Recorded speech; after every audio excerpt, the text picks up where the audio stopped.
Oh, there's a lot of things to look forward to if you're a fan of NR Night in America. A little bit of new coming very, very soon.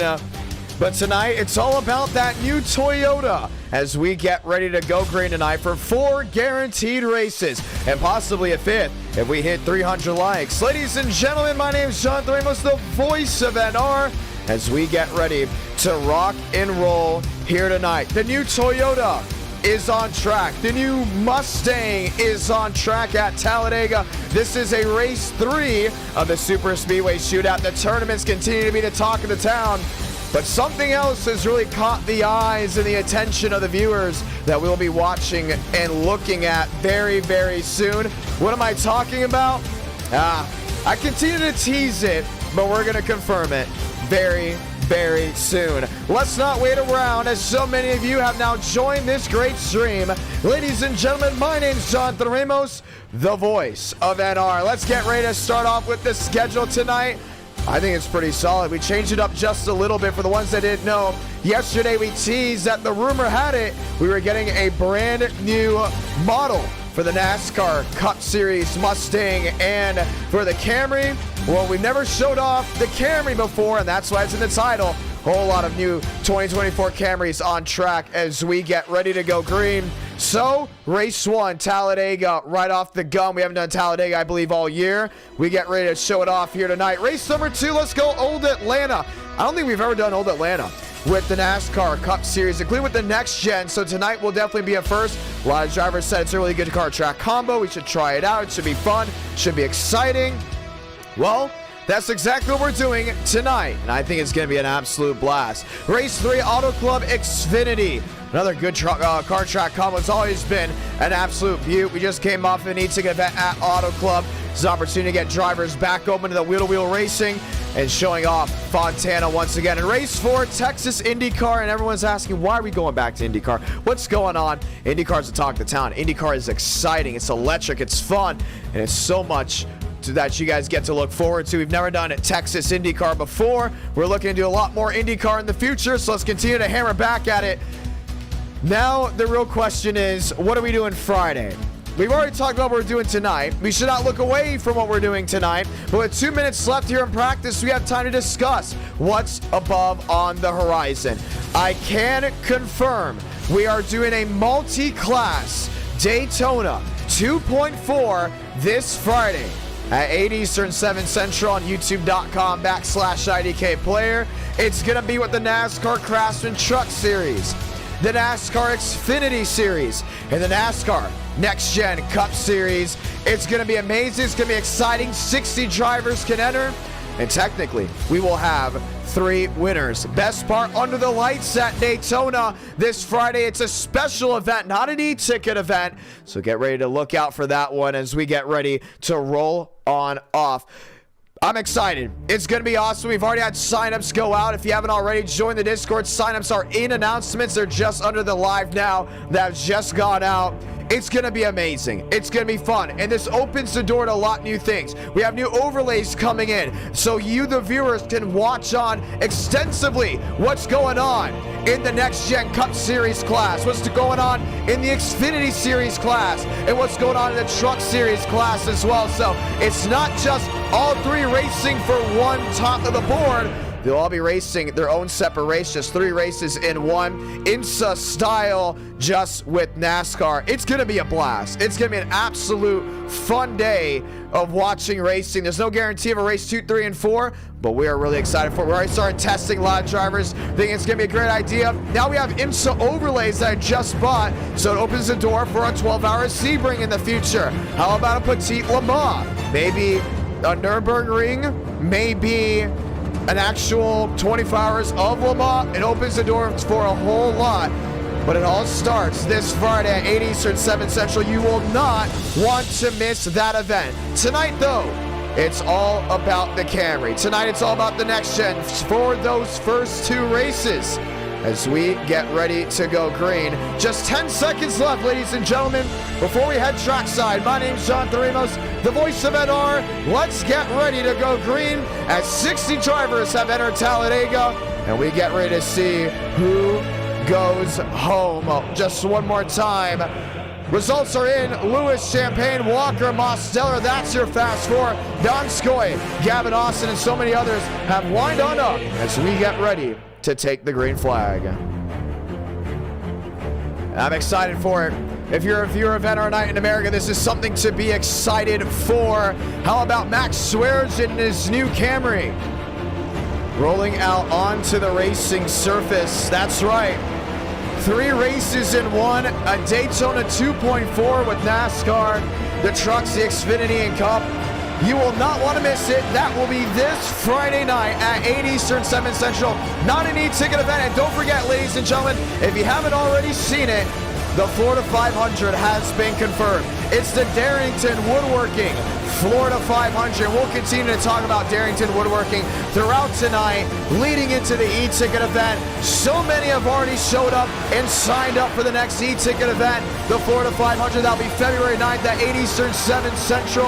And I'm telling you, that will be an event you must watch. The 20th e-ticket event ready to go live. Jackson Carr has his Chevrolet wound up. He's working his way through the tri-oval, has the Chevrolet in hand as we get ready to go green just once more. River Page, Justin Connor, Max Schwergen, 60 enter Talladega, and possibly a record time, about 10-15 seconds. The session filled up, and there is no time to go ahead and waste. Guess what, ladies and gentlemen? High demand for drivers on this Tuesday night. 300 lights, we see race number 5, and you, the viewers, get to vote on it. Carr works his way down the backstretch. Nathan Scott in hand as well. He's got that Dark Horse Mustang wound up to the inside of 3 and 4. Sean Rowe, Davis Lewis, Chad Thornquist, and so many others are just waiting in the wake and ready to go ahead and blast on off. Andrew Cootie, a Chevrolet driver, top side turn 2. James Thurston, a Mustang machine, has got it sealed off to the bottom of 1 and 2. Qualifying continues, 2:56 left on the clock. They have 5 minutes to go ahead and get it done.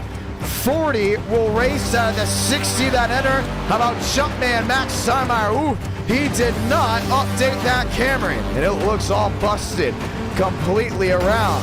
The Celsius 87, a new look for Daniel Mosteller as he gets ready to go green here tonight. Drew Jua, a Mustang machine, that 38. Well, blinking back across that start-finish line, but nonetheless gets his time on in. There's Ross Corlett working his way back around. 2 minutes left on the clock with some change. It goes Jackson Carr, Jaden Reyna, Champagne, and Jua as your Fast Four. Miles Davis, Kenny Reel, they're rolling away around this racetrack. How does it look? Corlett out, Cootie out, he sits 41st. Herring is in, Kenny Reel is in, Riker Byram is in, Daniel Mosteller just barely in as of now as they continue to rock and roll. Just 150 left on the clock. It's going to be a lot of fun to watch racing here tonight. Greenwood has his time in. He's done. There's Russ the Third, should we say, ready to rock with us. He rolls around there in 32nd, and we'll start that mass migration, that shuffle the deck. 55 drivers of the 60 so far have set down a time. Cootie goes second, Reyna goes third, Champagne goes fourth. Lewis, Jua, Thurston, Matheson, Goff, 9th, Rowe back to 10th. They continue to roll their way around. Cox back in 37th. Johnson, you saw him on the board just for the time being, but so many changes going on. DeAngelis is out. He sits 49th. Way on back in the Michael Ford 69 machine on the flat of the tri-oval. And that Chevrolet has been quick recently, but hasn't been able to find victory lane. The Michael Ford machine locks up. Where does he go? Should we say Frank DeAngelis? 52nd up to 21st, he's in. Mike, no, should we say Mac Steinmeier rolling around. Cooper Nash outside looking in, sits 44th. Did he get enough time to roll through? He did not. Nicholas Hook, 43rd, across the stripe he goes. Hook, one win in NR Night in America, came at Daytona. Looks like he will miss the show at Talladega, sits 44th as of now. Corey Lyles, 53rd, outside looking in. Don't think he's got enough time. He's done. Casey Bristow to the line in that number 20 machine. Bristow Sits 60th. Is it enough to cash in? It's not. And Bristow will not make the Talladega race. This is a super speedway shootout event. What does that mean? Well, points are on the line. Race 3 of 4. That's guaranteed here tonight. There was no stream on Friday, ladies and gentlemen. If you want to know why, pretty simple. I was in Cordele, Georgia, calling Speed Fest for the Pro Late Models of Jeg Series All-Stars Tour. But now is the time as 40 drivers get ready to take the green flag.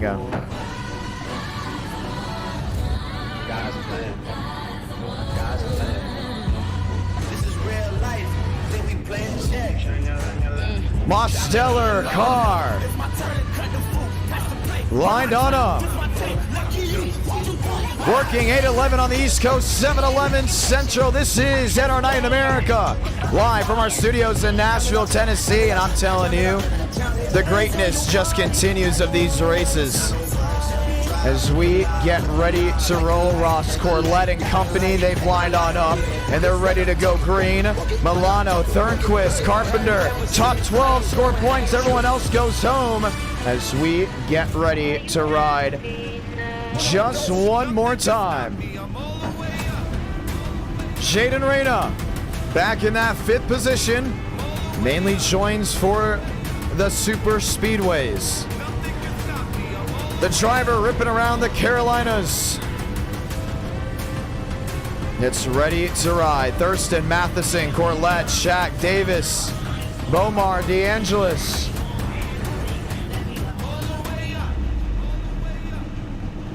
Ready to give it their all. Ladies and gentlemen, a 50-lap feature. From Talladega, we got 50 laps from Atlanta, and we're showing off that brand new Toyota. You're wanting to know what those Toyotas look like if you haven't already seen. They look pretty interesting indeed. Josh Lilly back there lined up 2 by 2. How many Toyotas made the field? There's Dale Greenwood. Jordan Herring. You see just basically by the nose, you do have a new Toyota in the field. Looking around, I'd hate for most of the Toyotas to miss it. There's Max Steinmeier. He has a Toyota as well, but no new nose on that machine. James Bomar, one of the drivers as well. He's lined up. You can see on the back of Will Shack, should we say, maybe even Miles Davis. Yes, there it is. The brand new Camry. I have to ask you all down the chat below, what do you think as we get ready to ride? Rolling from Talladega.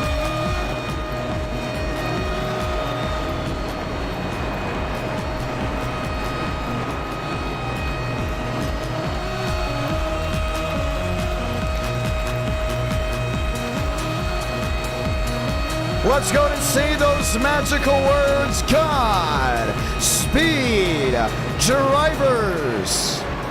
You are go for throttle up after the Florida 500 that Tuesday. There will be no stream. We will have a brand new video for you all to go ahead and watch, and it's going to be an absolute blast to see how that goes. Next time by, we will get the one to go as they line up 2 by 2. Ready to go at it. A lot on the line, at least for this guys going for that Super Speedway Tournament Championship. This is race 3 of 4, so at the conclusion of this race, we'll be able to see who's locked in to compete for a title.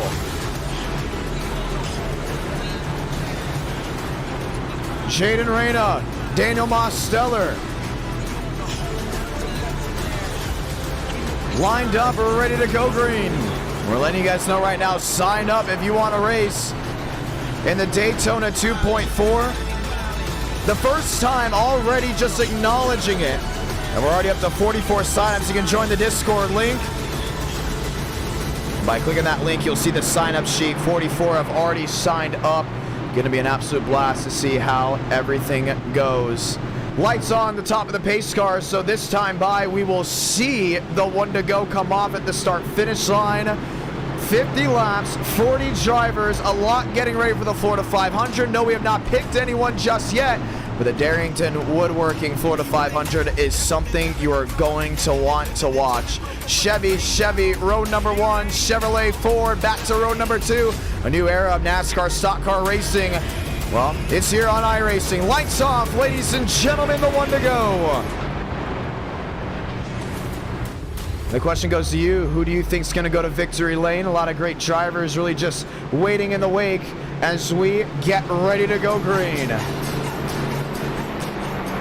Kevin Champagne locked and loaded 50-lap feature on this Tuesday night. I'm excited to see how this goes. Brand new paint schemes, brand new look for a lot of these guys. We just saw the Next-Gens at Daytona. If they can just keep it calm, it's going to be a great race. We've seen before, patience isn't really a feature a lot of these drivers have. You got to lock in, you got to stay consistent, you got to be there at the end. Who will get there? Well, only time will tell. Paint the chat green when we go ahead and see the green flag, because it's only a matter of time before we let it loose. Thurston, Matheson, Swears in top 20 now, going to the left side of your screen. Ladies and gentlemen, welcome to round one of 4 that's guaranteed here tonight.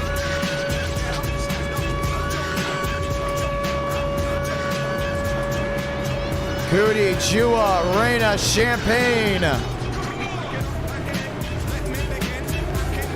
Now Jackson Carr's always been good at qualifying. He's gotten a couple wins under his belt.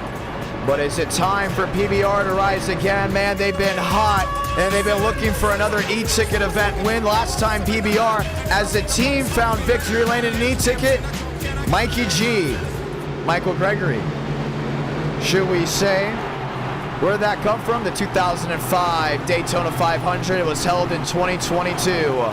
Pace car makes a hard left onto pit road. We're back, we're ready. We're excited for the action. 60 entered, 40 will race. A new look, but the same great racing. And a whole lot of new styles of racing coming very soon. But it starts now in Sweet Home, Alabama, as we light the fuse from Talladega.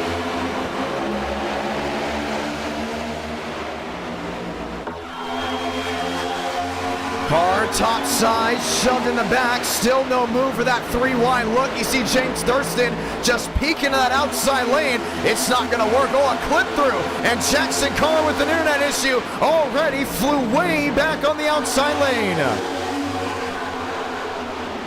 Puts Johnson on the outside. Should we say no? Way back to the rear. Puts Mosteller on the bottom. Puts Reyna in view. Andrew Cootie just all over the back end of the Chevrolet. If you're Reyna right now, you really just want to ride around. You don't want to go ahead and get way too aggressive. He's locked in on the bottom. It's that traffic jam that's about 10th, 11th on back that worries some of the machines stuck 3 wide. Mosteller on the line. He leads lap number 1. Cootie to the back end. Shoving down into 1 and 2. He's just been all over, just sealed to the back end of that Chevrolet. You can see Davis Lewis in the 12 machine trying to cycle something up there in lane 2. Has company. That's the 93 of Ada Walker. 3 wide. Page way to the outside. James Thurston of the dark horse makes it forward on forward for that 3rd lane. All right, starting to see a lot of scattering machines outside that top 25. Oh, one to the wall. Thurston hard and into the outside wall. Jackson Carr just caught a piece of it as well. Drew Jua and company went for a slide. No caution, we stay green. Man, it just completely spread out this entire field. Sean Rowe and company involved. You see the right side damage on the Jackson Carr machine, but since it's early in the race and no one fully went around, they say let them race. Justin Champagne, brother on the outside lane. Lined up 3 wide. Lewis to the bottom. Lined up with Mosteller. Now Cootie's back on that bottom lane. He's still lined up with Jaden Reyna. Now Andrew Cootie is known for being a driver that gets overly excited and overly aggressive early on, which is why he's been known for getting penalties early in races. Well, so far he's been on the calm end, as the top 20 is still well under that 1 second range. They're stuck 4 wide through the middle, working their way to 1 and 2. Lilly up the gut, nowhere to go. Walker sealed on back, and what's going on from 21st, 24th? should we say Gavin Austin, making this a 25-car pack. Well, 26 on back is in a freight train mode, and now logging laps to catch up to this main herd. Champagne leads on the bottom. Now that is a new Ford Mustang, but Kevin Champagne didn't update the look of his machine. Why?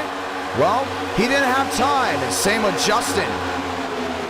And so they still have the stickers from the old Ford, but it definitely is the dark horse that's running around to the outside to seal off the 87's run. Mosteller shoots the gap to the inside and takes back the lead to 1 and 2. 3 wide looking, 4, maybe 5 rows deep. Champagne top. Mosteller joins on in and tries to get that conveyor belt rolling on. Davis Lewis not shy of going to victory lane here at Talladega. He's more calm early on. It's when it gets really late in the races where things start to really shuffle on out. Gets way too nervous, way too on edge, and the next thing you know, bam, finds the outside wall and takes other guys with them. Lewis just needs to focus on finishing these races, and he'll be having a big helping hand later on. 45 laps to go from Talladega. The Celsius machines lined up 1-2. And you can see that second herd way back there. Max Swearengin lined up all the way back with Dale Greenwood. Lined up with Will Shack, Nathan Scott, Hunsicker. And the rest of the machines mostly just scattered out single file from 33rd on back.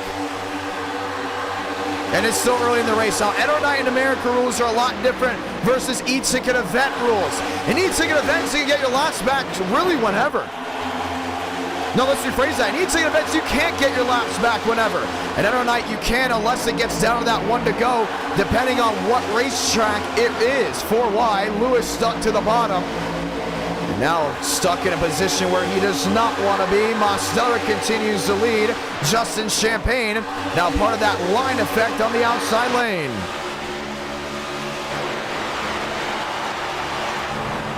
Push there to the back. Ford on Chevrolet, riding on with Champagne to the inside with Andrew Cootie.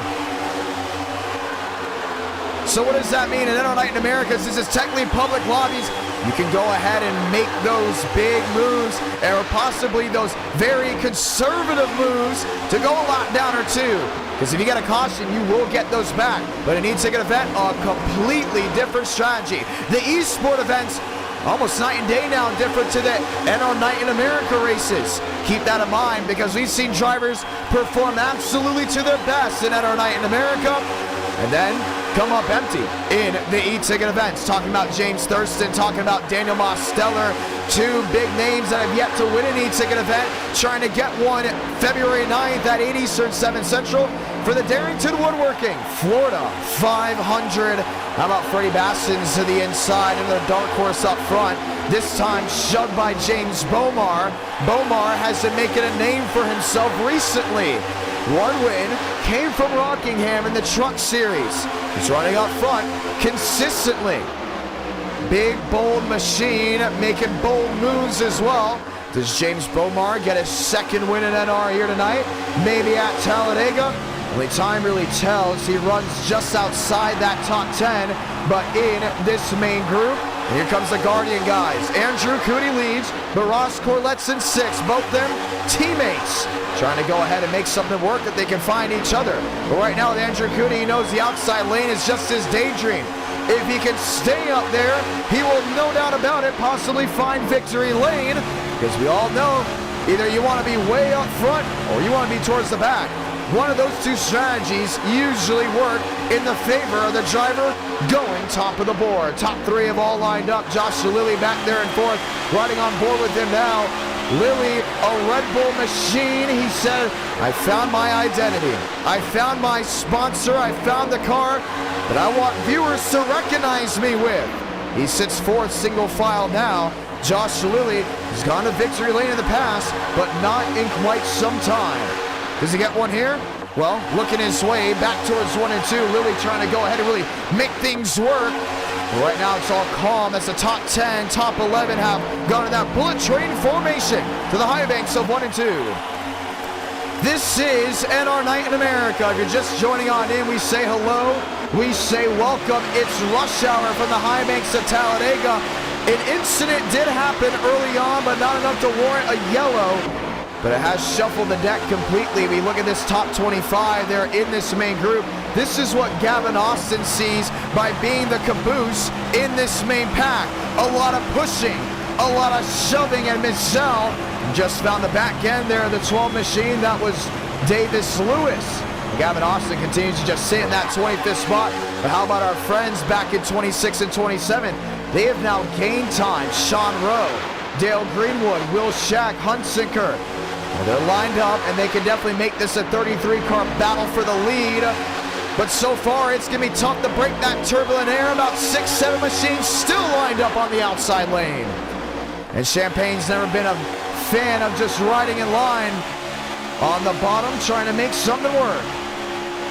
So turbulent air, let's talk about it. With this next gen, including at super speedways, when you're flat out on the outside lane, you're able to create a way for the drivers behind you to really maintain speed and go quickly. Well, that's all great if you hop on the train. The problem is, if you're looking to make a move, kind of stuck in a weird area, like Kevin Champagne. You need the driver behind you to shove and quickly to make something work, and it doesn't work now for Bassins. He falls all the way to the back end of 23rd and will miss this main group, making it now a 24-car pack. Bassinez, should we say. And he may park that one and bring it to pit road. He goes all the way back to the rear. You need drivers to shove. You need drivers to make the move on the bottom to break that turbulent air. And how do you do it? 6-7 machines pushing and shoving and not giving a lot of air to the nose of the grill should break through. But with how strong and confident this outside lane is, I don't see it happening. Coco Mard dropping the Champions Club membership. So think over that, saying, I bet you Verstappen is possibly somewhere in this grid. Well, we'd love to see if Max Verstappen can join. He loves racing, iRacing, including at Talladega, but has yet to make his NR Night in America debut. Can the world champion hang out with these drivers one day? Only time will tell. Herring, Gentry lined up on that outside group, all chasing Andrew Cootie. Now, there's a good chance Cootie maybe not driving that 24 machine for the next E-ticket event. He won the Daytona 500 last year. It has been rebranded to the Florida 500. But Cootie is saying he wants to defend his title. Now, no doubt about it, he's going to be in that event, including with how he's performing here tonight. But the real question will be, how will drivers race him? Cootie is known for being a selfish racer. What does that mean? Well, he makes moves that benefit just himself, and sometimes puts other drivers in jeopardy of not even finishing the race. Well, come the 500, what will Cootie do to make that time on up, including an NR Night in America? Things getting a little bit more exciting. Should we say also the admin's getting a little bit more aggressive with that one thing, penalties, and it has made a big difference. Drivers lined up single file. This looks to be about 22nd, 23rd on back. They have joined on into this main group, so lap 14 goes 15 this time by. But you have newcomers now ready to rock. Dale Greenwood, Sean Rowe lined up. You also have Will Shack in tow down the inside lane. And they have now lined up back 2 by 2, trying to make something work out. No one has broken the Cootie barrier. Maybe Kevin Champagne can on the bottom. He has Jordan Herring in tow. Walker to the middle. Lined up with Jua. Jua's just been so strong by getting the back end of someone and pushing. Marty Shamela, the new Camry, down to the inside lane, stuck 3 wide. Chad Thornquist really nowhere to run. He's in the middle, 2 by 2, and a new race leader. It's Ford back out front. Kevin Champagne, top of the board. Herring's got daylight. Does he go for the move, or does he stay in line? He's going to stick with them right here, and Ford leads the way with now 35 laps to go. Cootie to the top side.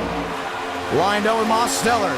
just joining on in, we say welcome. You missed a great show so far, but I'm telling you one thing, with this being a caution-free race, something's gonna hit the fan, and quickly Herring swiping to the back end of the four on the 94.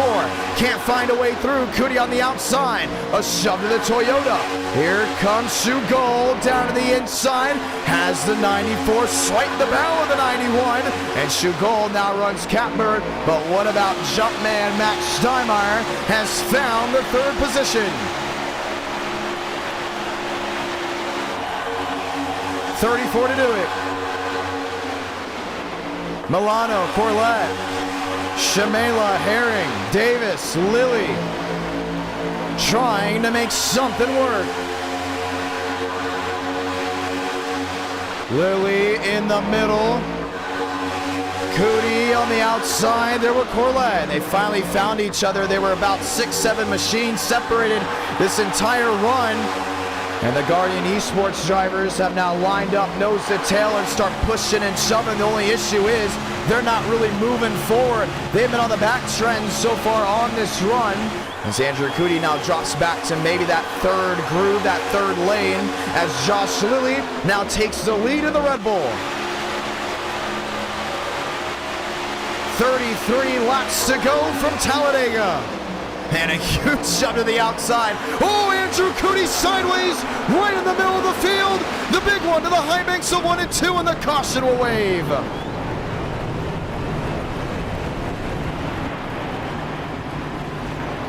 And just like that, Cootie's race might have just gone up in smoke. And you knew it was coming. The way they were racing, there's just no way they weren't going to get away from it. Ross Corlett. Damage to the back end of the Chevrolet. 6-7 car pileup.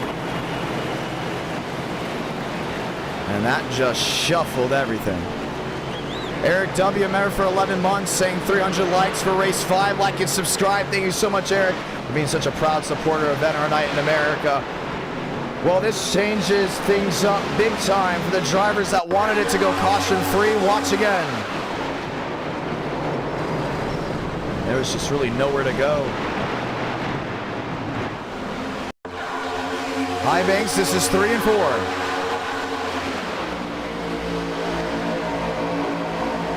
I would just say they weren't really stuck in anyone's way. We knew when Corlett and Cootie were going to get together, they're going to try to push and shove as much as they could. Lilly goes wide here. Corlett hits the wall, swipes the back end. You see Josh Lilly. Oh, right there. I think he just gets in that outside wall with Cootie. And big time force these guys 4 wide. You can see Corlett trying to check up, but then comes up into Andrew Cootie. And the teammates start the chain reaction that brings the caution out for the first time. 7-8 car pileup. I called it the big one, but we know we've seen bigger before in NR Night. So we may have to retract that statement, but for Ross Corlett, he will still be able to continue. His teammate, on the other hand, well, that's going to be in jeopardy. Pit road, it's wide open. You just see Aiden Walker there, currently your race leader. He's down and in. Cootie still now a couple laps down, destroyed the entire right front suspension of the 9 machine. Frank DeAngelis technically winning that race off pit road. Kevin Champagne and company lined up. There's Mosteller, who is currently now sitting in that second position. Pit road became wide open when they came on in. They're going to get ready to shuffle it back out. So 31 laps to go as we get ready to go green.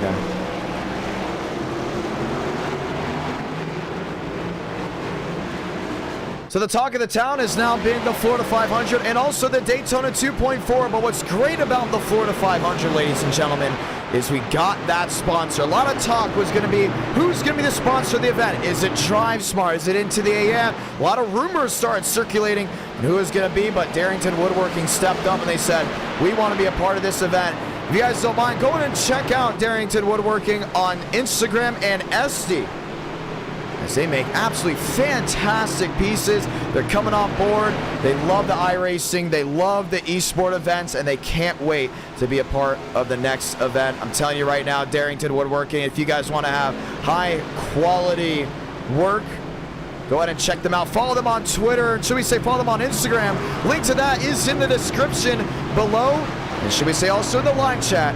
So you can go ahead and check out the proud sponsor of the Florida 500, Darrington Woodworking. Chevrolet, that lines up 1-2. I don't expect Frank DeAngelis to take the green flag as the race leader. We do expect him to go ahead and make his way on pit road, where they'll go ahead and do the big shuffle. Milano, Champagne, Chugol, Herring, Reina, Byram, Minsell, Thurnquist, Champagne, and Shamela most likely go ahead and start out as that top 10. Frank DeAngelis will make that hard left, so Zachary Milano will be the driver taking the green flag. Kevin Champagne has been fast before. He sits up front. And Darrington Woodworking, we have them at 883 followers. We'd love to get them well over 1,000. So if y'all don't mind, go ahead and give them a quick follow, as they are once again the proud sponsor of the Florida 500.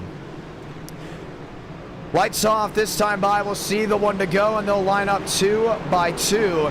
So we get ready to retake that green flag. Once again, ladies and gentlemen, we were not live last Friday. And that was mainly because I was at Speedfest. Yes, calling Speedfest live at Cordele, Georgia's Watermelon Capital Speedway. It was a lot of fun. First time broadcasting live a race with NASCAR Cup drivers in attendance. Ross Chastain took the green flag for the Pro Late Model race that I called the Jeg Series All-Stars Tour. It was awesome. It was exciting. It felt real. It felt right.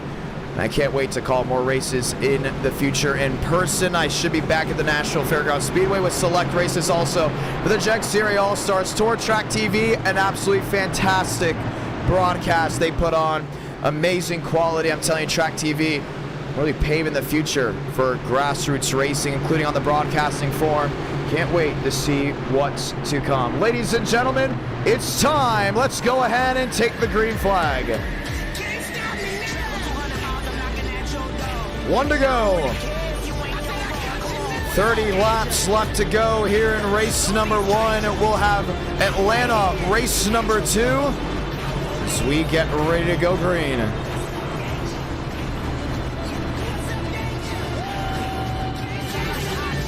It's Chevy, Ford, row number 1, Ford, Toyota back to row number 2. And Jordan Herring, fine Toyota. Its first win in the brand new body. Time is ticking, lights off, top of the pace car.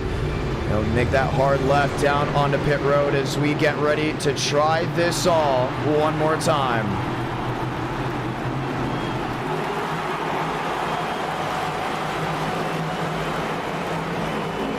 Can Kevin Champagne hold his own and stay inside that Power 5 for a championship? The championship race for the Power 5 next Tuesday. Keep it in mind. Back underway from Talladega.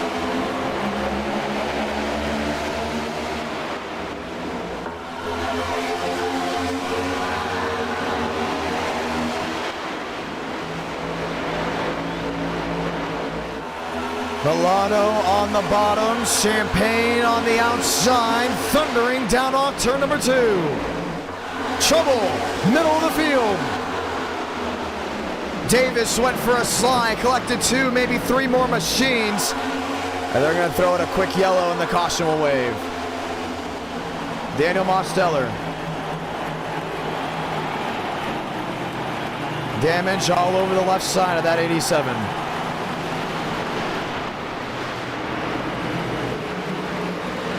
And they just could not get back through the gears the way they wanted to. Now this will be a quick yellow. Won't be waiting around too long. But definitely puts a wrench in the side of the plans of the Mosteller machine. Let's go see what happened.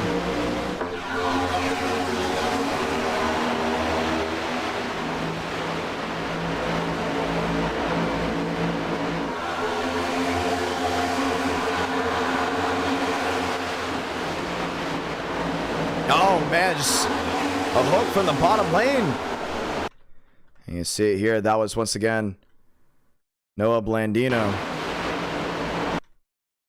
Then he got hooked there by Max Swearigan. You can see right here, Blandino's got that bottom lane. He's checking up for Davis and Gavin Austin and gets just ran in the back of there by the 15 of Swaggy.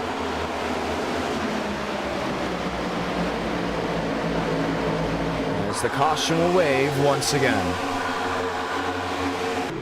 Max Swearigan will be given an L1 penalty for that incident. I don't know exactly if it completely derails the machines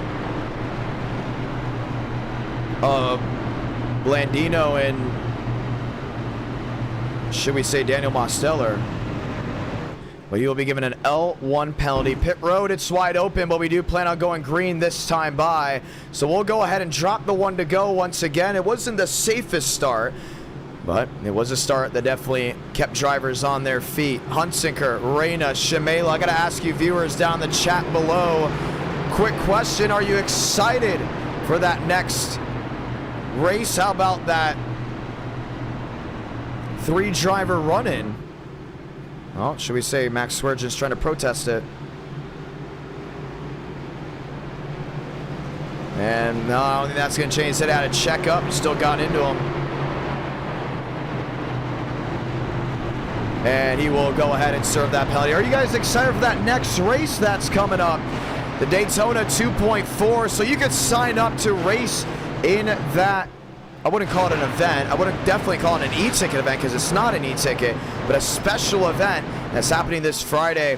And a lot of drivers are excited for it. It's going to be 2.4 hours of racing with the NASCAR Trucks, Xfinity, and Cup Series all in one race. Why is that, you may go ahead and ask? Pretty simple. The 24 hours, the Rolex 24 hours will be this Saturday and Sunday. We thought, how do we go ahead and get excited for that, but bring NASCAR and possibly IMSA with a little bit of a combination? And we always talk about doing IMSA possibly in the future if the timing was right. And guess what? The timing may be right, and this is one way to make a step towards IMSA as well as IndyCar. And NR Night in America. A lot of viewers thought it was exciting on Twitter, Instagram, and on Discord. And they said, well, this is definitely something I'm curious about. And guess what? Your curiosity will become a reality because this Friday, 8 Eastern, 7 Central, 3 races in one for 2 hours and 40 minutes as we get ready to go green. They should have gotten the 1 to go this time by, and they will line up. Hopefully, with the lights coming off, they will not. So we'll go ahead and get the green flag this time by. Ford, Toyota, back with Chevy and Chevy. So it'll be a 25-lap race from here on out once we get it back refired. A little incident that we expected not to take as long through the making of, but nonetheless, we'll be ready to go back green. Kevin Champagne will line up Toyota, Chevy, Chevy.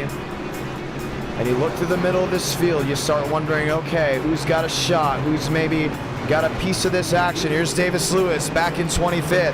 Has made a lot of noise early on, but he must make that noise late. That's what's going to count.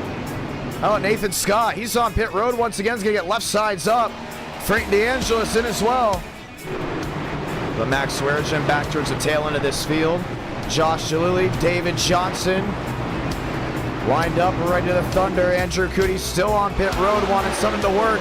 River Page, James Thurston, remember they were involved in an incident earlier. Both of those dark horses back onto the field. Blandino was involved in the last incident. He sits 35th, 1 lap down. He'll line up and get ready for the action. Tobias Matheson, 34th, lined up ready to go green. And there's Kenny Reel, his number 19 machine. One more opportunity as they get ready to ride. Ladies and gentlemen, jump around because we're going green this time by.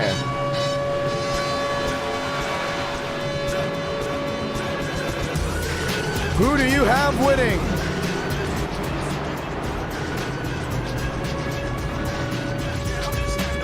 $300 likes, ladies and gentlemen. We get race number 5. You, the viewers, get to vote on it. Let's ride.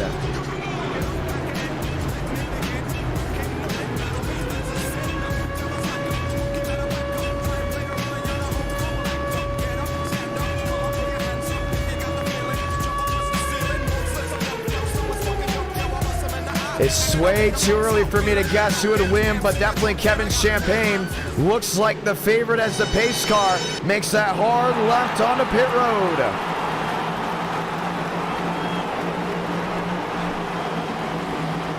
Two by two. 25 laps to go from Talladega. Pat Green.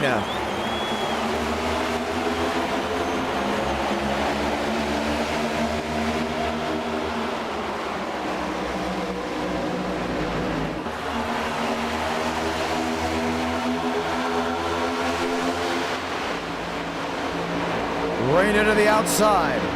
Kevin Champagne on his zone, just threading the needle and makes up a ton of time up inside the top 10. He's trying to catch his brother up there that's currently leading this race.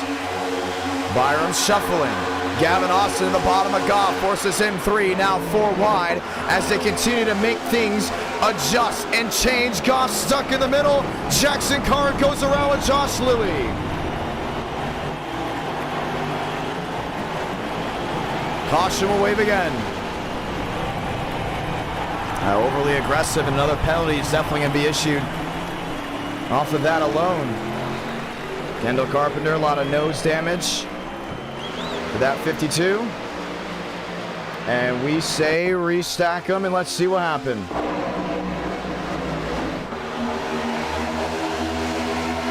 Wash Goff.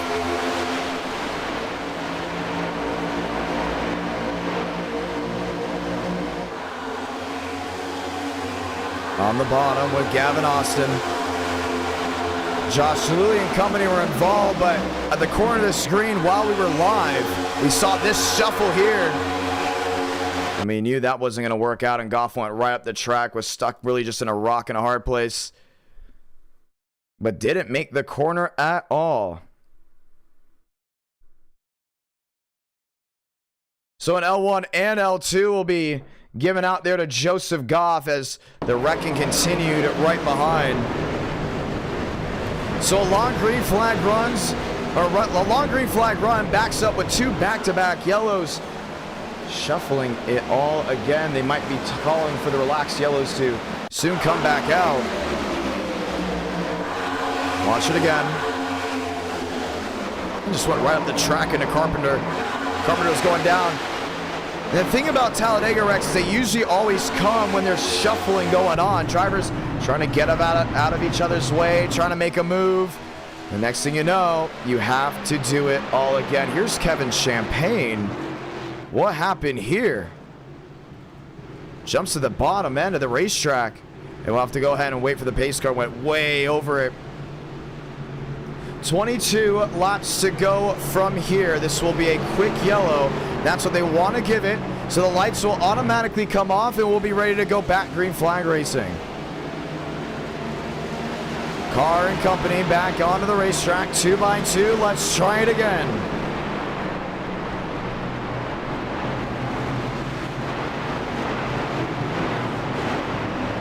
Byram, Mansell, Hunsaker, Davis, Gentry, Walker, Shack, Corlett. I'm telling you, we got the best admins out there. Great penalty calls. They are really good. The government that we have in NR Night in America, flawless. I'm just telling you. As we get ready to go back green. The sanctioning body, the ones that call the penalties as they are seen. As we get ready to go green. Ford, Toyota will line back up 2 by 2 as we get ready to ride just once more. The super speedway effect continues, and this is also a good point out to still see who will make the Florida 500. Every super speedway race from here on out is almost a test bed until we start adding drivers in. We'll start confirming guys for the Darrington Woodworking Florida 500 tomorrow. And it will be very, very exciting. If you haven't already, go follow Darrington Woodworking on Instagram. I'm telling you, they make the best pieces of wood that you have ever seen. Either you go ahead and order them or just check them out there on Instagram. Also, they're on Etsy. Really good pieces, and they're going to be a lot of fun to have on board with us as we get ready to go Florida 500 racing. The original name for the Daytona event then went to the 2005 Daytona 500, then the Daytona 500, and then back to the Florida 500 for its 4th running.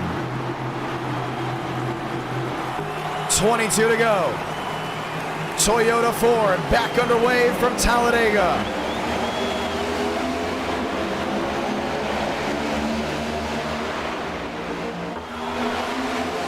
Back-to-back yellows, they didn't get to complete a lap. Kevin Champagne to the outside there of Herring. Milano down to the bottom there with Reyna. 2x2 for now. Some machines scattering towards the back end. And it's a huge cluster of guys in that second group. Milano to the bottom. Champagne to the outside. One out of line. Here comes Sugol on his own. 4 wide to the inside looking. Kevin Champagne has the door slammed on him by Reyna. Had to get out of the gas. And Milano holds onto that lead on the inside lane. Lap machine, that's Kendall. Down to the bottom. Will be out of harm's way if they can just navigate around. Bomar to the outside. Milano to the middle. Will lead this one. 21 to go. Justin Champagne wrecking again. Tobias Matheson. David Johnson.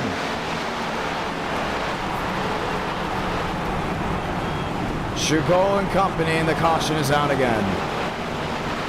I don't know what's going on, man. I mean, that's 3 yellows back to back to back. The aggression levels are amping up. I mean, they were all calm and good early in this race, so that one caution just absolutely changed everything. Watch it again. Happens roughly in the same place as the other ones. Chad Thornquist there in that 67 machine. Doug Bomar along for a ride. Watch it again. I don't know where he was going.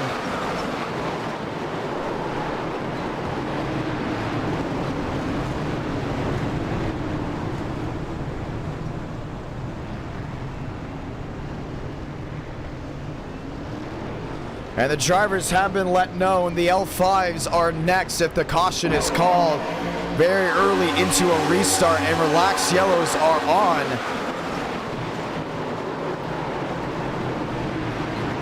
Man, that's just another wreck that could have easily been avoided. And Chad Thornquist, you see him as a veteran, only 1 win though in 23. Wanted to get on the right track here in 24, but things just did not work out. We have another yellow. Now with 20 laps to go.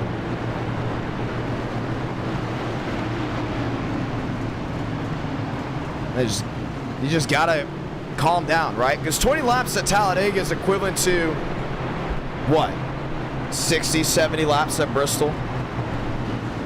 Somewhere along the lines of that. Like, you have time to go ahead and make your move. You have the time to get up there. And that last ditch move for the win, you usually got to set yourself up with 10 to go, work your way forward around 15, set yourself up from 10, and get aggressive with 5. Maybe 4, 3, 2, 1, then you start getting overly aggressive. But you got 20 laps to go. You can sit in the middle 3 wide. If that driver behind you gets an opportunity to overtake, he overtakes, right? There's really nothing you can do about it. But just going out there and just hip checking guys, man, it's not going to do anything right. And for Chad Thornquist, that's an L4 penalty, so he is now towards the back end of this main field. 19 laps to go. Chevy Ford back to row number 2. And they're going to stack him back up once again, 2 by 2. This allows Mosteller and Andrew Cootie to actually rejoin the race. Will look to be a done deal for these guys. Now brings in you Light. 2 laps down is Demos, 4 laps down is Cootie. The trend of where this race is going caution-wise, they could have a shot at still winning. River Page just gets back on the lead lap due to those cautions, but the restack will change things up once again. 19 laps to go from Talladega. Once again, ladies and gentlemen, the next e-ticket event will be at Daytona with the Next-Gens. We're also rumoring that we'll have an IndyCar e-ticket event. We're also rumoring that we may have a grassroots e-ticket event. And so much more. The sponsors have lined up. They said they want unique e-ticket events and events that fit their brand, and we're doing exactly that. But on an entertaining note as well, Daytona and Talladega obviously very much on the high demand list for the sponsors wanting to sponsor in. But how about an Indiana 500? How about a grassroots summer blockbuster like we used to have before? So much to look forward to as we get ready to go back green. The summer months will be upon us. But right now, it's all about what's going to go down with 18 laps to go. Chevy on Chevy back underway for Vega.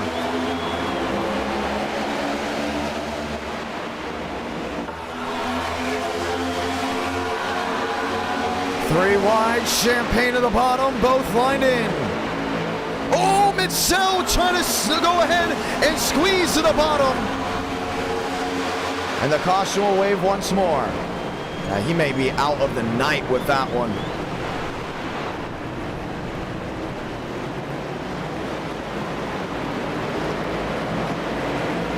That was Milano.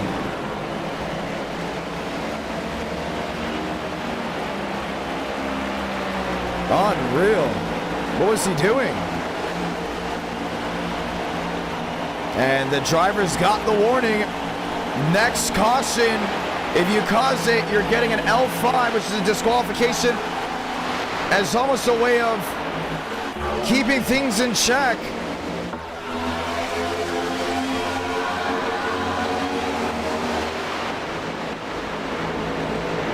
I don't know what he thought he was doing. I mean, you could say it was netcode, but he was going to make contact anyways, no doubt about it. Look at Frank DeAngelis. How did Frank get through that? Zachary Milano will not see the end of this race. He has been parked by the NR officials. They start with the L1s, and then you get to the L2s, and when you get caution after caution after caution, you get to the L4s and 5s, and right there, they got the warning. They said, next caution, if it's early and you caused it, it was very avoidable, you'll be disqualified. It's very unfortunate. Milano was doing a great job leading early on, but will not see the rest of this race. The caution is supposed to be out. It looks like they will now just waive it. There's 16 to go.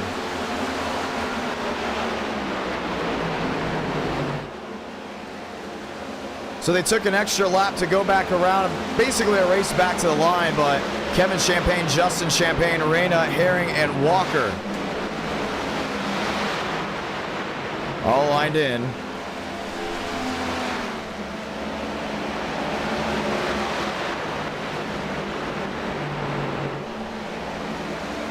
And they got another warning. They said it's still in place till the end. It must be the new camera. Well, the caution's out once more. Will look to be a textbook race with very calm racing early on. Single file hung up on the outside lane has definitely shifted quickly. And this 50-lap race will now see a 15-lap shootout between the brothers, Jaden Reyna, Herring, Walker, Byram, Hunsaker, Carr, Page, Shamela, Will Shack, Max Swearigan. Pit road, it will be wide open, but it'll once again be another one of those quick cautions, which means once we get fully back around, we'll see the one to go. We'd like to restart with 13 laps to go. A 50-lap race, now down to just the final 15 laps. We went about, I want to say, almost 20 laps green to start. We were really logging off laps. And then caution after caution after caution has come up. Once again, the top 12 do score points. You got to keep that in mind. For the Mosteller fans out there, he has a shot. Same with Andrew Cootie. Another caution that falls right in the lap of the 87. Now one lap down, and we'll definitely get back on the lead lap. Most likely, it looks like, before the end. Andrew Cootie 3 laps down. He's riding around, so 33 drivers still in contention to win. As we get ready to try this once more, we'll get the lights off this time by. So the lineup 2 by 2 by 2. Does it stop here or do we continue? 13 laps to go when we see the green flag. That's the thing about NR Night in America. I'm telling you this right now. We're going to Atlanta next. And we've had times where we'll go caution-free at a Talladega and Daytona, and then we'll head to an intermediate, and all we see are cautions. Then you flip the script. Same thing, you'll go to a super speedway race, and it's like, man, they just can't get off each other. And then race 2, 3, and 4, caution-free, and you're just baffled about how that was even possible. Could the same be happening now? Well, very much could look like it.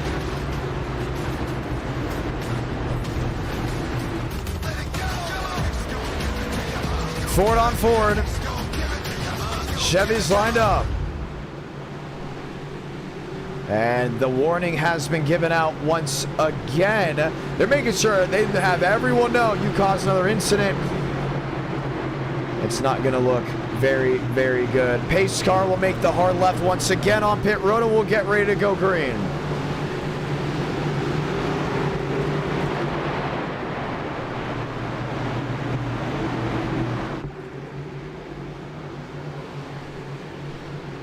Ford on Ford.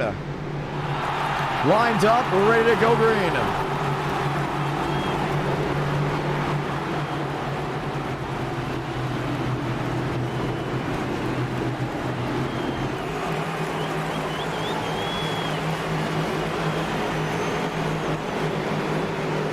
Champagne on Champagne. The brothers have dueled before.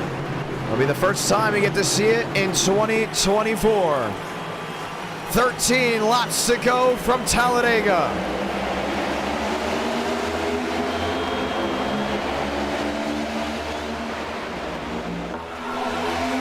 Kevin to the outside, lined in with Justin.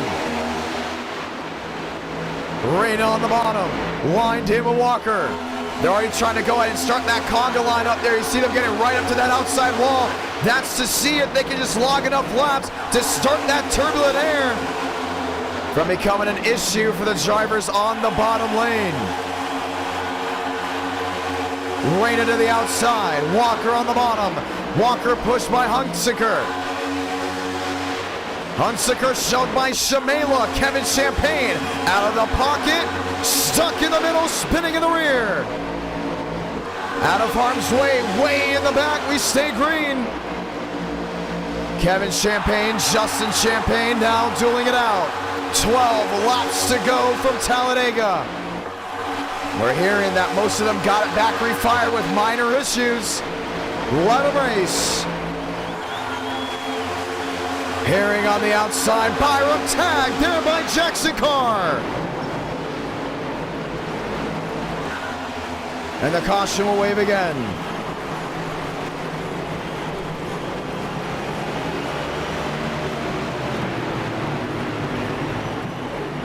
I'm starting to realize something too, man. Since this update, the net code has been a lot harder on these machines.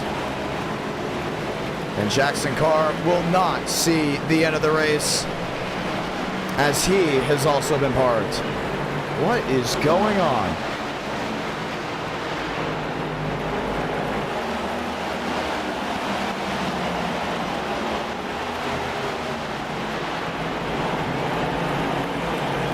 Unbelievable.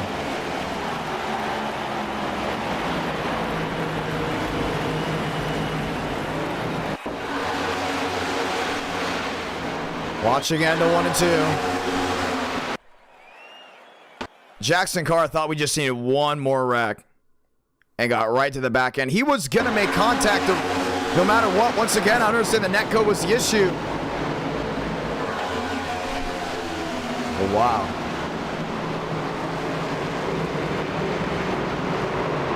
And Walker not happy with him. You can see his internet has been an issue tonight to begin with. As Gavin Austin turns him around out of frustration.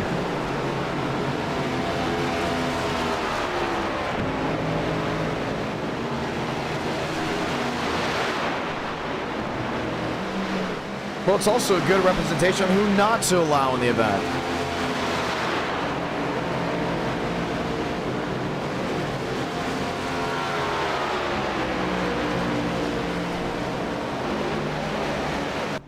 Pit road, it's wide open. River Page, Hunsaker. Hunsaker, now your race leader down the bottom.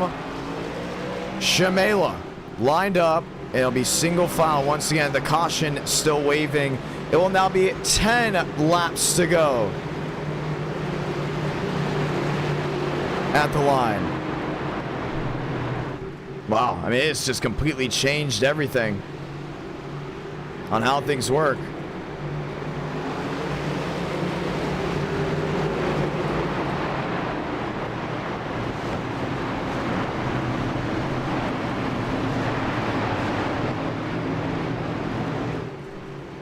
Things are going to go ahead and continue to heat up. Back one to go. And this is not a joke. The admins are looking at this and now plan on blacklisting certain drivers that are making these moves. It's also a good representation on who to allow in and out of e-ticket events just from the way they race in NR Night in America. Had a lot of people request to join the Florida 500. We said it before. Races like this will make the difference. 10 to go, will be 9 to go this time by Hunsaker, Jua, Kevin Champagne, Justin Champagne, Max Swearage, and Jordan Herring. Davis Lewis, James Thurston is now back into it. Another driver that was just involved in an incident, now with an opportunity to win.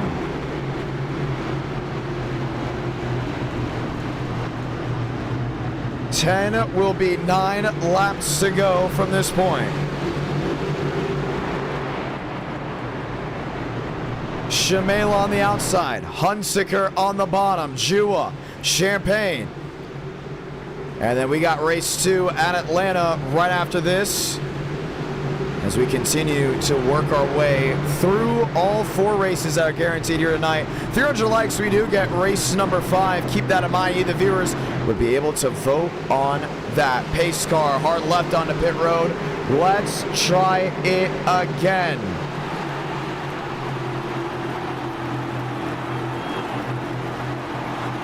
Hunsaker on the bottom. Shamela on the outside. 9 to go from Talladega.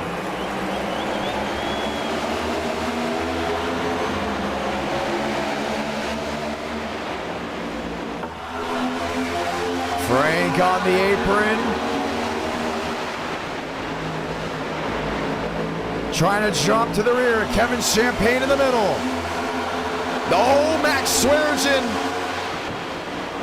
Up into Shamela, saves it, still shuffling. Kevin Champagne lined up with Swaggy. Marty to the outside, Hunsaker to the bottom, lined up with Jua. Jua still got Justin on that inside lane, working right with him. 3 wide in the back, Goff to the outside, DeAngelis back to 12. Went on the apron to avoid a possible issue. Champagne to the outside with Shamela. 8 laps to go from Talladega. Lewis looking out of the pocket.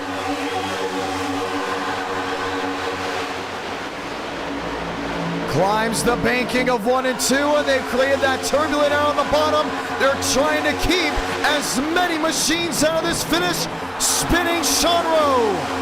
But that's a single core spin. No one else got into him. Gets it refired. We stay green.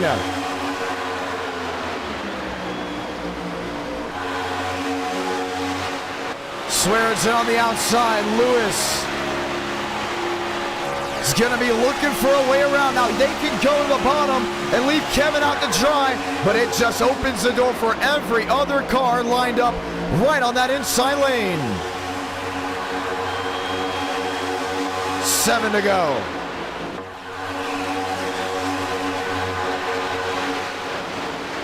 Lewis 3rd, Champagne 4th, Shamela, Real, Corlett 6, 7, Hunsaker 3 wide, stuck in the middle. 1 machine trying to get a shot working in the middle lane. That's Frank DeAngelis. And he's just nailing the back end of Jua. What can Max Swearengin do with Kevin Champagne? I'd say you don't leave him until the tri-oval on the last lap. And he's coming to 6 to go here. But I'm telling you, they're lined up 3 wide, about 6 rows deep. Maybe even more. Looking 7 to 8 and shuffling. Swearengin into the lead on the outside lane.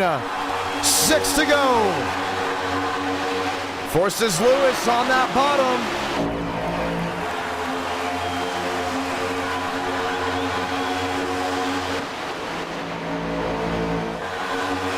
Will Shack outside wall. The Champagne brothers link up, second and third. Shamela on the outside, Jua in the middle. Jua help with DeAngelis. Kevin Champagne opens the door and runs to the inside to the lead.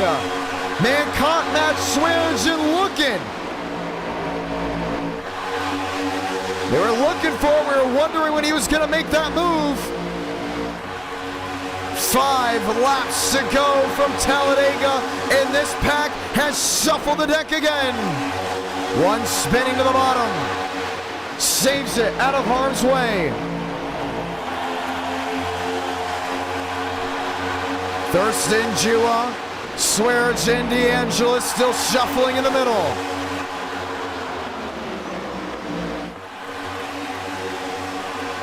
Champagne to the outside. Lewis joining with them. And he's going to try to stick with these guys all the way through. 3 Fords on the outside lane. 2 Toyotas lined up. 4 to go. This time by. Can Kevin Champagne hold on to a power 5 spot? He desperately needs another win.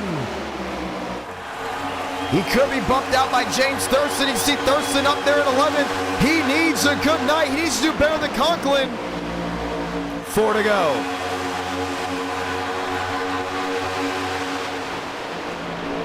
Jua in 6, Real in 7th.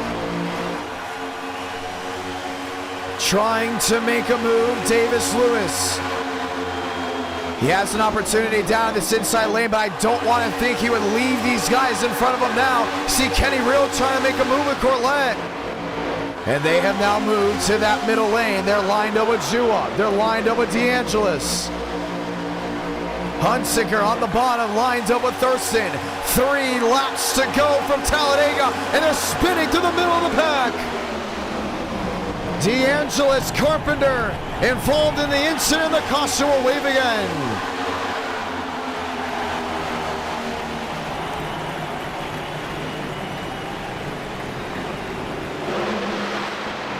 And you calm it back.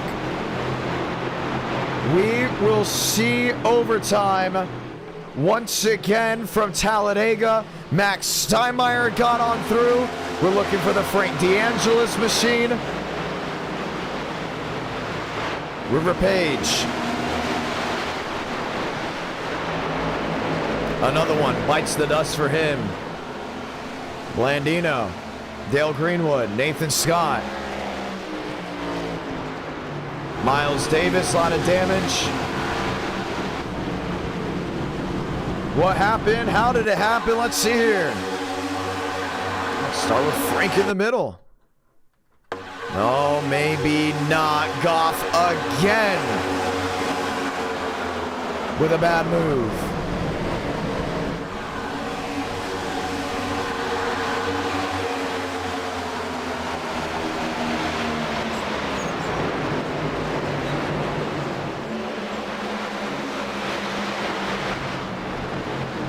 And he will get an L1 and L2 for the overtime just because we are towards the tail end of this race. He'll be out of contention for the overtime finish.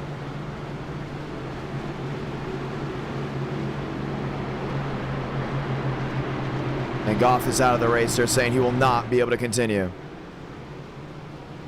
Well, overtime. Probably could have bet we were going to see it. But we'll definitely see it this time. Champagne, Real, Corlett, Lewis, all ready to go back at it again. It will be 2 laps to decide a winner. After a caution-heavy race, this is how it will end.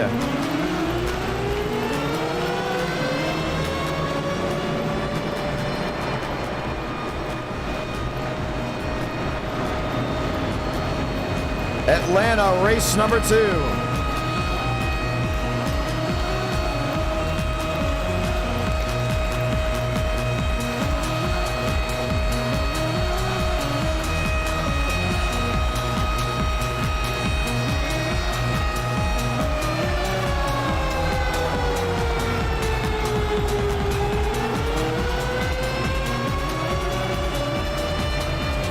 Green, white, checkered.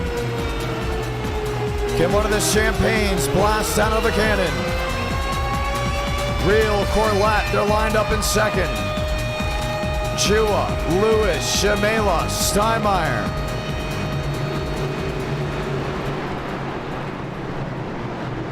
Lined up, ready to go at it once again. If it's going to come down to these guys, I mean, Champagne, both of them, should we say, have been at least the class of the field tonight. But for Kenny Real, these cautions have opened up just an opportunity for his first ever win. As a viewer, you think, oh my gosh, the cautions. And we haven't seen it this heavy in so long, and I agree. And for some of these underdogs, if you can just get through it, it opens up the door of opportunity. Can Kenny Real claim his first ever NR Night in America win? Or can the Champagnes hold on to the life in the Power 5 overtime from Talladega?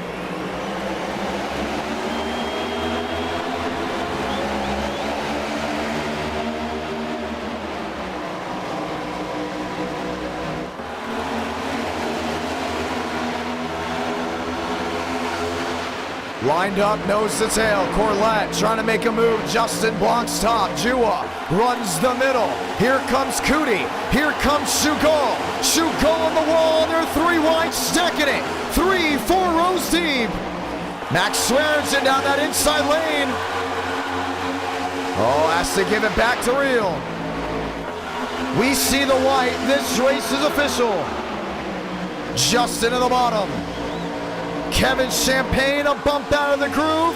They want to settle it amongst themselves, but they're still lined up behind them. All get back to the line. This race is official. Salamanca, 1 to go from Talladega. Real on the inside. Lined up with Champagne. Swearingen stacked up. Kevin Champagne leading up Justin on the outside. Shuko on the wall. Wrecked up by his teammate. Big one strikes behind. Who's going to win it? Kenny Real on the bottom. Help from Max Swearingen. And he's got Chua to come along with them. When will Max make that move? Oh, forced to the outside. Max to the lead, but is it enough? Last gas through the trial wall. Pushing, shoving, it's all over. Max Swearingen victorious from Talladega.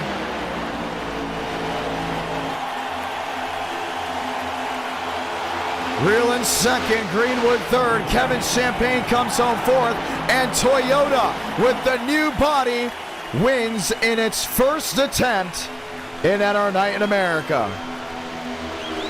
Wow. From a penalty to winning, Max Swearingen gets it done. And the Talladega race, that'll be remembered more for its wrecks than its glory. Max in front of 622 plus viewers watching concurrently. Go ahead and burn it down. Kenny Real will go second. Dale Greenwood will go third. Will look to be a bad move to start with. Ended up not working out. Real just wanted to go ahead and give him a donut, not trying to wreck him. Brand new livery for 2024. As he'll burn it down in the Talladega grass. Well, a lot of wrecking, no doubt about it. We'll remember it for that. But we still have more races to go. After this, ladies and gentlemen, Atlanta, race number 2 with the Next-Gens. And don't forget, multi-class NASCAR racing this Friday. If you're thinking about joining that, go check out our newest sponsor for the Florida 500, Darrington Woodworking. as they get ready to come on for that e-ticket event. Max burning it down at our night in America, fueling victories all year long as we get ready to go ahead and talk amongst the drivers. Let's go ahead and talk to your race winner.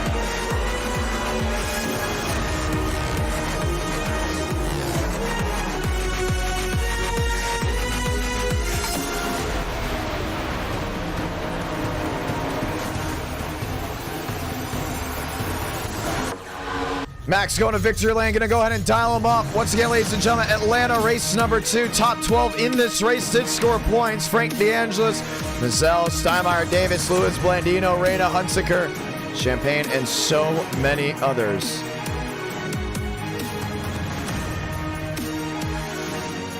Wow. Well, we'll save the replay and get ready to disqualify certain drivers that we believe are now not fit to race in our night in America, including after what just occurred. So we don't have to continue with that. But you look back to just the last Daytona Next-Gen race. What did you see, ladies and gentlemen? Well, great racing. You just never know what you're going to get, including when it rolls off the top. Getting ready to dial up your race winner once again, Max Swearengin, going to victory lane. So glad to have you all with us. Once again, 300 likes. We will see race number 5 of the night. You, the viewers, will be able to go ahead and vote on that. I'm excited for this Friday, man. It is going to be an absolute blast as we get ready to go green once again. Dialing up Max Swearengin. Swaggy, it's a John. You got a copy? Oh gosh, yeah, I got you. What's up? A win, man. I don't know how you pull these ones off. You never get the wins that's like, man, he dominated. Wow, what a run. It's always, huh? Max Swearengin victorious. You know, you always win with the surprises. I should have known with how this race is going. We're like, ooh, someone's going to win as a surprise. I'm telling you right now. And you got it done. Walk me through it. Yeah, I hit the wall in the pace lap because I was texting and driving. Don't do that. No, you should never do that. Yeah, never do that. My objective was to stay in the back, and then as the wrecks kept picking up, I made my way farther back, and I think I caused a wreck, which ensued a penalty. I'll take blame for it. I don't know what happened. I haven't looked back. You did. You nailed him.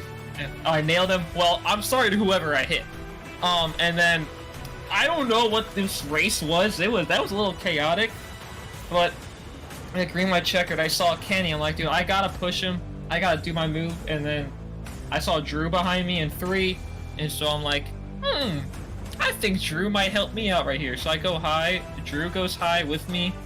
And then they tangled up and wrecked. And I pulled away. And I don't honestly know how I won this race. I'll be completely honest with you. I guess I was right place, right time. But I have no words. I'll be truthful. I don't know what to say right now. That was a surprise to me, even. I didn't think I was going to win this. Well, we're happy you went to victory lane. We're happy we're able to talk with you, talk about the new Camry. Last time we debuted the Ford, it went to victory lane right away. Here you are going to victory lane right away with that new nose.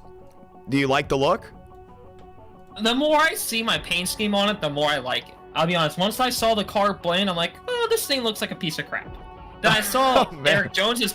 I saw Jones's paint on. I'm Jones like, okay, does look nice. I will give it that. It really does. But once I see all these paint schemes on, they look really good. Max Steinmeier's paint. I don't know if you ever pointed this out. His paint's really good looking. So shout out you, Mac. I love your paints. That nose is destroyed. I don't know what you are speaking about with Max Steinmeier. Well, it was a beautiful car until the nose got destroyed. But that's besides the point. I'm glad I won. I think it's my first win this year. I don't even know. I lose track of stuff. But thank you for this. This was fun. Thanks for hosting. I forget the words I'm gonna say, but I'm gonna shout out the crew on my car real quick. Beam Monsters. If you need BeamNG monster truck mods, go to their website and download it. They helped me with this. They should make more short tracks. Who can I get in contact with to build more short tracks on BeamNG? I would love to start a BeamNG community within the Discord. You can message one. Well, there's some set up already for like the monster truck stuff, but I can get them to There's got to be a way to make grassroots races in BeamNG. Like, we tried it once at Freedom Factory, but there's got to be a way, you know? Oh, there's a late model stock mod. There is a Charlotte mod. I do know that. There's a Charlotte. Yeah, but there's got to be a mod where you can actually, like, start the races in BeamNG. You know what I mean? I don't know if they have the programming set up for that yet, but... Hey man, I think we should do a BeamNG tournament sometime soon with the late model stocks. Is anyone down for that? I'm a grassroots fan, so hey, Sure. I'm for anything. Join the Discord, ladies and gentlemen. You can speak with everyone in this community. Well, that race happened, but you know NR Night in America very well, Max. You know what that means? We just had a race full of cautions.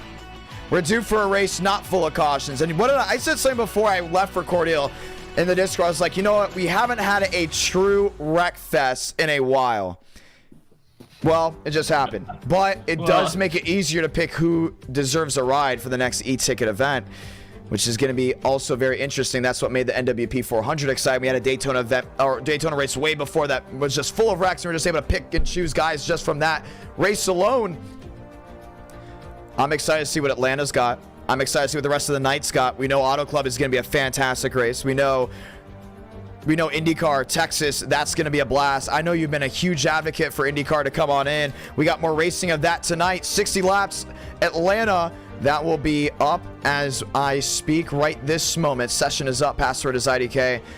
What has been your big excitement about iRacing? Because I don't know about you, man, but something feels right now within the iRacing community. It just feels right.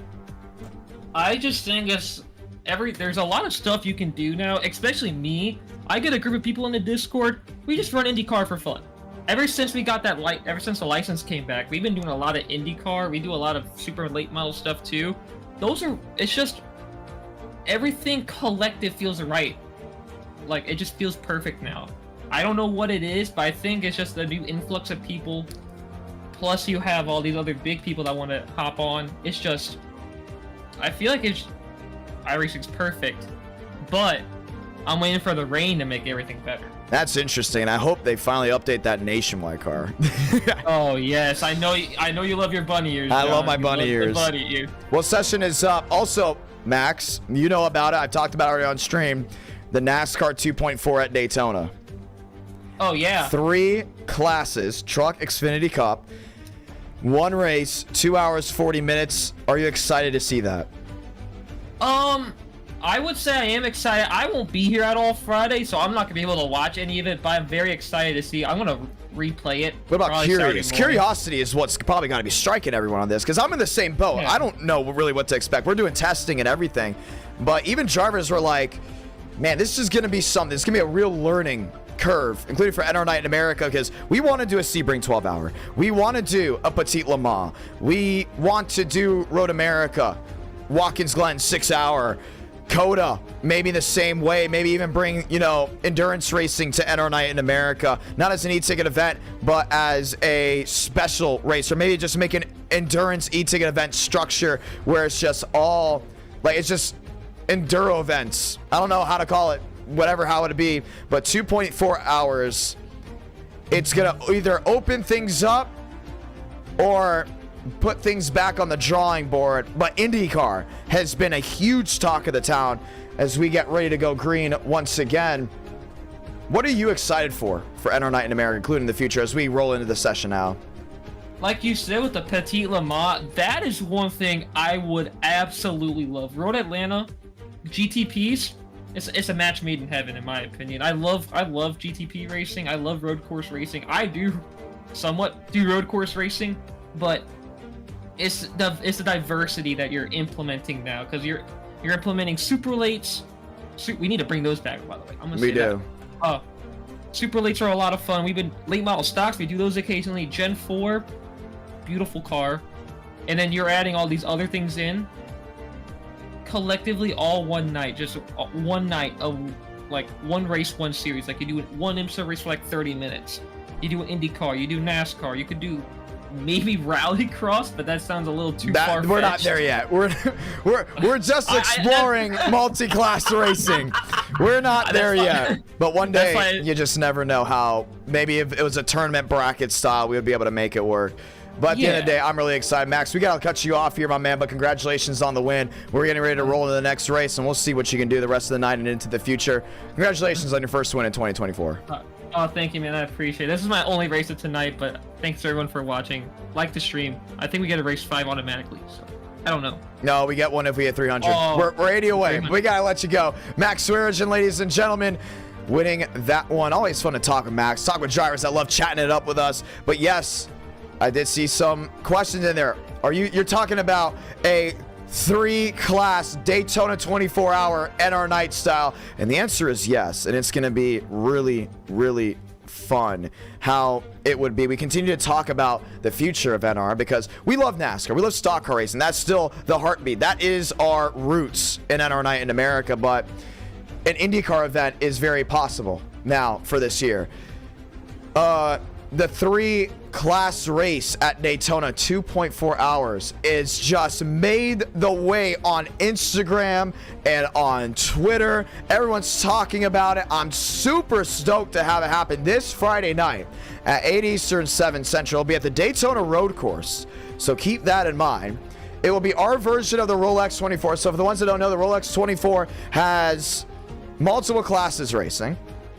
And I thought to myself, man, it'd be so cool to do that NR night in America. But I know, at least as of now, I don't believe we have that true audience yet to just jump into endurance racing. IndyCar made sense. IndyCar came back on iRacing. It was the talk of the town. Hey, let's try it out. We realized, hey, you guys love IndyCar.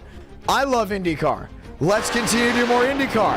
And we thought about the road courses. Forever, it was so tough to make road courses a consistent thing in NR night in America. And then what happened? It became a consistent thing in NR night in America. So our idea is basically, okay, a NASCAR 3 Series. I heard rumors in the past about NASCAR possibly wanting to do this. And I thought, man, that would be so cool if we could just go out there and do it. And that's exactly what we plan on doing. NR night in America, fueling victories all year long. We're getting ready to rock and roll just one more time as we get ready to go green, setting things up as we advance the session just one more time as we get ready to do it. Rolling our way here from Atlanta Motor Speedway. Oh, by the way, the cherry on top, for the ones that do not know, it's a night race. Just want to let you know about it. It is a night race. This Friday night, 8 Eastern, 7 Central. We've been doing a lot more day races recently, but the 2.4 hours will be a night race. It is going to be interesting. It's going to be exciting. I am stoked for it. It is not an e-ticket event. It is a special event for the Rolex, basically the hype before the Rolex. We are all in on it. Let's go trackside as we start qualifying. Underway here from Atlanta Motor Speedway, Frank DeAngelis, William Schmidt, Josh Lilly, all heading onto the racetrack as we get ready to settle the score and see who goes where. Once again, 60 drivers going for 40 spots as we get ready to go green.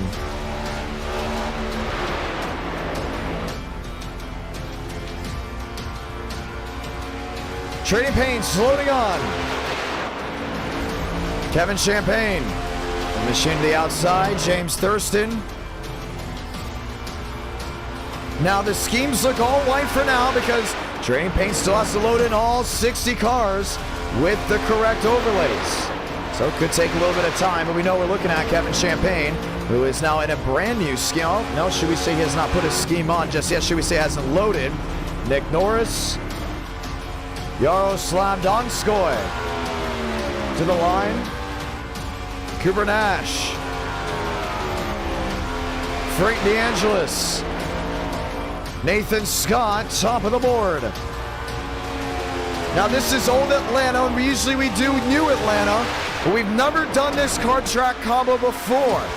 I've always wondered what it would race like, so we're doing it tonight. A brand new car track combo with the viewers watching back at home. You just see how off edge these guys are. DeAngelis ripping around, just trying to hold on to that machine. Sits 33rd. Once again, the top 40 will take the green flag. Glenn Bundren rolling his way around. Frank DeAngelis rolling his way around. More machines back on the bump as we get ready to go green.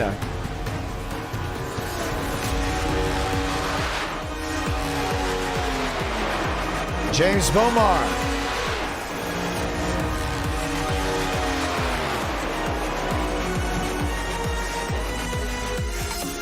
Little blink by him. Big internet issues still out of the Bomar machine. Riley Marabello sitting there in third on the bottom in that Ford Mustang.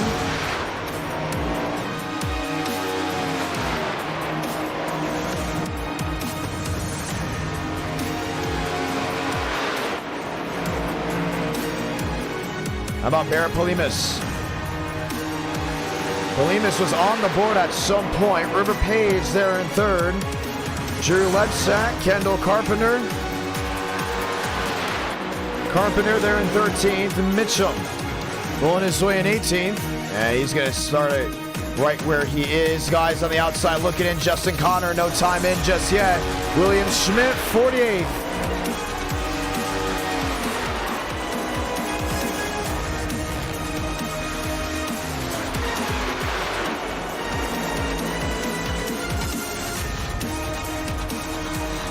Once again, you can sign up for the Daytona 2.4 in the Discord server. Link to that is in the description below.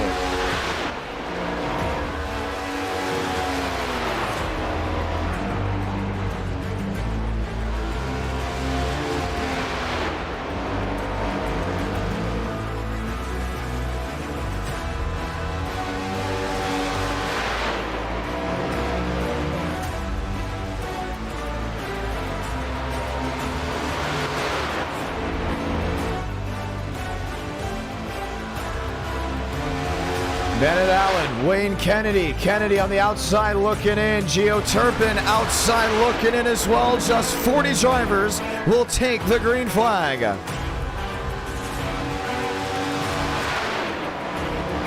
Gio Turpin, one of the Jimmy Johnson fans rolling around. Michael Mitchum. Frank DeAngelis 12th, he's done. Kevin Champagne done as well. River Page, top side, working his way down off four. Man, leaving himself no room for error. 17 seconds left of qualifying.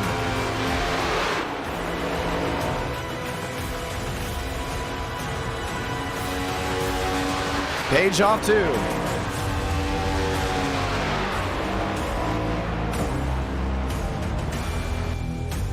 And he will make the show. Who's going home, you may go ahead and ask. That'll be Bennett Allen, Cooper Glick, and so many others that did not make the show. Left side of your screen, top 40 race. Everyone else goes home. Ladies and gentlemen, let's head trackside from Atlanta Motor Speedway.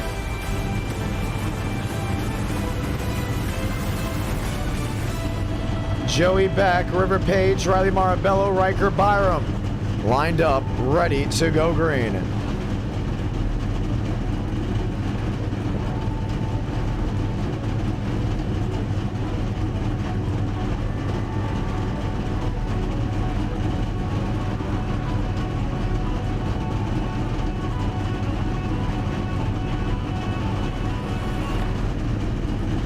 Time to rock. Chua, Champagne, DeAngelis, Ledsack, Steinmeier, Rodriguez, Mosteller, Reel.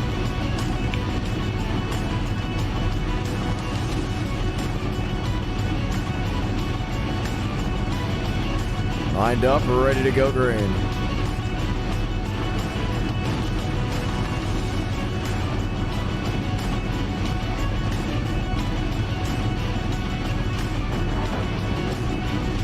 Chevy on Ford, Ford on Toyota.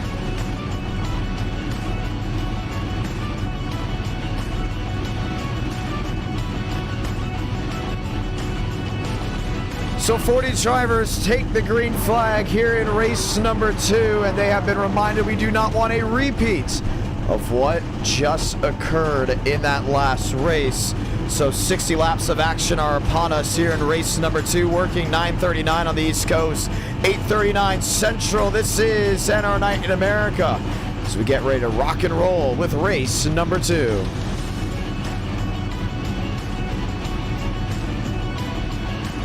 Nash, McConaughey, Truther, Reel. Carlos Truther looking to go ahead and make something work. Nathan Scott, Couple wins already in NR Night in America. Just came off of an amazing win at Kansas. We will see the one to go this time by. Ladies and gentlemen, let's say those magical words. God speed drivers. You are go for throttle up.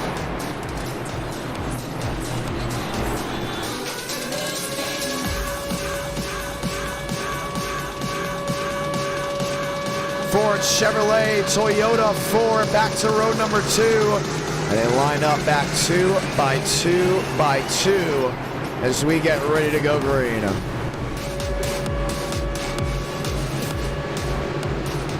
Something's got to work in the favor. The drivers running up front. Well, do we see a caution-free race? I know you're not supposed to say that at all. Thinking, oh, did you just see what we had? You're really talking about a possible caution-free race? You never know what's going to happen in NR Night in America. 60 laps of thunder from the old abrasive surface of Atlanta Motor Speedway. Let's do it.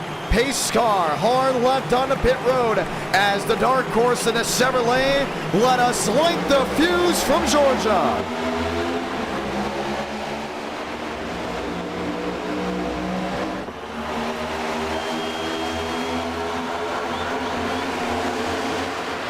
Marabello works his way up through the inside lane. Page into second, thundering off corner exit. He's got a shot here on Walker already.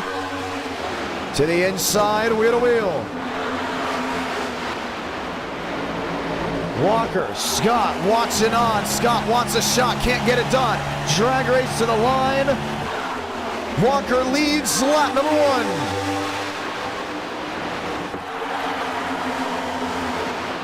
Back in fourth, Scott in third. Aiden Walker, that outside lane has been his. The run off the outside lane. Hit check towards the rear, no caution. Towards the back half of the field.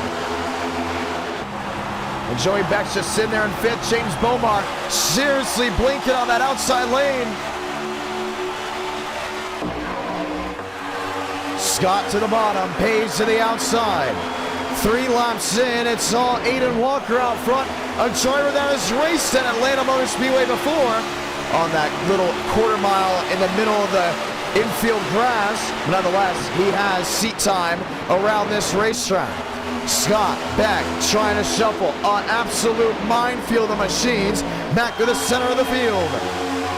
Mosteller, Thurston, still 3 wide, no change. You just hear them thundering down to turn 1. Marty Shimela trying to make up time.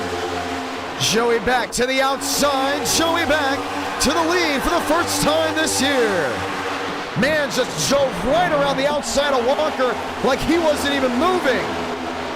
Bomar to the outside, joins in with the Toyota cam. Steinmeier struggling on the bottom, oh, slipping in the grass. What a save by Jumpman. Walker in second. Man, they're just flying. What a race. Just 5 laps in. Beaumont, Page, third and fourth. Mitchum, Rodriguez up to 6, looking for an opportunity. Rodriguez to 5th on the outside. Oh, almost gets in that wall. And hand over fist keeps it pointed in the right direction. 55 laps to go. It's all Joey back out front from Atlanta. River Page. Yahir Rodriguez. Mitchum, Mosteller, McConaughey, and Scott. 6 out of 60. Putting everything they have on the line. There, Fulmius. Fulmius, should we say, oh, trouble. 2, 3, 4 machines involved. Max Steinmeier nailing that outside wall on a lap 7. The caution will wave, oh, a hit by the 55. And that was Cooper Nash.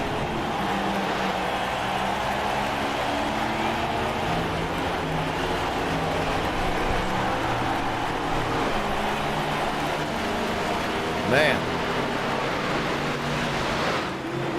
And for Max Steinmeier, it will be another disappointing finish.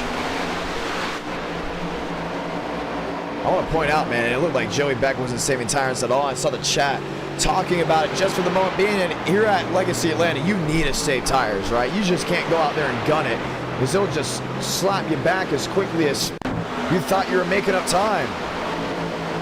Let's watch back to see what happened. You see right in the middle of this field, Lane Sanders lost that rear end, but I hit there from the 9 machine right into the outside wall. And that's Yaroslav Donskoy collecting multiple machines.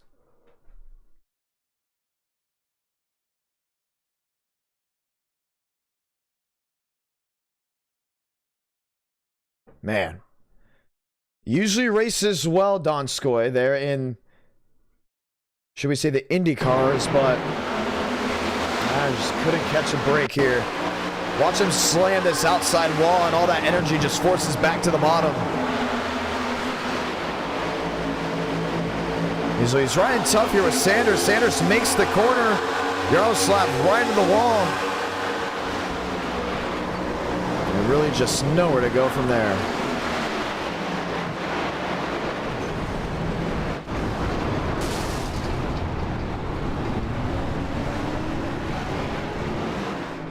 Caution is out, and Joey Beck is staying out. Why? Bennett Allen came out. That had to be a 2-tire stop for him. Walker, Mitchum, Yahir Rodriguez all lined up, and we'll see a restart. I am shocked that the leader would stay out and not take tires. Now, this track, you need tires. I mean, they even talked about when NASCAR would come to Atlanta with this pavement style, when they would get the new tires, they wouldn't even roll the tires at all. They would tell the pit crew members just to pick them up and then bring them to the car and not roll them to the car before practice and just everything in between, just to save that extra lap. It was that important. I cannot believe what I'm watching here.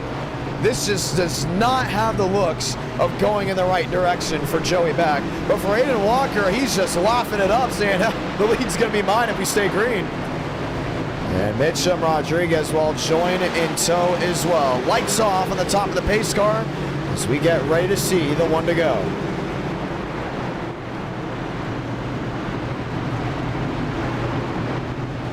Bolimus, McConaughey, Marabello, Champagne, Scott, both the Champagnes lined up 12th through 13th. Let's get ready to rip the Band-Aid off and try it just one more time.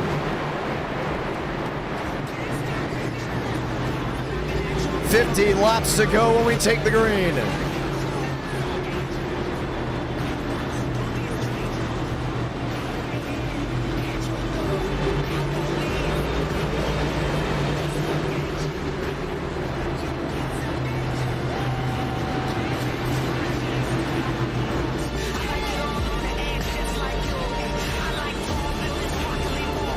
Chevy Toyota. Toyota lined up in that second groove. Should we say row? 50 to go from Atlanta. Mitchum in third. Didn't get the shot out he wanted, but has company behind. Now to the inside of Aiden Walker. Looking for the lead on Beck to 1 and 2. Beck sideways in the middle of the field. Takes Walker with them. They did not fully go around. They save it. We stay green. Battle for the lead.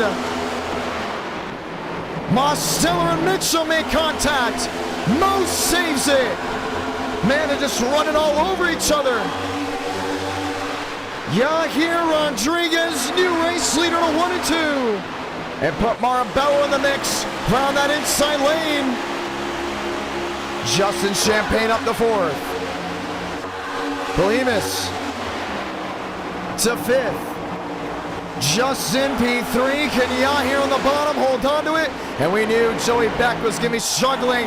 Yahir, hand over fist, loses the lead but saves it from going into the grass. Mitchum to the lead. Marabello to second, ripping top. And puts Justin right in the middle. They're going to be laying on each other. Riley Marabello, new race leader again to turn 3.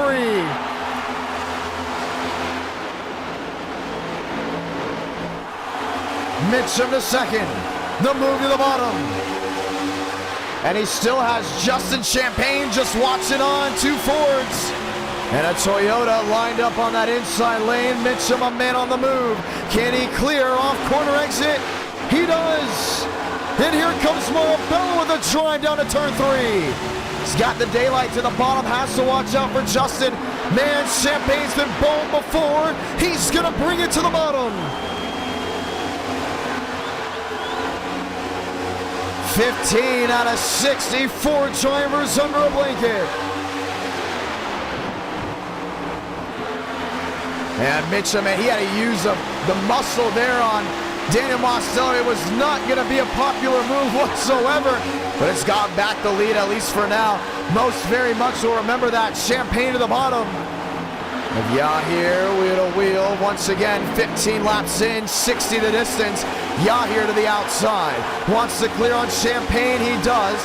And most of this field has shuffled on out. Marabello to the bottom of Mitchum. Toyota, Ford, side by side, wheel to wheel. Rodriguez looking up the gut. He wanted it so bad. But had to bail. Looks to the outside now, a possible 3-wide move. Oh, nails the outside wall in turn 4. Mitchum leads 16, 17 of 60. And put Kevin Champagne in this mess. He's lined up now in the outside lane. Carpenter in tow, looking for an opportunity. Belimus, McConaughey, Bomar. 8 drivers under a second from each other. It's gonna get tight once again off corner exit. Riley watching on. 3 drivers, nose to tail. What's gonna work? Back to 1 and 2. Bomar to 9th. Gavin Austin to 10th, thinking about saving tires. Yahir rips top, nails the wall, holds on to second. Can he clear to the bottom? He cannot. Marabello downstairs, and he's going to make it work.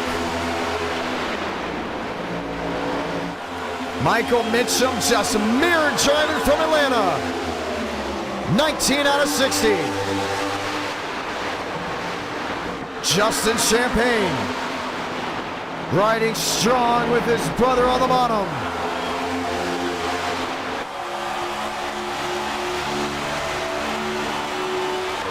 The run to 3. Yahir's going to make that big lunge once again. Hard drive to the center of the corner, but he's going to pull alongside him. He's going to Toyota on Toyota. Oh, couldn't make the bottom work. Hand over fist. Had it sideways again, but saved it. Marabello to second. Champagne to 3rd.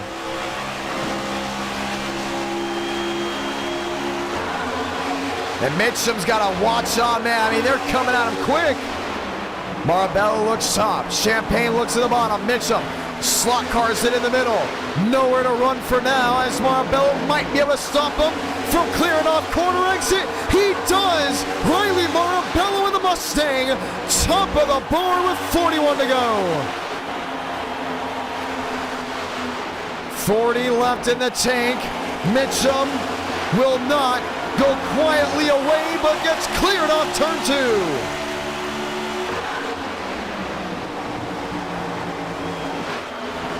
Riley Marabello, new race leader. And we haven't seen him win an NR night in a long, long time.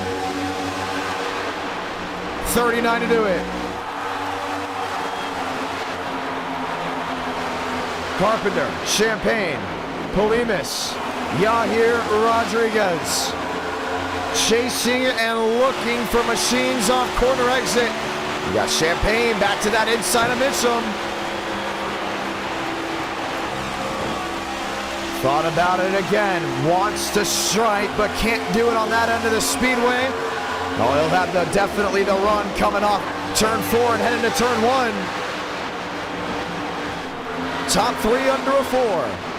Top 7 under a second and change. James Bomar in 8th. Now gets that drive off the outside lane and looking for a move. So they spread on out, and now the question comes in, strategy. What's the game plan? Do you save tires? Do you hold on to your machine? Or you just let it rip consistently? We've only seen one caution so far, and now with 38 laps to go, you wonder what's next. And for a lot of these guys, it could be a big shuffle of the deck as some move forward and some move back on tire strategy. Mitchum to the outside, the drive off 2. Holds on for now, but Kevin Champagne just stuck in the parade to turn 3. Yahir to the outside with Bomar. Bomar into the outside wall. And he's going to fall back a lot just from that incident. Another one on the move, McConaughey to the bottom. Mitchum in second. You got to watch out because Champagne's going to find a way around him, I think, at some point in time. And what's great about Old Atlanta is it's so bumpy, the ride high has to be lifted so much. You get a better airflow underneath these machines than you would at a smoother surface intermediate. Well, and that's what's made the racing so darn entertaining. All that air from going from the bottom of the car. Well, creating definitely closer action as this top 3 have mainly stayed back nose to tail. Believus, McConaughey, Bomar, Gavin Austin, Josh Lilly. Kenny Reel back to 11th. There with Yahir and Rodriguez at one point have the lead. Has dropped outside that top 10. Well, we're going to stretch our muscles just a little and have strategy become an opportunity point. With 34 laps to go, this is race 2 of the night. From Atlanta Motor Speedway, you're watching Enter Night in America live on the IDK Player YouTube channel. If you enjoy the great race in action, feel free to subscribe with notifications on because the great racing does not stop here. We're back Friday night at 8 Eastern, 7 Central. Battle for second. Mitchum ripping top, has a move to the bottom if he wants it. Oh, not going to make that work. Looks top again. Now looks to the bottom. Can't find a way around Kevin Champagne as the Ford locks it into second. The Mustang's just been so quick here on these intermediates. And they have definitely shown the way. Carpenter in 4th.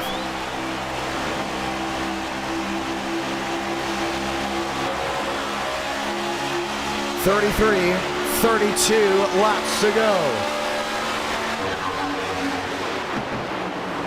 Multi-groove racing at its best. You can go up near the outside wall. You can paint the inside line. Heck, you can even run the middle like Mitchum's been doing all race long. But when was the last time you've seen Riley Marabello go to victory lane? Think back, way back, to maybe 2022. 31 to go. Josh Lilly in 8th. Battle for position, James Bomar. Kenny Reel down on the bottom in the Husky 19.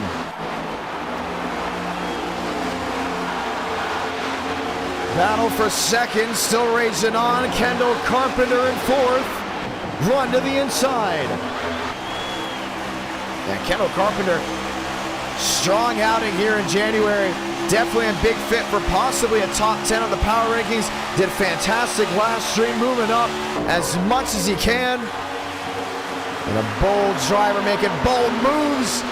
Putting the muscle to Michael Mitchum through 1 and 2.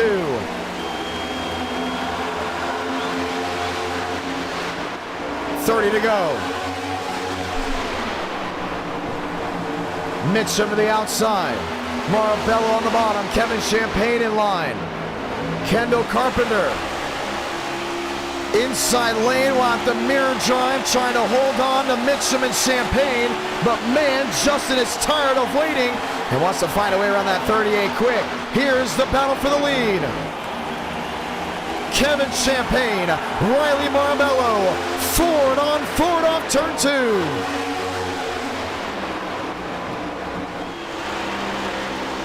You're hearing them breathing out of the gas. Even the marbles coming off the tire. You can just see it on entry. And how quick these machines have been rolling is definitely torn these tires up. Kevin Champagne runs catbird, trying to close on in.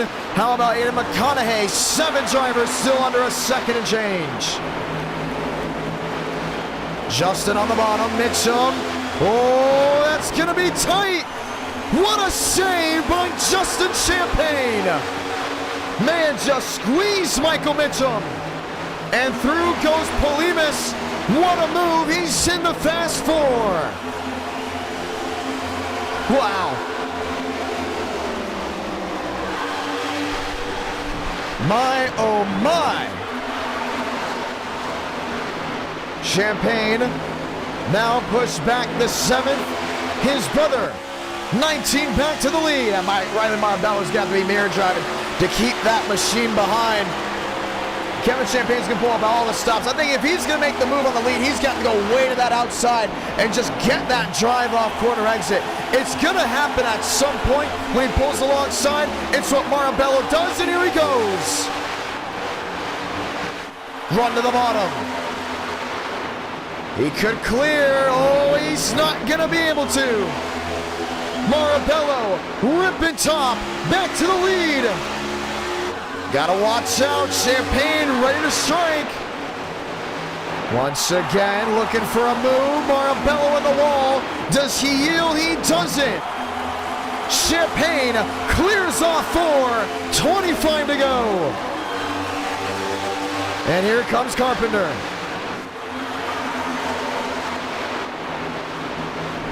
It's a Ford frenzy in the fast 4. Carpenter in 3rd. Marabello 15 back. Oh, he's not done. 8 back, 9 back to that outside lane. Oh man, he's got the speed to carry it off corner exit if he can just keep it pointed in the right direction. 24 to go.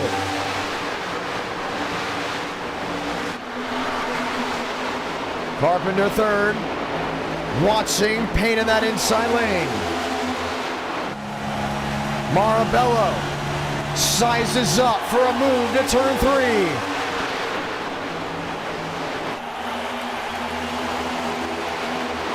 The Ford camp has got to be loving this. Look at the left side of your screen. Marabello into the outside wall. Just no way. Tore the tires up way too early. And has given the lead to Kevin Champagne. Now what can Kendall Carpenter do? In the Atlanta Hawks Ford Mustang in 2nd. Ford, now just a fast 4. Marabello's dropping way back. I had to put on the flat. It's got to come to pit road right here. 22 to go.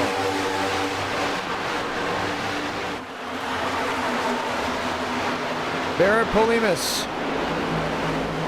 They're in 3rd. 3 drivers still well under a second. Here's the battle. Justin Champagne.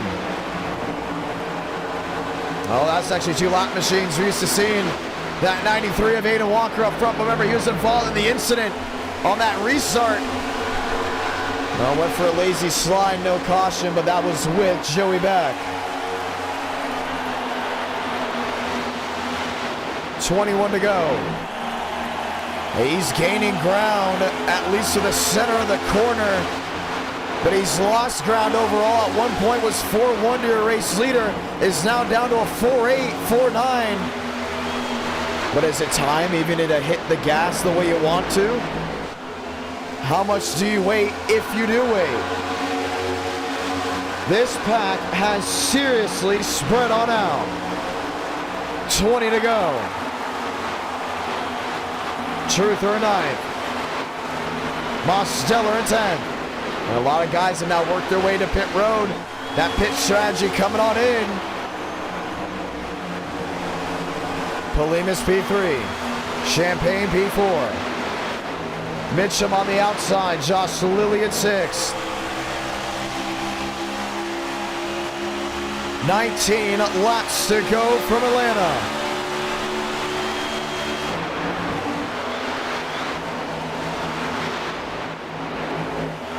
Carpenter under fire again.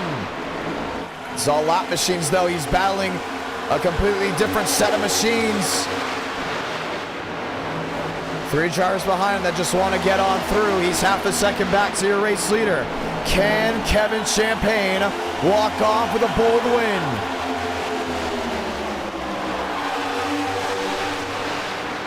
Justin in 4th. Mitchell in 5th. Josh Lilly in 6th. And it's getting racy, man. It's been racy already, but boy, is it just ramping up. 18 to go. Mitchum P5. Kenny Reel P7. Kendall Carpenter now 2-8 back. The dogfight for the lead is ready to get back on.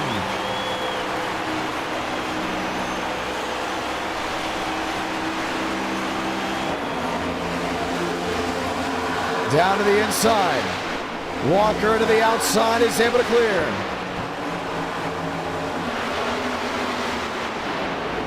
Still able to hold it. Well, how long can this battle continue? 20 the difference. Kendall Carpenter is there, but Polimas is there as well. It's 3 Fords under a blanket for the lead. Gets some. And Champagne's got the mirror drive. He's on the defensive. Wants to block to the outside. Puts Carpenter on the wall. Walker gets by. Kendall Carpenter, new race leader. This time by will be 15 to go. He can't hold on to it. Contact. Carpenter goes around and the caution will wave. Oh, no.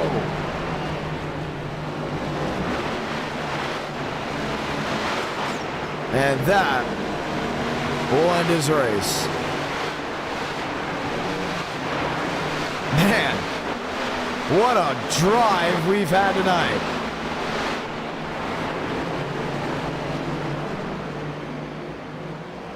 Wow. I mean, he went nail into the outside wall.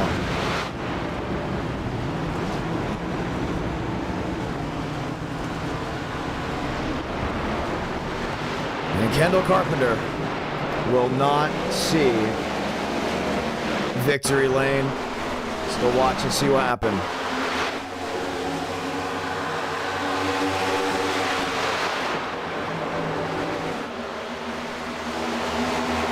See Champagne trying to squeeze, but look at all that daylight in between them. Yanks the wheel down, trying to keep it off the wall, but open the door for an incident and just rip the entire nose off the machine. Here comes the 10 machine of Barrett Polimas to take the lead. Wow. But he's going to lose it off pit road. Kevin Champagne wins the race off. These are 2 drivers, I believe, that have already pit. McConaughey, Mosteller, I think, went for the 2-tire stop. Yeah, this is going to get interesting and quick as we get ready to see a restart. Well, how about this race? With what we've got.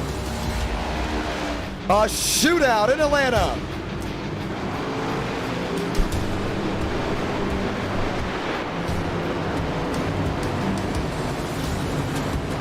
Maybe you thought things got excited before. Just get ready. McConaughey coming to pit road. So it'll be Daniel Mosteller, the fan favorite, up against a Champagne. Polimas looking for his first win in NR. Josh Lilly, Justin Champagne.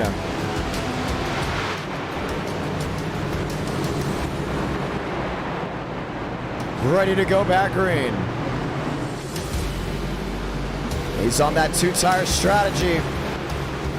He'll have to hold on for 12 laps if he wants to win this race.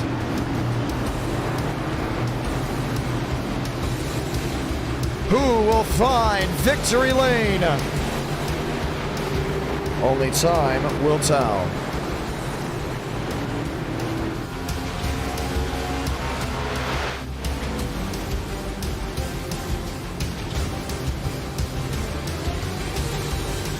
Pace car will make the hard left on the pit road. This is going to be the race. A lot of guys are trapped a lap down from coming to pit road, which will make them go towards the tail end of the longest line. 12 laps to decide a winner. Mosteller, Champagne, Polimis, and Josh Lilly. Back underway, and Champagne spun the tires on the bottom. Mosteller gets away to turn one. It's a huge break, but for how long can it work out for him? Lilly on the outside. Working wheel to wheel with Champagne. Oh, Mitchum, hand over fist, holds onto it. Now the 87 must mirror drive for 12 and a half laps. Should we say coming down to 11 laps? You can see Josh Lilly there in that middle lane. Drive off center, contact through the brothers. Frank DeAngelis turning Christian Delgado.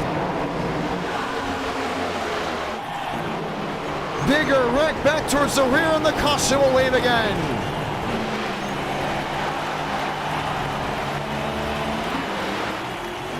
I don't think most wanted to see that at all.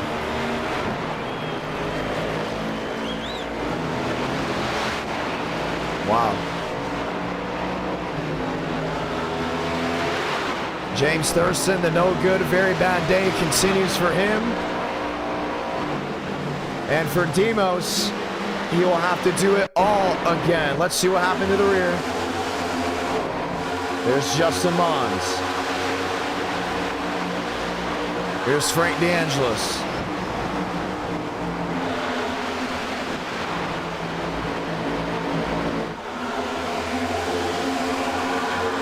Frank just got to that outside wall. Man, just nailed Delgado. So Joey Beck and others with him.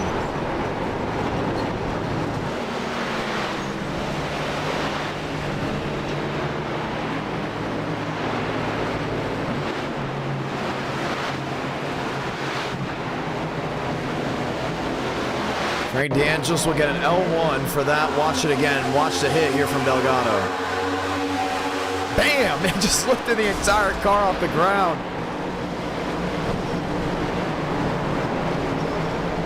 Things went for a wild, wild ride. Well, we'll do it again.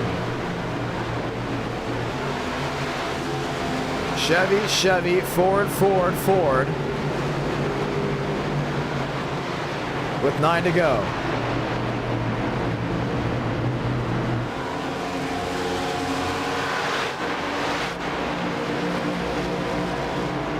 Lights on the top of the pace car.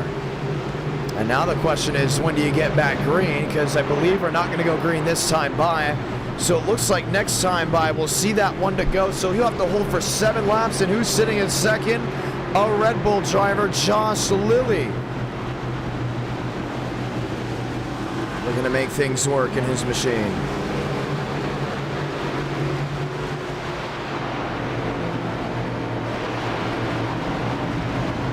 Time to tick away.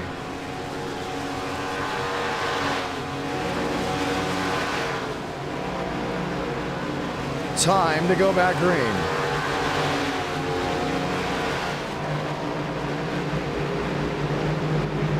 And it's going to be tough to see what's next in line for all these guys. I mean, you just go ahead and take a peek at it. Demos has made 2 tire moves before that have worked out in the past. This right here could very easily be it, and they're going to call it the 1 to go. Mos, Lilly, Champagne. Champagne back there in 4th. Polimis, Mitchum in 6th. Sweet, get ready to go back green. Once again, ladies and gentlemen, 300 likes, we see race number 5. Oh, we're already closing in on that. And we're so thankful for it. Can Mos hold them off? Or can Josh Lilly go to victory lane?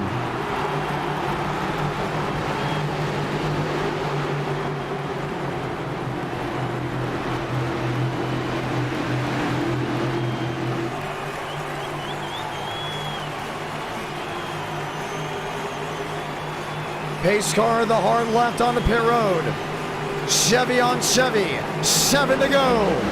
Oh, Lilly spun the tires. That inside lane has been crucial for machines tonight, and most gets away again. But he's got Kevin Champagne right behind him.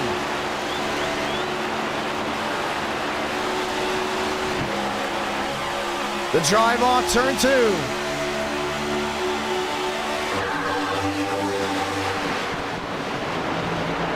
Kevin Champagne to the outside, trying to get that runoff corner exit. There's Mitchum stuck 3 wide in the middle.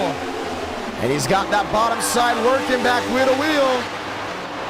Justin in the bottom, 3 wide. Lilly in the middle.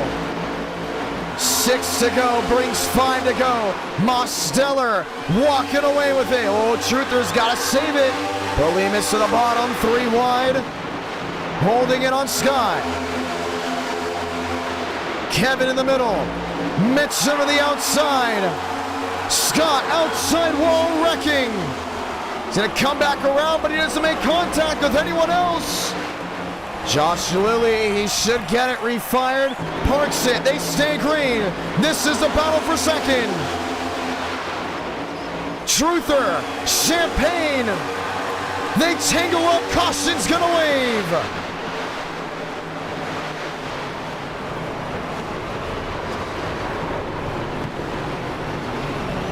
And that 87 had to be screaming, no caution. Now, Carlos Truther isn't a big fan of Justin Champagne, and I think it's showing right now. Parks it in front, and I think Truther wants to go get him in reverse. That will not be the case. Man. Long green flag runs early out, but when you get a shootout,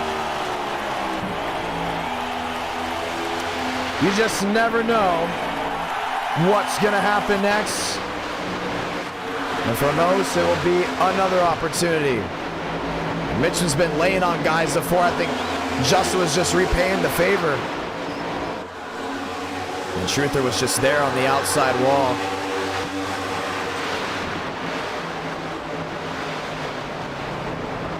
As Carlos Truther has some choice words for Justin Champagne down in the live chat. You see him gassing it up. I think right now he wishes he was a bowling ball and Champagne was a pin and he would just nail him. You see how frustrated he was after the contact. And Truther was there. Champagne just shunted him.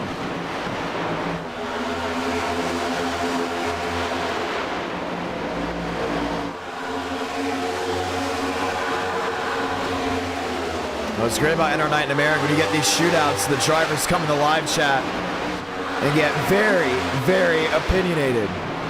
Here's the first one. He tried to clear him. Truther was not going to lift.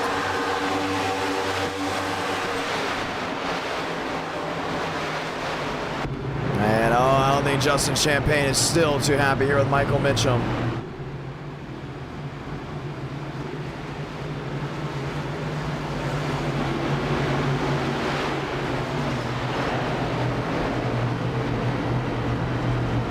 Champagne will put it behind the wall, and we will have a 2-lap dash to settle this race. This is it. Most chooses the outside lane. He has more grip up there on the restarts. Forces Mitchum at the bottom. This is going to be the restart.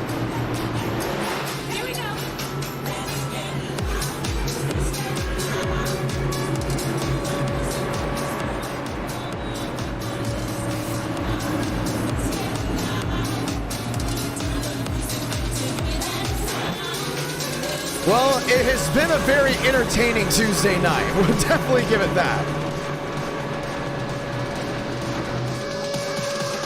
Drivers have boiled over as we look to settle a victor in round 2. And we head to Auto Club for race number 3. That's going to be just a 30-lap sprint race. Out west, tempers getting hot in Atlanta. This is the race. Michael Mitchum, Daniel Mosteller, they've gone at it before.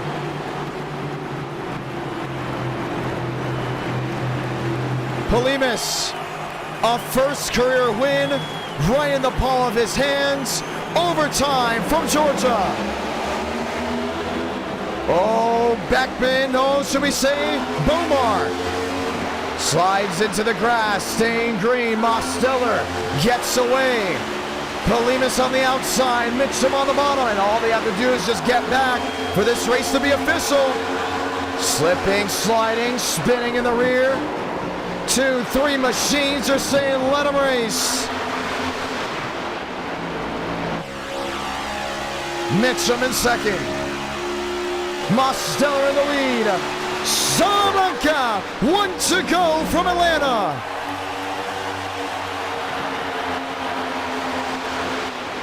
These were the top drivers to get it done. Mitchum, the bold move to turn 2, gets a drive off exit. Last run, 3 and 4. Mitchum with the prayer. It's not gonna work. The 2-tire strategy rules in Atlanta. Mosteller victorious in Georgia. Champagne second, Mitchum third.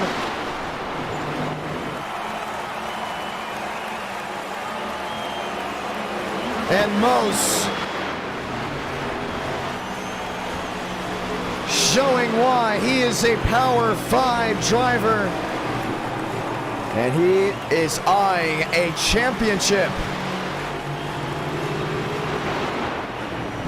Indeed, he very much is.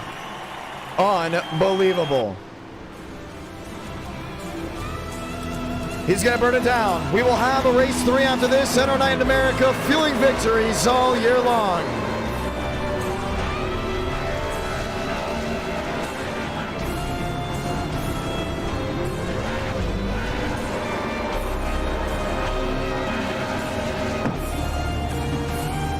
Daniel Mosteller letting it fly.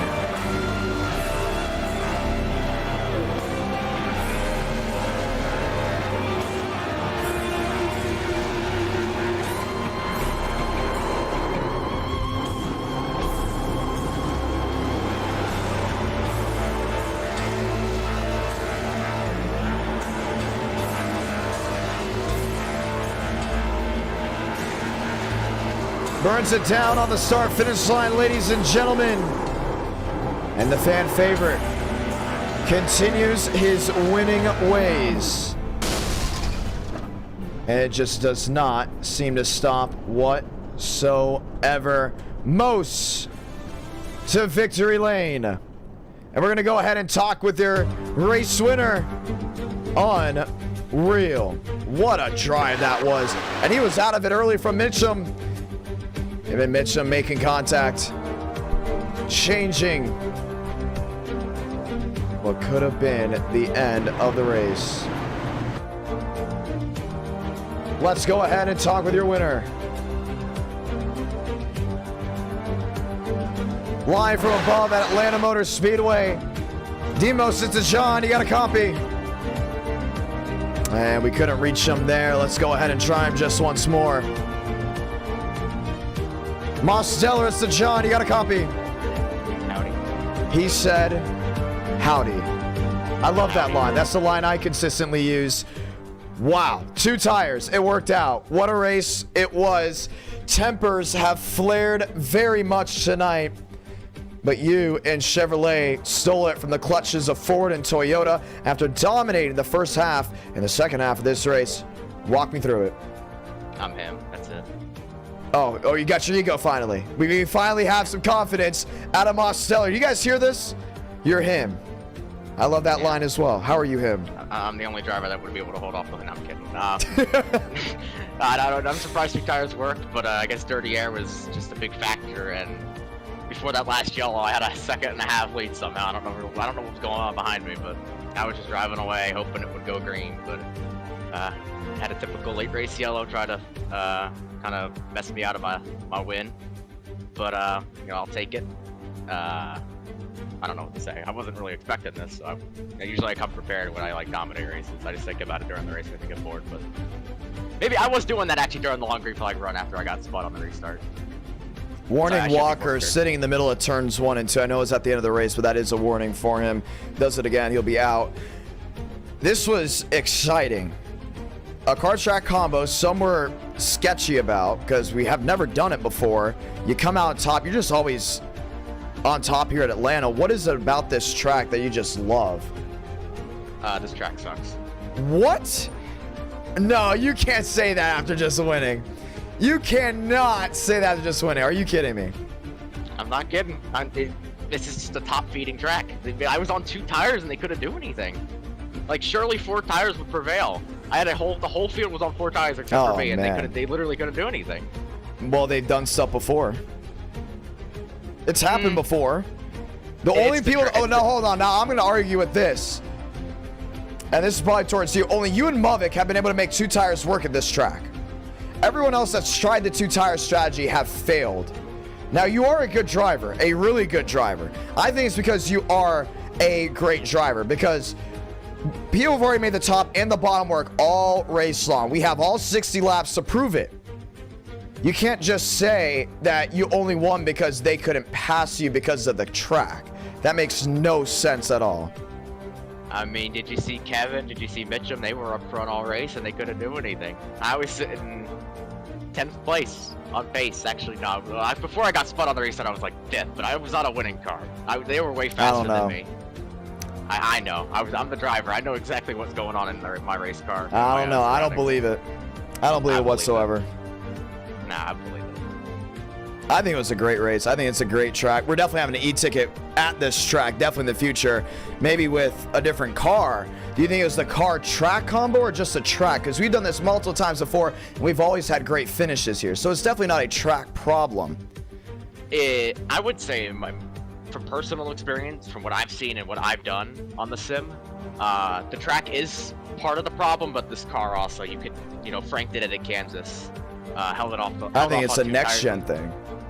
Yeah. But then again, at the same time, you got to think about it. Every other driver had every opportunity to do the exact same strategy as you. Yeah, I mean, it was early, though. It was a bold strategy. I was debating doing it, but... But it's worked in the past. And if you know anything about NR Night in America, what happened with the COT at Atlanta with the photo finish with Braden Mavik? Frank DeAngelis pulled off the strategy once. I could too. Anyway, if Frank could do it, anyone can. No, I don't believe that. I fully disagree with that statement. I think you're way over your head on that. Great win. Thank you. Fun race, but I seriously disagree with that statement. Nonetheless, we're going to race 3, Xfinity at Auto Club. 30-lap race. Are you excited for that? No, I hate the Xfinity car after last Thursday. Oh my gosh, dude, are you okay? You're the Mr. down in the dumps.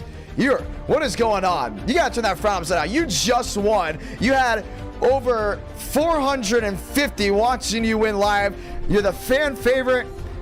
I'm not gonna make any comparisons, but boy, what is going on with you? I'm just tired, man. I'm on 3 hours of sleep, and I just whipped the field. I mean, I want to feel happy, but I'm so tired right now. I'm barely awake during that green flag run. Well, that. But I'm having a lot of fun racing with everybody.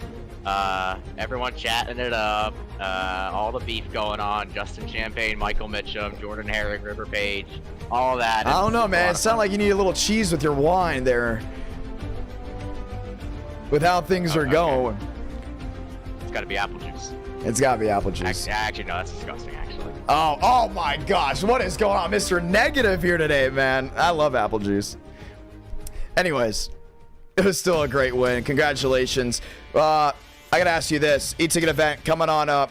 The Darrington Woodworking Florida 500. But we do have the Daytona 2.4. What are you most looking forward to on that?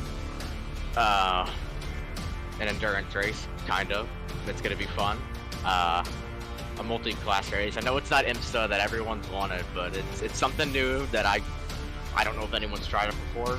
From what I've seen, no one's done it, but I could be wrong. But it's going to be something new, interesting to, see how it is. I don't know who's confirmed for it yet, but I know that the driver spread's going to be, it's going to be spread out. There's going to be some good people. You will be in the next gen. I know that. Yeah, I like it when I'm on page 2 of my car and I get to see it rev out. It's just really satisfying. That's the only reason I picked it. Small things like that in the race car, virtual automobile. Well, we're not doing the front stretch chicane. We know that. And the next gen usually performs better without a front stretch chicane, which should be very interesting. There's 60 drivers going at it. It will be also a night race, which should be a lot of fun. We've had a lot of people already sign up for it. We're excited to go ahead and lock them in. You've never won an e-ticket event. Does that change here soon? I hope so. But we'll see. It's gonna take a lot of luck to win a super speedway race, and I've had probably the worst luck I've had on super speedways in a while. I've been taken out in nonsense. I got wrecked by Swaggy, race winner, on like lap 20. Didn't you just win at a super speedway? Like 3 weeks ago. That's a long time ago. I mean, this year, this calendar year. All right. I got a massive view. I gotta stop. This is not me, huh? I don't know, man. This is. Am I talking to Mos or am I talking to someone else? I'm not sure right now. You're talking to me. Okay. I gotta chill out. I'll win the next race in the next I'll win again. You're the fan favorite right now. Usually you come in and you're like all excited. The lovable Demos. I don't know what's going on with Demos here tonight, but I would love to see the lovable Demos back. I don't know what's going on with you right now. Just me personally. It has been an interesting interview. I think I'm perfectly fine. I don't know. Because you just won a couple weeks ago at a super speedway, and you're saying that you've had horrible luck, and it hasn't been going your way. I'm like... I'm talking about the calendar year, man. All right. Calendar year. All right, well, we did just put the session up. We're going to Auto Club. I think you're pretty good there at Auto Club Xfinity, which you usually do like. I think you just don't like it because of how the Drive Smart California 500 went. No, sorry, let's rephrase that. Drive Smart to Daytona went with our team. Came up short, sadly, but it was a fun couple of weeks. Mos, I think you still got a lot of winning left in you. Power 5, you're still very much on it. You'll have an opportunity to choose race 2 next Tuesday for the championship. For a driver choosing a track, what would you like to see? And what would you discuss with the drivers, the other 4 drivers, before choosing? I said I had a lot of bad luck at super speedways, but it would be so funny if you had a championship come down to a super speedway race. It would not. Better, what about a figure 8 race? That would be so much fun. I would outlaw that. I would veto it so quickly. I still have to approve it. I still have to approve it. The drivers finally get the fixed stuff, and you're gonna shoot that down? Absolutely, 110%. Without a doubt. If you guys said a figure 8 race, the answer would be absolutely no. This is NR Night in America. We did it once for Halloween. That's it. Only once for Halloween. Not again. It was fun when we did it for Halloween. Now, if you guys did like a cool grassroots track, you guys wanted to go over the seas, maybe a road course at Monza, cool. Let's try something different like that we've done in the past. But it's still got to be championship worthy. Let's say it like that. It's got to be championship worthy. It's got to be something that's like, I think the best out of U5 would get it done here. You know what I mean? Hey, I don't want to Oh, it's next gen. Do not join that. Wait, is it Auto Club? It's Auto Club, but it's the next gen. Well, let's let the viewers vote. Hold on. Oh, well, I might as well register. Don't do it. Hey, it's really bad. No. It's really bad. Don't do it. We've done it before. It was great before. They've ruined it. Trust me. Well, let's see. Well, let's let the viewers vote. Next gen. Viewers, listen to the fan favorite. Auto Club. I don't know. He had a lot of cheese with his wine recently. Well, let's let them vote because I have no problem changing it, but it's up to the ones watching. You guys still want to see the new Toyota, or do you guys want to go Xfinity Series racing? But it is the right setup. That's what's important about it. Oh, so I'm going to sidetrack real quick. I need to thank a few people because you're going to drag me away. I want to thank Team TCB for the motors. Great motors. Strong. Yeah, I want to thank Walker for the paint scheme. He just asked me if I wanted to run a Celsius car with them to confuse you, make you mad. And I don't think you're mad, but it failed. But I thought the car looked nice. Really? Yeah. That's a first. But yeah, thanks to him for making the paint scheme. He made the Allmendinger 16 car on Trading Paint, so you can go check out Benjamin A. Walker on Trading Paint if you want to race it. Want to thank Mark Austin. He's my biggest fan in the chat right now. So yeah. I'm watching the vote, and it's going back. You know what, Demos, you said the Xfinity car was so good. I'm just not going to say anything. I'm not going to go after one or the other. Here's your opportunity. Explain why the Xfinity car will be better at Auto Club than the Next Gen. This is your time to shine in the sun. Now, you've swayed votes before. Can you sway votes now? We've done Next Gen the past 2 races, and they've been kind of chaotic. I think with the first of all, I can't talk right now. Oh my gosh. Vote the Xfinity car. That's all I'm gonna say. See, it's 51% right now in Xfinity. Oh, it's tied now, but it's going back and forth. Well, no. Stop voting for Next Gen. The Next Gen session's already up. I will point it out as that. If you wanna do Next Gen, Auto Club, go do Afix or something. Do you just read Nick's message. No, I just read it. It's bad. See, here's the thing about iRacing drivers. I'll point it out. iRacing drivers are great because they will give you what they actually think. But if I had a nickel for every time something I was going to do was considered bad and it ended up being great, I mean, I'd be on a yacht right now. How many times Sebring apparently wasn't good enough? It was amazing. Sonoma wasn't good enough. It was amazing. Auto Club's only good with Gen 4, and Atlanta's only good with Gen 4. This doesn't work, that doesn't work. Then all of a sudden we watch it and it's absolutely fantastic. So you also got to think about it like this.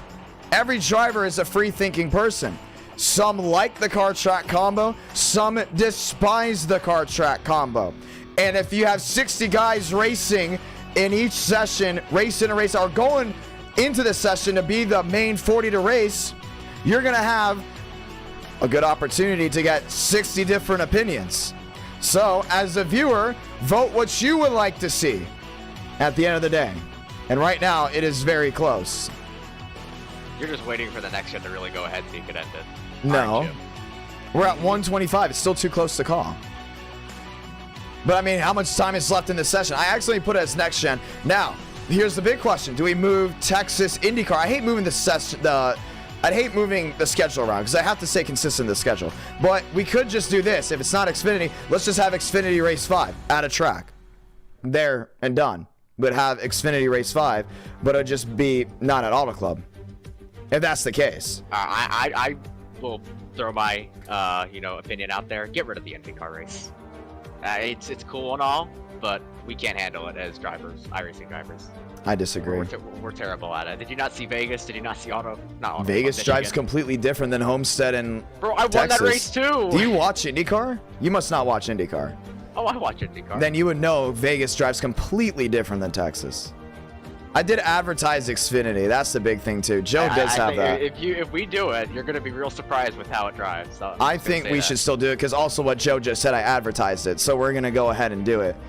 Boom, we'll end it right there, and it's gonna go to Xfinity, winning barely over the Next Gen. So get out of the session, and we will be doing Xfinity Series racing for race number 3.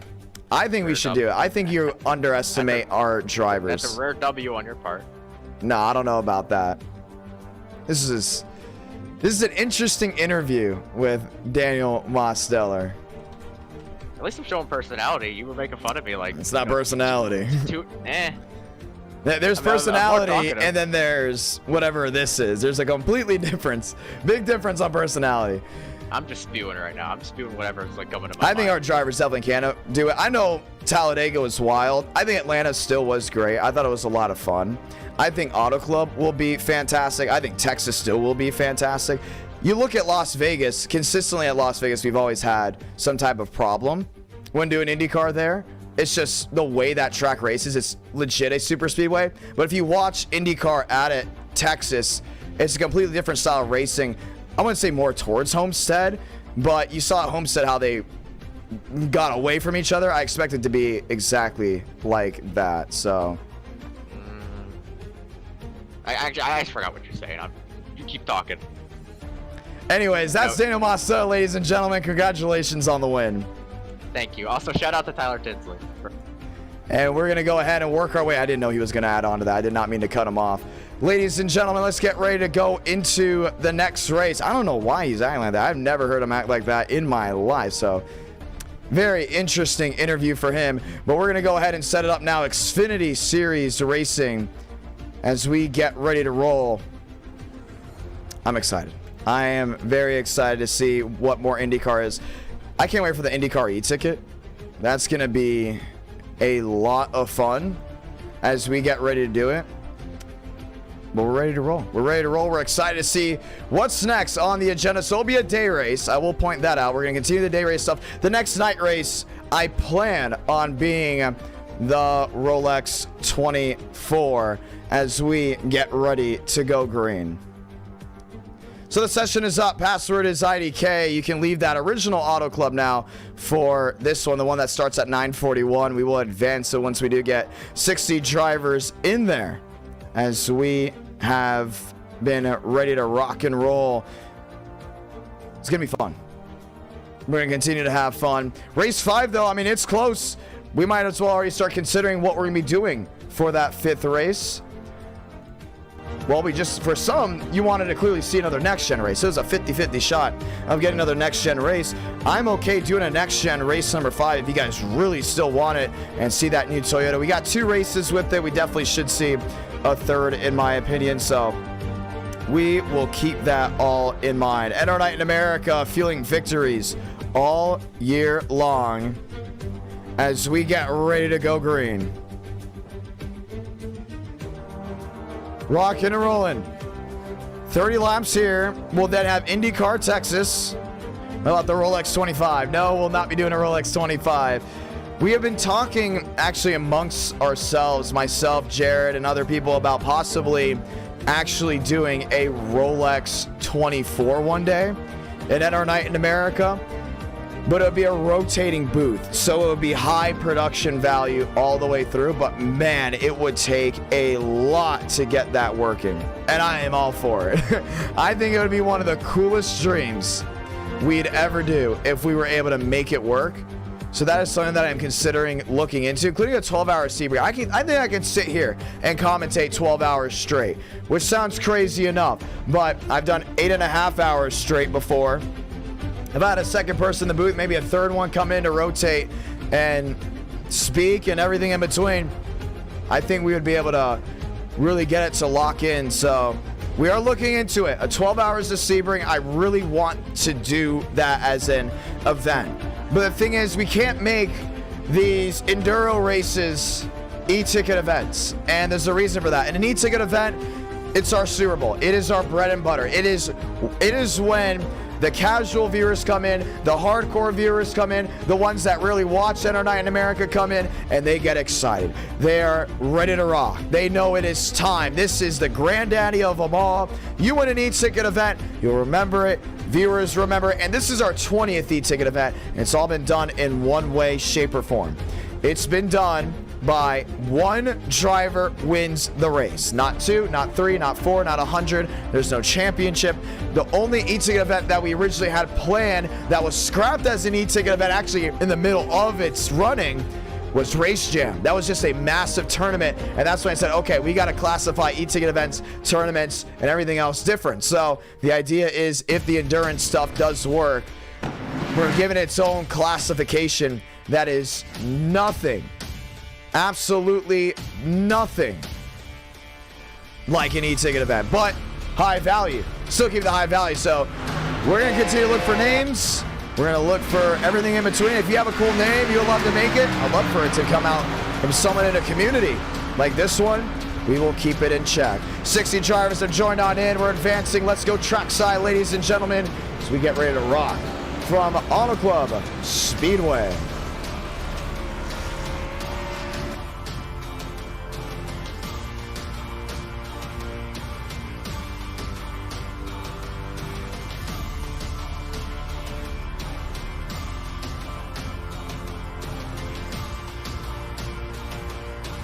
Let's get ready to go green. Nathan Scott.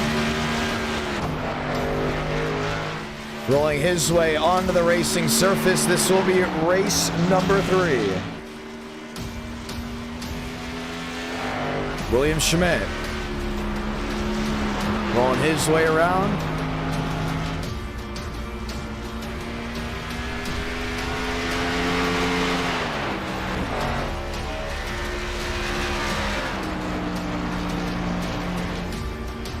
Jackson buys. Brand new scheme for him. How about that one? Dale Greenwood.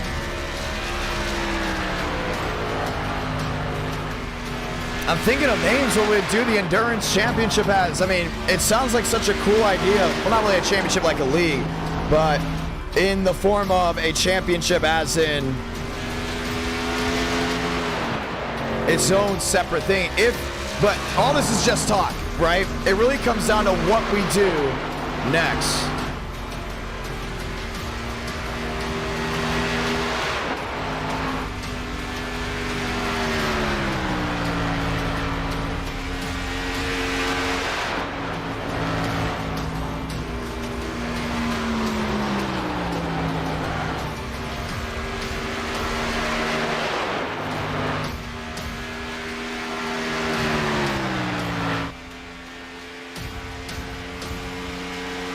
Three out, 3 minutes left as we get ready to go green. Kendall Carpenter.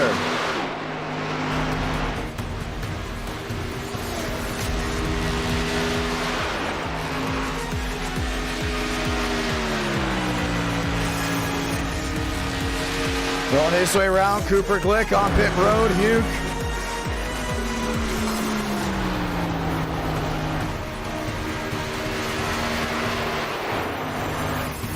McConaughey, Carpenter, Sanders, Garza, Truther. Butte to the line, holds on to it. Gio Turpin. Up near the outside wall, gets a drive down off. Kenny Reel.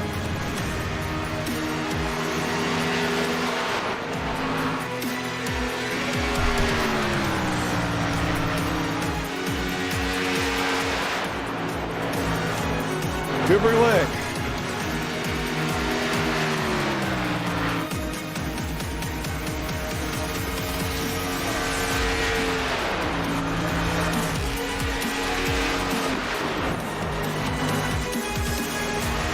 Glick to the outside. How about Max Brady? Here's the fun thing about Max Brady. I don't know if Max even knows this. I'd love to drag him to the track to see if he even knew before I say this. I called a race this weekend with Max Brady Racing. Not a joke. He raced the Legends feature at Speedfest, and I was calling the B main of Legends, Bandoleros, the A main of Legends, and the Jag Series All-Stars Tour presented by Chevrolet Performance with the Speedfest 100. That was the Pro Late Models. Max Brady raced up against Donovan Strauss. And man, they did a pretty good job. They were up there. Max, I think, what, got third, fourth, one of those two? He was up there. Giving it his all.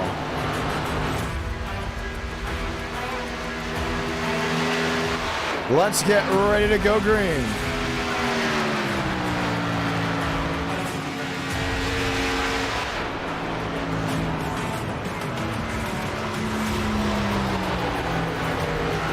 Dude, Shamela, who's on the bump? Ramos out, McKinney out, Doran out, Valderez out as of now.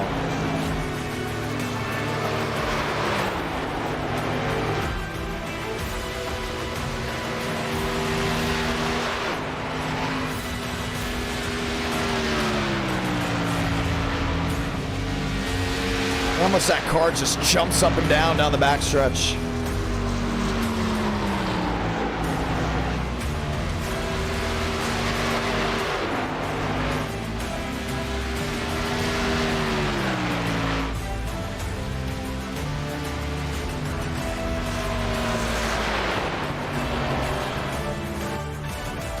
$60 drivers entered.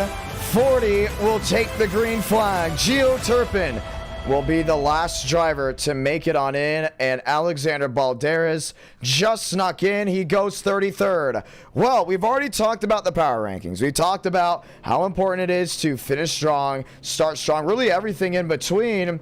But Joseph Armstrong knows he can lock himself into the Power 5 championship by winning this race alone. You know why? Pretty simple. High SOF. And I mean seriously, high SOF for this race. It is absolutely ecstatic from what I'm looking at. Steven Wilson, who's raced and won an e-ticket event here in NR Night in America. He won the Drive Smart California 500. He starts 8th. Nick Norris, that 41 machine, he starts 16th, looking up and down to see who else could be in here. Yaroslav, Corey Stockman, Max Brady,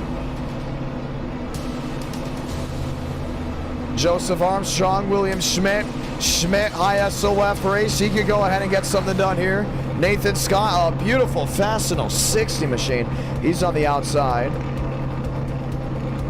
They said there's a lot more guys in here with the high SOF, so keep that in mind. Parker White did not qualify. Donovan Strauss did not qualify. Femi Olot did not qualify. And those were the Coke guys that did not make the top 40. You must qualify your way in to race in NR Night in America. No ifs, ands, or buts. And guess what? They were outside that top 40. Let's get ready to go green.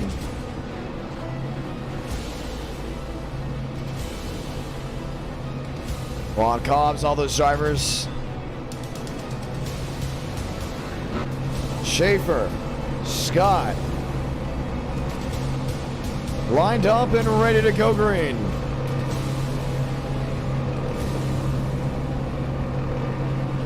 Lebsack, Schmitty, Joseph Armstrong, brand new 22, as we get ready to go green once again. NR Night in America. Fueling victories all year long. We go green this time by. So let's go ahead and say those magical words. God, speed, drivers, you are go for throttle up. Now they didn't qualify in. You've got to qualify in NR Night in America.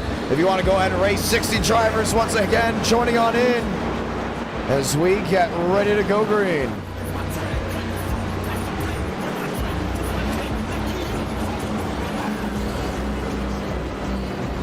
Lebsack and Scott, row 2.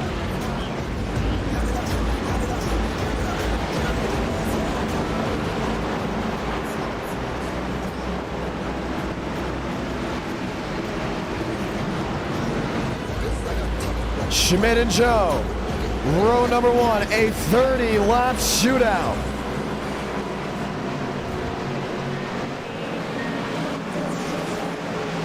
Pace car, the hard left on the pit road. So the 4 Coke Esports drivers that joined in, only one will take the green flag. Steven Wilson starting in that 8th position. Pace car, the hard left on the pit road, 2 by 2. Let's light the fuse and go California dreaming.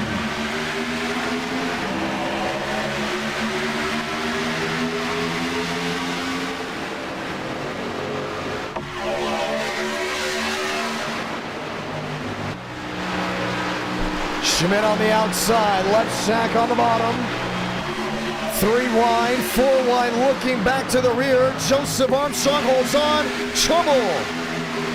Nathan Sky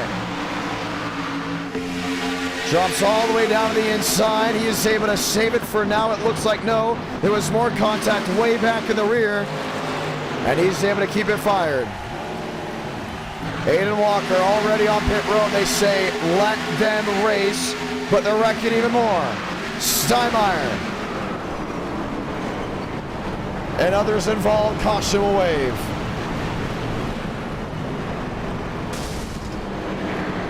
Mike Lyman, Gio Zerpin, Carlos Struther.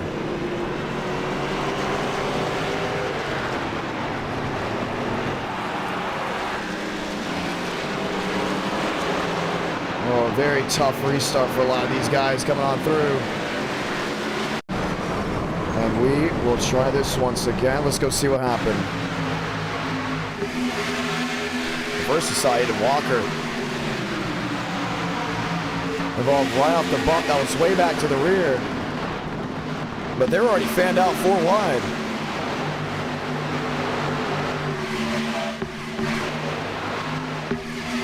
Oh, Steinmeier got squeezed in the wall.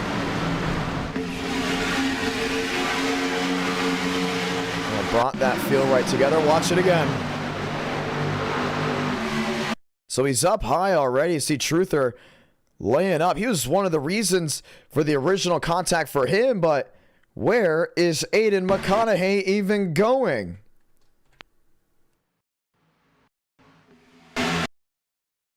Man.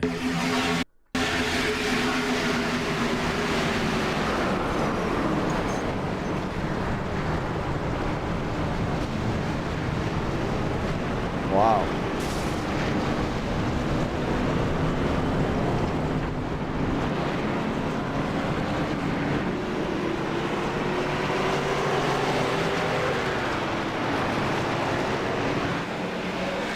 So Aiden McConaughey will be given an L4 penalty for that incident. We'll get the one to go this time by once again. We'll try to fire them back off. For Joseph Armstrong, he's got a lot to prove right here. A win can lock him into the championship no matter what. He could drop all the way down after this win if he gets the win and still be in contention, but he must go out and win. This is week 4 of the rankings. There will be the last one, week 5, that will determine who goes where. Joe sits first. Mosteller is second on the rankings. A win definitely will keep him there. Walker has wrecked out multiple times with Kevin Champagne running well. Champagne should jump up the 3rd. Sean Conklin had no showed this one, and well, he showed up to the last couple of them, but with James Thurston coming up, Thurston should jump the 6th, and with Schmidt still running up front, we'll see if he can possibly sneak in as a Power 5 driver. The only issue with William Schmidt mainly is the fact that he has had not the best finishes this month. That could take him out of the monthly championship, so keep that in mind as William Schmidt now runs well up inside this top 10. He sits 2nd. Schaefer, Lepsack, Austin, Wilson, Mosteller, and Hankins. That top 8 buys Marbello, Garza, Lilly, Beck, Shamela, Norris, Downey, Sweet 16. Let's get ready to try it again. A championship opportunity can easily be determined just off this race alone.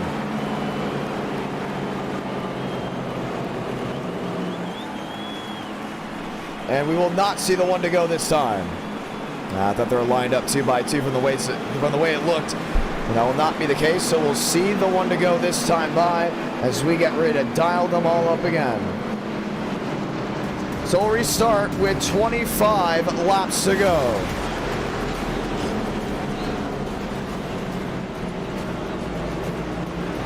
Mosteller, Hankins buys Garza, Lilly.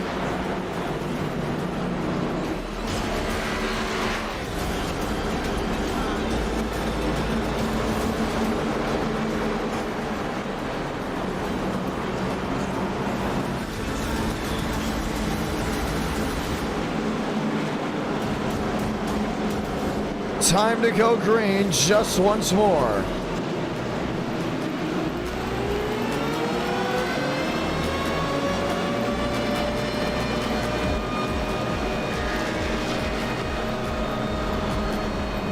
Power 5 standings as of now as they go. Walker, Demos, Joe. That's the top 3. Joe first, Demos second, Walker third, Champagne fourth, and Conklin in 5th. You must be in the Power 5 to compete for the championship. The highest finisher in the championship race wins the monthly championship. The best part about the drivers getting to choose where we go for the championship. 2 by 2. Schmitty lined up. Joe on the bottom. 25 laps to go from Auto Club. Man, he went well outside that restart box. Shove one down to the inside. In the grass, Joey back. And restart. Box is way behind. I don't know why Joe took so long. Schmidt, the drive to the inside. Wheel to wheel with Schaefer. Austin, left sack, Mosteller. Trying to figure it all out. Third, fourth, fifth, and sixth.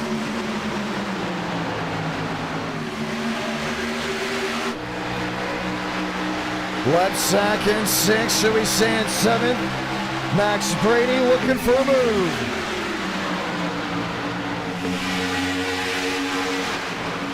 .24 to go.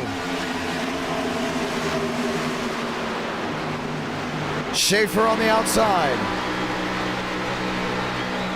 He found his way into second. You see Gavin Austin sitting there in third, trying to make something work with William Schmidt. Schmidt in fourth, a huge wreck in the rear. Caution will wave again. I don't know why they're basically pack racing back there. They were not giving each other any type of room. You knew something was going to happen at some point. And it very much did. Dale Greenwood, Nick Norris. Ortega. Donskoy, Glick. Let's watch back.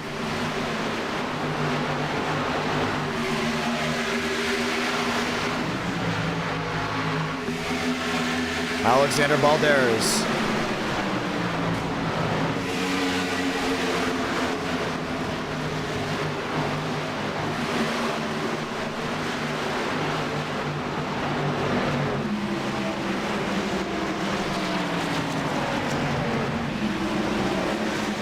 And Alexander Balderas strikes again, and let's just say that's one way too many times.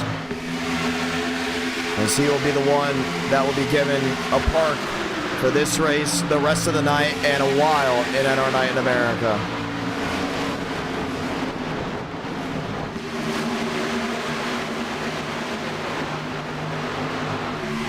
Watch from his view.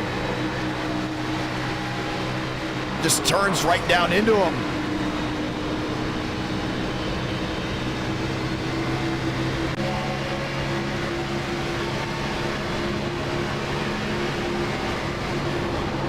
And the chopper, you can see how these guys fan out. Did Shamela make contact beforehand? That's the last thing that we want to see. Oh, yes, he did.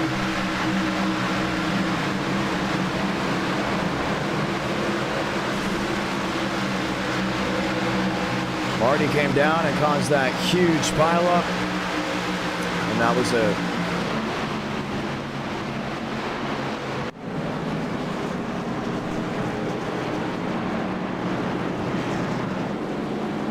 So Marty Shamela will be out of this race, will not be able to continue. Alexander Balderas will be fine. Apologies for that, way over the head. But it definitely was Marty Shamela, and he will be out of this race. NR Night in America, feeling victories all year long. Shamela on pit road and will be dropping to the rear.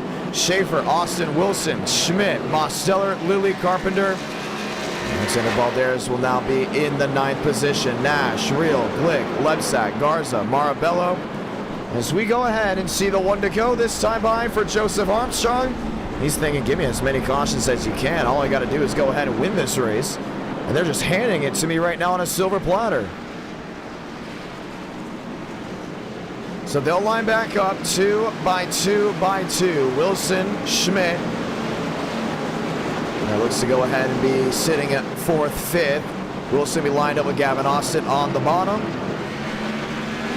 As we get ready to go back green.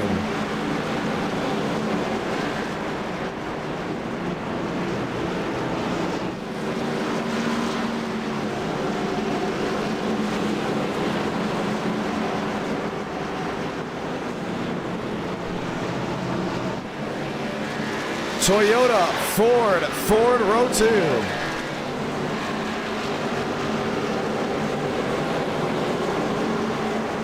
as we get ready to go green.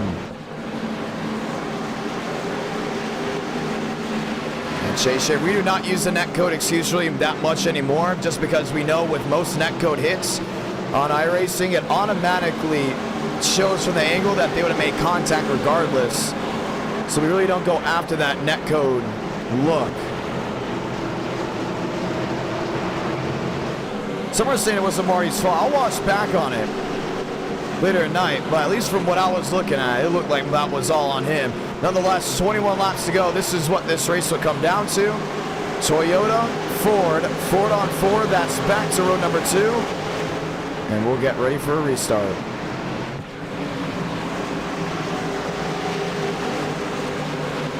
Armstrong and Schaefer lined up, trying it again. 20 to go from Auto Club.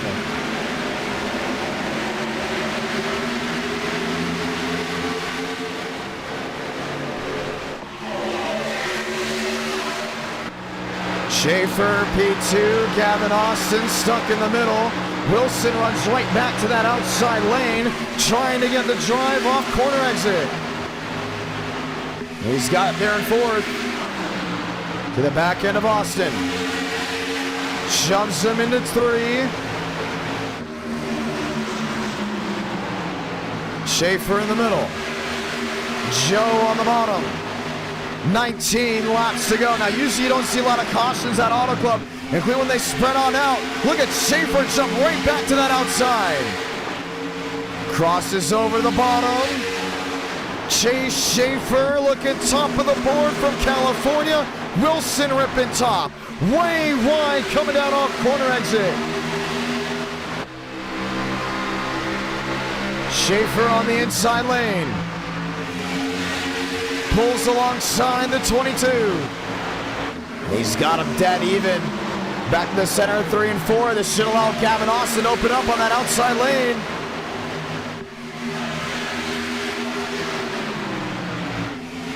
$18 laps to go.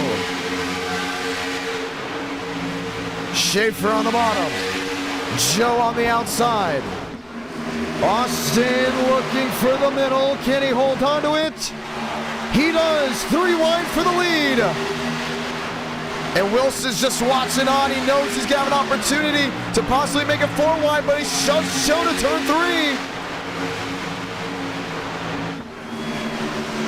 Schaefer back downstairs. Austin working right with him. Pushing. Shoving. Oh, it gets tight. Joe nearly just squeezed Austin into the grass.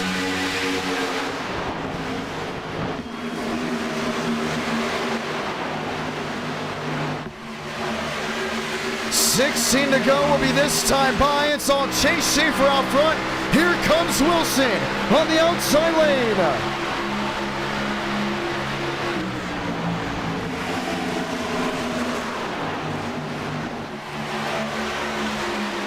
$16 to go when they get back to the line.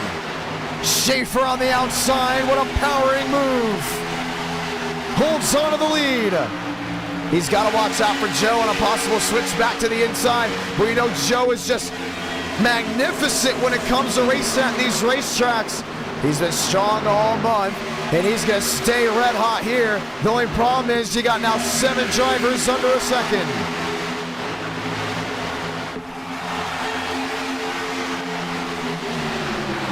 Austin P4. Most P5 on the bottom. Here's Lutsack. Here's Schmidt making the move. Joe's able to clear. But he's got to get back to the lead. It's going to be all or nothing for him today. He may sit number 1 in the power rankings, but he doesn't want to have to worry about it for a full week. Including, you know how much things are going to shift up, including with that road course race that we have coming up. Schaefer the leader, off corner exit. Joe couldn't clear. Wilson to the outside. What can Chase Schaefer do to hold off the hard-charging Ford in second?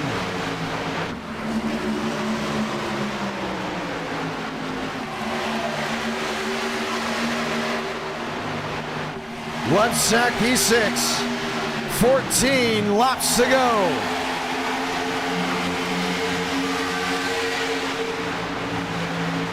Wilson runs to the outside lane.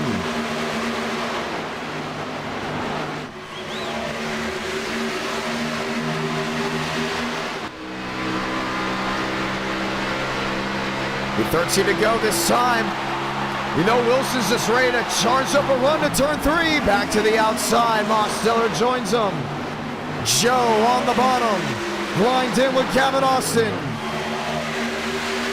Chase Schaefer will be mirror joining for the next 13 laps. Who's going to get it done in California? Top 7 under a second. Put another Red Bull in the mix. Left sack.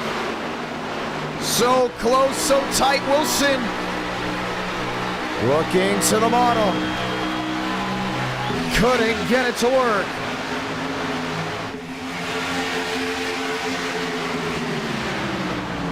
Left sack downstairs.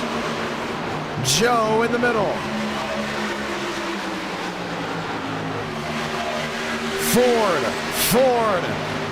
Toyota with another Yoda now in 4th. 12 to go. Wilson's got it down to a 14. Joe in 3rd. We'll love to see a wheel out of the leaders, but doesn't want Wilson to clear. Jumps to the outside, goes to 98.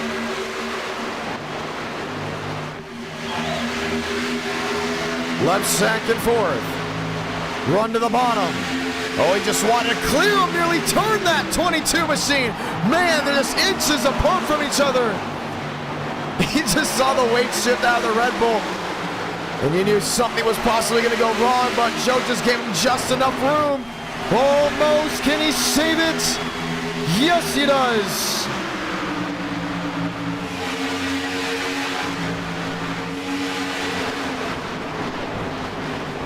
$11 to go.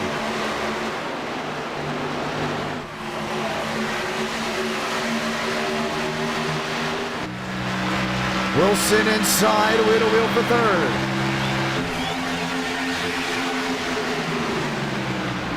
Austin back to 5th. Armstrong closes back in the gap. He's up to 2nd for now. But coming to 10 laps to go, one driver stands in his way.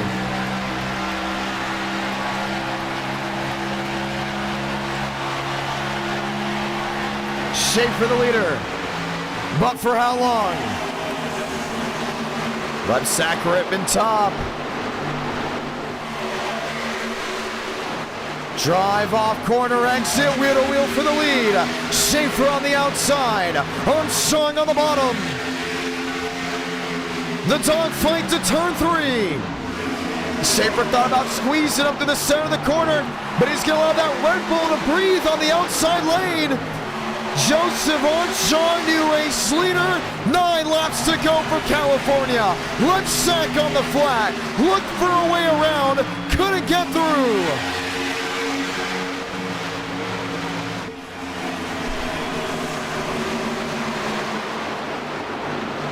What's the game plan? Schaefer's going to continue to be strong off corner exit. I mean, maybe an inch off that outside wall. Trouble. Adam Garza, Daniel Mosteller involved in an incident. The caution will wave with 9 laps to go. And that will put an end to the 87's race.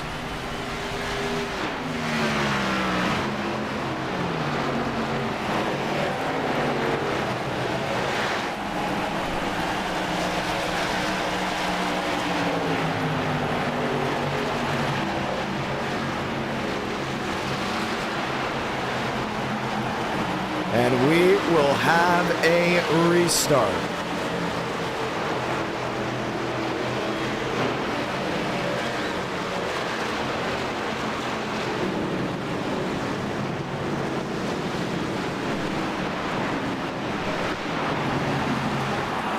Man.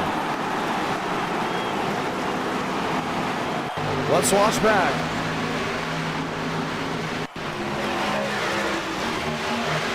So this is about half a lap before impact. Here come your leaders. Got Max Brady up there on the outside lane. 8 Machine, Adam Garza.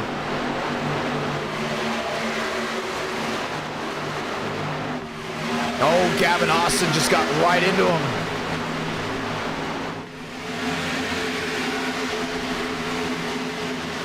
And that was all she wrote. Watch it again.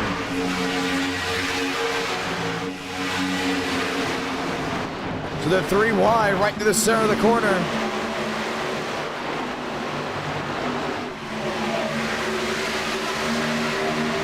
Yeah, Garza came down though. I mean, that was the big takeaway from it. That's all on that 8 Machine.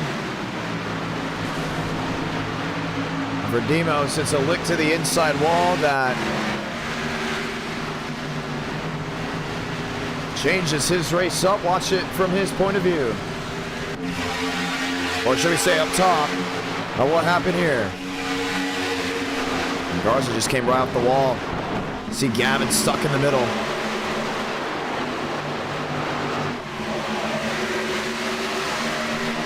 It's tight racing. Wilson went to go clear.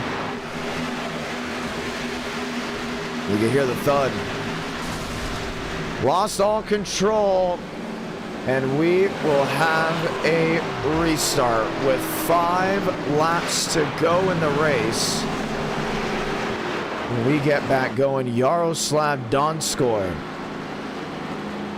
staying out. Joe, Ledsack, Wilson, Schaefer, Reel and others have lined up and will be ready for it again. It's been a fun night. So glad to have so many of you guys watching with us at our Night in America, feeling victories all year long. It's gonna stay out. I don't know if I like that call or not, but I don't believe it's gonna be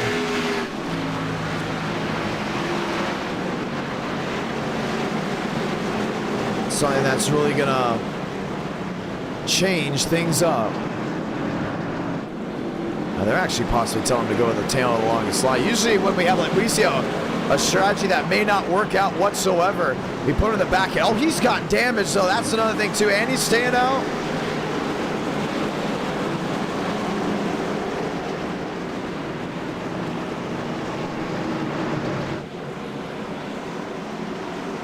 Yeah, they may have to ask him to go to the back end. Didn't see the damage part.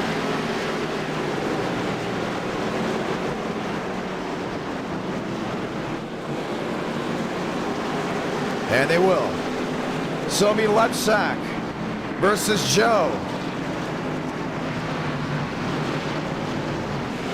Schaefer versus Wilson. Austin and others will line up and get ready to try it again. Thank you guys so much for coming on in. One of the great compliments on the broadcast. Been a lot of hard work into everything for NR Night in America. A lot of races at one night. Great racing nonetheless. And this Friday is going to be an absolute blast. Something we've never seen at NR Night in America before. An endurance race with NASCAR Cup, Xfinity, and Truck Series machines.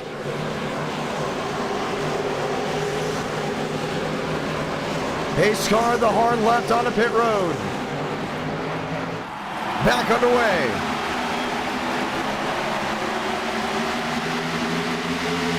Joe to a commanding lead. Leads Lepsack and Schaefer in the dust. For how long? Got Steven Wilson right back on that bottom. You know he's not going to sit around for second. Lepsack wide, 3 wide. They tiptoe their way off corner exit. Wilson and Schaefer looking for a move. Armstrong holds the lead, but it's now a 3 the difference. No, he's loose. He's got smoke on the tires. Lost time off corner exit, but seconds in a dogfight. 4 to go. I don't know how he held on to that thing. He had a dead sideways to the center of 3 and 4. And here comes Red Bull. Powering around the outside lane. Drew Lepsack, his first win in the palm of his hands. If he can just hold on to it, you see Chase Schaefer back there in 3rd. Would love to steal it from both of them. Toyota on Toyota, 1-2, Ford on Ford, third and fourth. 3 laps to go from California, the race out west. Real Marabello getting in a scuffle back to the rear. 3 to go. Left sack a shot to 1 and 2. Runs wide. He's going to leave a lot of daylight for Schaefer in the middle. And here comes Gavin Austin to make it a 4-horse race. Left sack in the wall.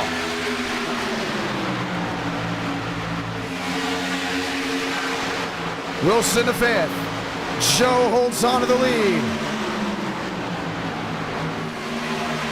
Chase Schaefer running wide. Pounds the outside wall with Gavin Austin. Oh, they're just handing this thing to Joe with 2 laps to go. And they get that white flag. This race is official. 3 wide now for that 3rd position. Left sack to the bottom. Schaefer to the outside. He rips top. Gavin Austin stuck in the middle. And they're fighting hard there for 2nd, but that 22 is pulling away. Max Brady up to 6, have a night. One of the best runs he's had in a while. Schaefer, 4-5, 4-6 the difference. 1 more lap out west, Santa Blanca. 1 to go from Auto Club. Wilson in 3rd. Under pressure, left sack in 4th. Can Schaefer make up a 4-5 with 3/4 of a lap to go? Joe's running that middle lane. It's really going to come down off of exit right here. 4-8 back. 4-9 back. Looking. Last run. Sends in a prayer to 3 and 4. Way too wide into the outside wall. Calling the dogs. Put out the fire. Because Joseph Armstrong's gonna go California dreaming. Locks in a Power 5 spot and victorious from the Auto Club Speedway. Wilson in 2nd. Left sack in 3rd. Brady in 4th. Chase Schaefer goes to 5th. And you will see him next Tuesday be one of 5 drivers to compete for a monthly championship.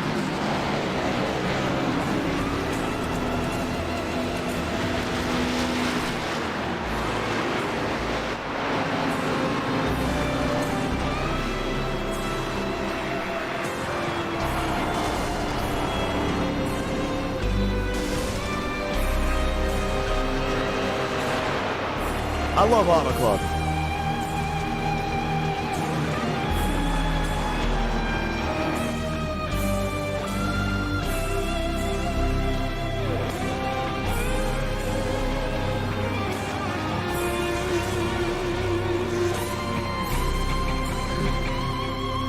Burns it down the start-finish line.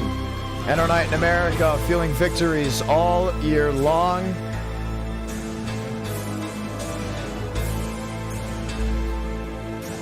As Joe will once again find victory lane. We'll get ready to talk to your race winner as we go race 4 from Texas for the Indy cars.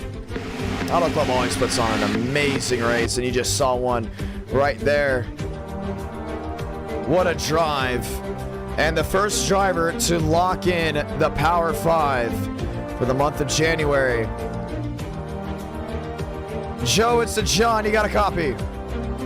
Yes, sir. I got you. Well, you beat Wilson. You beat Left Sack. You beat Brady. You beat Schaefer. Austin Marabello. You beat everyone's favorite driver, it looks like. And you're now the first driver to lock in a Power 5 spot, which means you will be one of the drivers choosing where we go for race 2 next Tuesday to compete for a monthly championship. How about it? Yeah, I've been really good this month. Honestly, I didn't really expect much out of this month. Like, kind of ended off last year pretty well. But I didn't expect to come out here this month and win like 6 races in the first 3 weeks. So, yeah, I'm pretty sure I'm still number 1. I watched Demos win and Swaggy won the first 2 races, so be still #1. Hopefully next Tuesday I'll be able to come out on top, because at the end of the month, right? Like I won all these races, but if I don't win the championship, does it really matter? So go get it done Tuesday. Gonna be a lot of fun. I think the most exciting part about it is we're letting the drivers choose. What would you like for the championship race to be? I can't really say what I would like it to be. Not that I can't say it, I just don't want to say it. But it would probably be either a short track or a road course. I mean, those are like my specialties. I feel like I have the upper hand on those. And so, yeah, like you kind of put me on the spot with it, but if I had to pick a track type. I should have said track type. That's the best one, because I know I just put you on the spot there. Yeah. It'd have to be a short track or a road course for sure. Oh, Somewhere a little like obscure though. It can't be like a Watkins Glen type road course that everybody knows. With a tight skill gap. Yeah, it's got to be something where I can kind of run away with it, make it easy for myself, you know. Well, what about Xfinity Trucker Cup? I mean, that's another thing too. The best part, we get to sit back and you five will just sit here and discuss. I'll put a timer on for maybe about 3 to 5 minutes. And if you guys still haven't come to like a conclusion on what track, we'll then start knocking off. Be like, okay, well, these drivers perform better, then they get to discuss it. And if then you guys don't go ahead and come up with one, then myself and I think it's the top driver in the Power 5 will discuss back and forth on what it would be. So you still have the upper hand if you stay #1 on the board. And it looks like you're not really leaving at all there at all. I mean, 6 wins, you just mentioned it in this month. Huge. Absolute amazing outing. And it didn't come from low SOF races either. I mean, this was a high SOF if you look at the power, like the 60 drivers that entered. And you just went out there and just whooped them all. How was the race? That was the real question. It was honestly really fun. Like the next gen would have been this fun. I'm gonna be honest. Me, Chase, Steven, Drew, we all kind of had a really fun little battle there for a few laps. Probably, I guess, lap. I don't know when the second caution was, but we had a solid little 10-lap stretch there of really good racing. And I think Drew is probably, like, if the race stayed green, Drew would have been tough to handle. I had just gotten around Chase, but Drew was flying, and then I think Max had just gotten around somebody for fourth, around Steven for fourth. So we would have had a really good finish if it stayed green. But even to like duel it out on a late race restart with like a 4-lap shootout, and to be able to like drive away from those guys, that's a pretty tall task. Not everyone can say that they've driven away from a Coke driver in their iRacing career. So I guess I can add that to my list of accomplishments, I guess. So you're not the most loved driver, but the ones that love you. You know what I mean? Yeah. You have like a very niche following. It reminds me a lot of Hamlin. I'm just gonna say it. I know you're a Hamlin fan too. It's probably where you get it from. But how does that make you feel heading forward, knowing there's gonna be guys rooting against you, duh, but there'll be the ones that are rooting for you are like the serious ones that go for all Joseph Armstrong, you know, all the way through. And there's like no one else they go for, from what I've seen in the chat. Yeah, shout out to the people that watch and root for me every Tuesday and Friday. It means a lot. Glad I can come out here and give you guys what you want to see is obviously a W. And so I'm glad that I've been able to kind of entertain everyone over the past couple of years, really. And shout out to the people that root for me every week. It's not very many of y'all that are like open with it. So hopefully that'll change over time. If you hate me, I don't know, just join the bandwagon already, for real. Like, you know, you want to root for a guy that wins a lot. So it won't be Demos, because Demos said he's him earlier, and I don't know, after he said I'm him, the interview just kind of went downhill. So he also brought up last Thursday, which still pains me to think about, but you know, oh my goodness. It's been a lot of fun. I just put the session up, by the way, but man. Wait, what is it? It's Indy? Oh, it's IndyCar at Texas. We've never done it before. Okay. Another car track combo we've never done before. You were in, I think you've been a part of every era of NR Night in America, if I'm not mistaken. You've been in the era where we just did stuff that was popular. Now we're kind of in the era where it's like, okay, let's try this new thing, right? 2 years ago, would you have ever thought that I would be hosting a endurance race at Daytona? We had been asking for it, like the drivers have been asking for it for a minute, and like obviously we didn't think it would come about like this. We all thought that it would maybe be like, well, when you first brought it up, you were like, oh yeah, let's do a 2.4-hour race at the Oval, or a 24-hour race at the Oval. And no one was really rocking with that. No, but, no, I don't think anyone was. Yeah, and so I think it's cool. Like, I don't know if I'll be able to run it, and you know that kind of pains me because it's a road course. And I obviously like just love road course racing, but just to see like how NR's evolved, especially over the last few years, really, like it's changing a lot. It has. Yeah. I'm not gonna lie. I honestly think it's because ever since starting the in-person broadcasting, it's like opened my eyes to stuff. Like it's like I have to call everything completely different, right? And who knows if one day I'll get the opportunity to call an endurance race. So at least just having some type of knowledge on the sim does go a long way.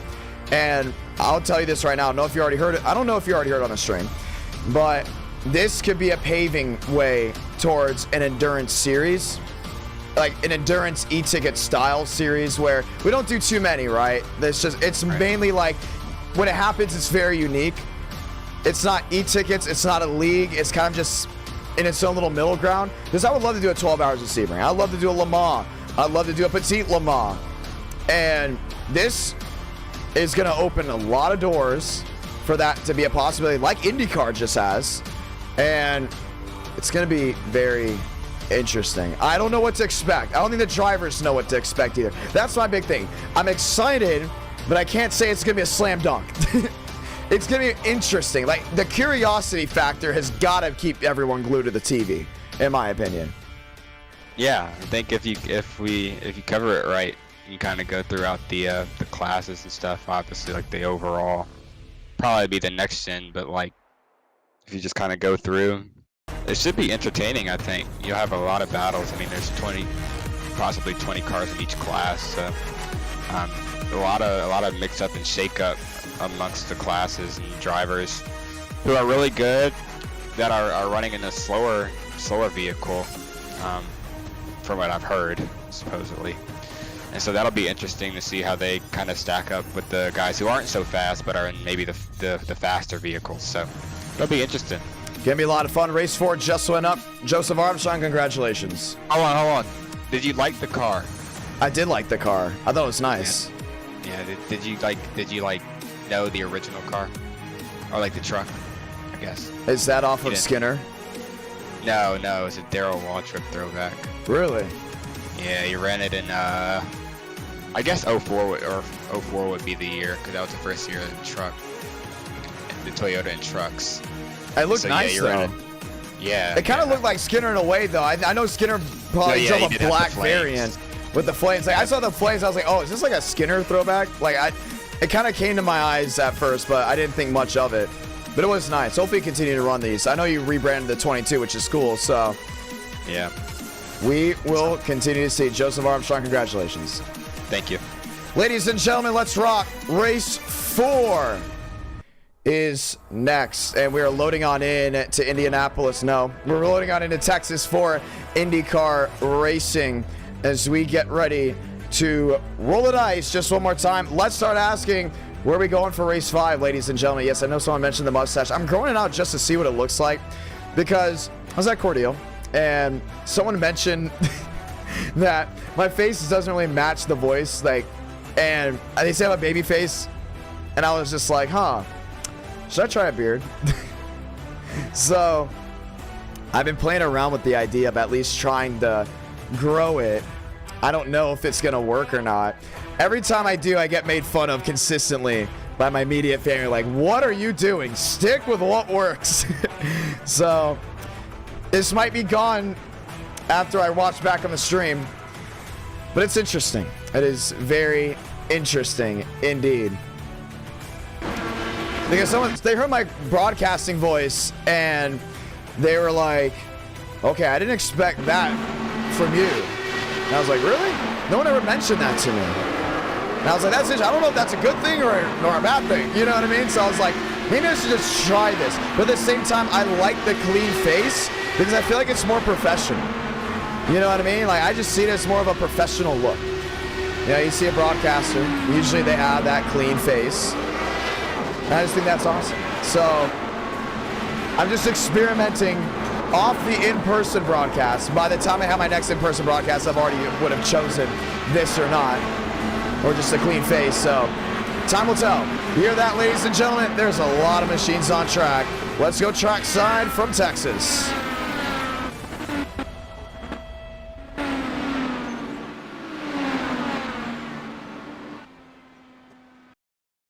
Time to go ahead and get it done. Qualifying, getting ready to go underway here from Texas Motor Speedway and our night in America. Fueling victories all year long. Let's get ready to ride once again as we're going to soon have cars on track. And there we do go. First machine out onto the racetrack.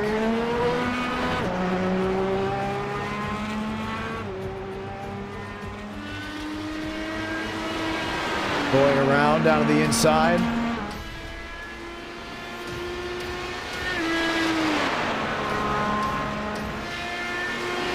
Turpin, Scott, Austin, Basin.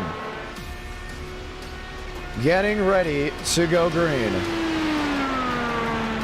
Now, actually, I will need to bring it back to me just for the time being, ladies and gentlemen.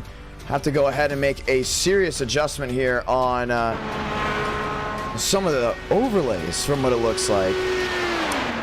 Not anything big, not anything to really worry about, but it's mainly just about the grandstands. Some of the grandstands were a little bit weird, so we're going to make that quick adjustment. And how about that? We're back into the race. Let's go green. Mason, Scott, Gavin, Austin. 40 drivers will make the field. Where do we go for race 5? That is true. Frank DeAngelis did make a really good point. I don't have the beard genes. I really don't. I've been told multiple times, keep it fine. But the thing is, like, sometimes I get acne. And I do everything I can to, like, take care of that. And even if I just see one, I'll lose it. So I was like, oh, maybe the beard can, like, cover it up. But then every time I try the beard, everyone's like, what are you doing? It's so funny. Like, just keep the clean shave. You know, I'll look at it again before I go to bed tonight and make a decision.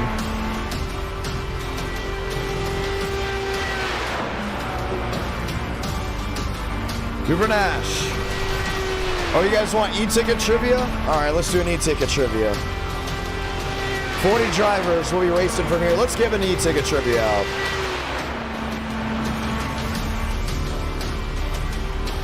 Let's see. What e-ticket trivia have I not done yet? Oh, what's the highest rated e-ticket event? The one with the most views on YouTube. Which is weird because this wasn't the highest concurrent views. This is when the view count would count completely different than the way it is now. So ratings from 2022 and 2023 don't match up, including in 2024. And I'm always reminded that you're like now in the modern era of YouTube, you have to like mainly go off of concurrent viewership, which is totally fine. But what was the e-ticket with the most views collectively?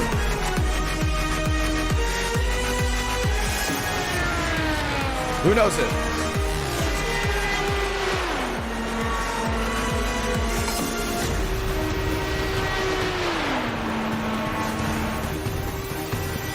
No, not the USA 500.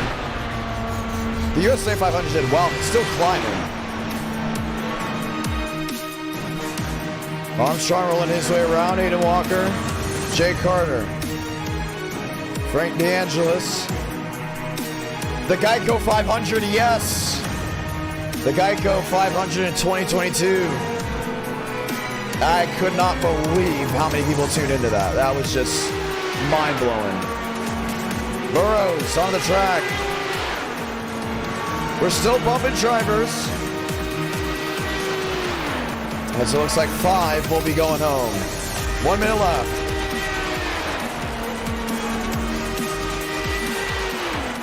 The Geico 500. How about this one? What was the shortest e-ticket event in miles length? Yes, in miles length. This may blow some minds. It automatically say, oh, miles length, let's go for the short track. But I'll give you the hint, it is not the Nashville Fairgrounds Speedway.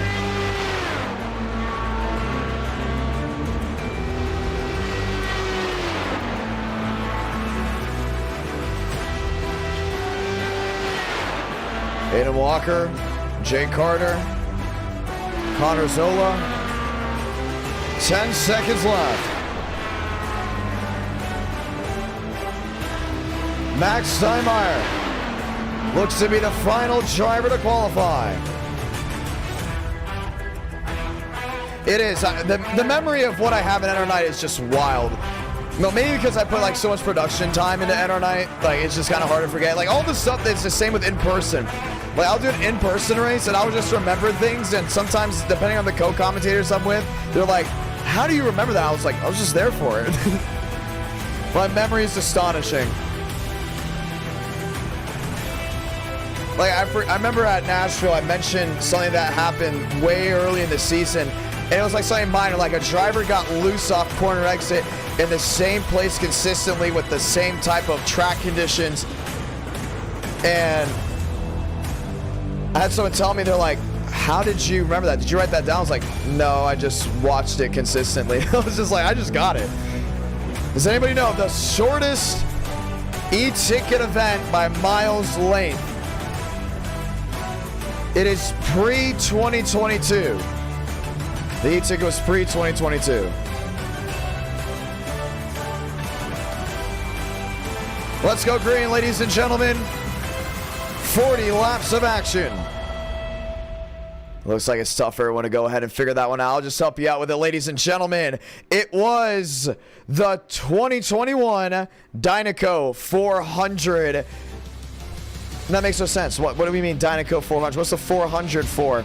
The Dynaco 400 at the time was a 100-lap race. And we did it as the 400, which is 250 miles, but 400 kilometers. So he said, yes, that's what we're doing. And then I did the 4 to 500, and that was at the time when we had not as high SOF races for e-tickets, right? So the e-ticket SOF was a lot lower. The Florida 500 was originally a 500-kilometer race. Same with the World 600 being a 600-kilometer race. So that was 125 laps for the Florida 500 and 160-something laps for the World 600. So yes, the Dynaco 400 has historically been the shortest e-ticket event in length. Could be topped this year, depending on if we do another grassroots e-ticket. So keep that in mind. Ladies and gentlemen, let's get ready to go green. The Dynaco 400 was the first e-ticket event that was June of 21. NR Night in America technically started in late May of 21, and I was a Cars fanatic. I still am. And I saw that Ethan W., who's still a mod on this channel today, made a bunch of Gen 4 paint schemes at the time with these Dynaco 400, well, not Dynaco 400, these Cars renditions for the movie Cars paint schemes. I was like, oh, we're doing it. Yep, that's it. And we did them. And Ethan W. is still a mod to this day. Ladies and gentlemen, let's say those magical words. God speed drivers. You are go for throttle up. Pace car will make the hard left on the pit road. Burrows and Basin.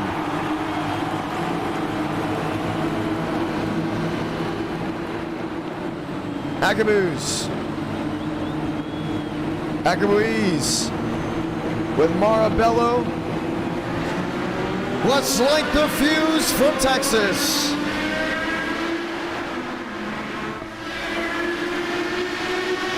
Hamilton to the bottom, 3 wide to 1 and 2. And AK already with a big move Burrows in second. Basin in third. Josh Lilly looking for daylight, but already fanning out to 3 and 4.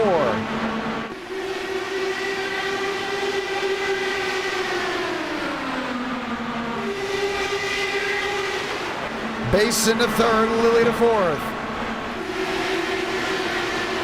Marabello trying to make it work. Oh, trouble! Marty Shimela up and into the outside wall, collecting multiple machines.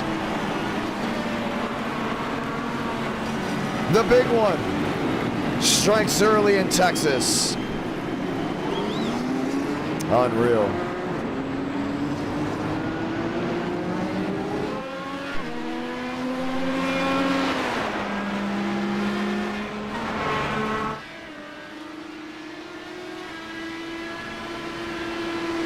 I cannot believe that.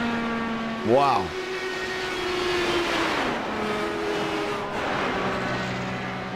And already, things did not go the way others wanted. They stack them up. Let's go watch a replay. Under full speed. Oh, did it start with Joe? Watch the 22. Way to the outside. No, had nothing to do with him. Riley Marabello and the 048 blinks out of internet issues, but takes Joseph Armstrong out in the process. Watch it again. Wow. I cannot believe that. And just took guys with him. So the caution is out right away. And we have slowed to a pace as they get ready to try this all again. But a very unfortunate outing for some of the drivers towards the back half of the field. So 37 laps to go. They'll have that single file restart. Major, Shafty, Hornish, Steinmeier, and others continue to try to find their way through. There's Carlos Truther back on the racetrack. He just had to go ahead and repair the wing of that machine. Started with 40, down to 30 it looks like. Or maybe less, as a huge wreck just happened to go ahead and take out the field.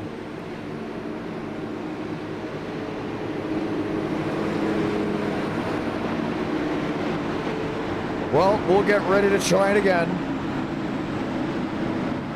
as we get ready to ride.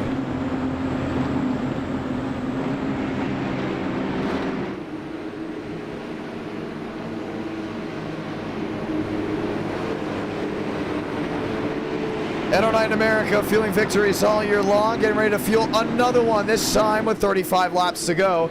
Hamilton is first, Basin is second, Burrows is third. And we will get ready to rip the Band-Aid off once again.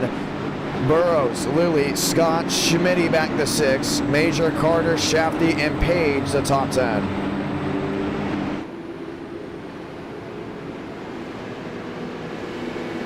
Igabuiz.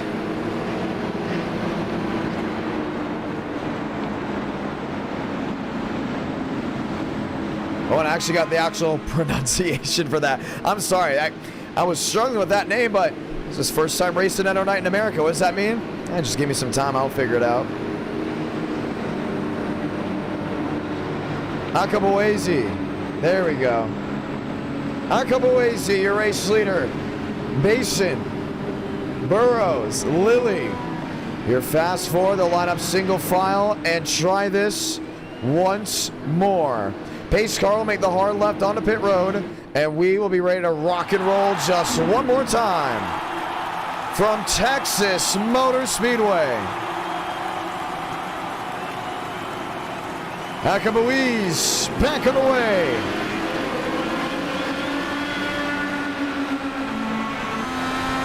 Riding on the Basin. Remember, there's no push to pass on an oval. It's only on the road course.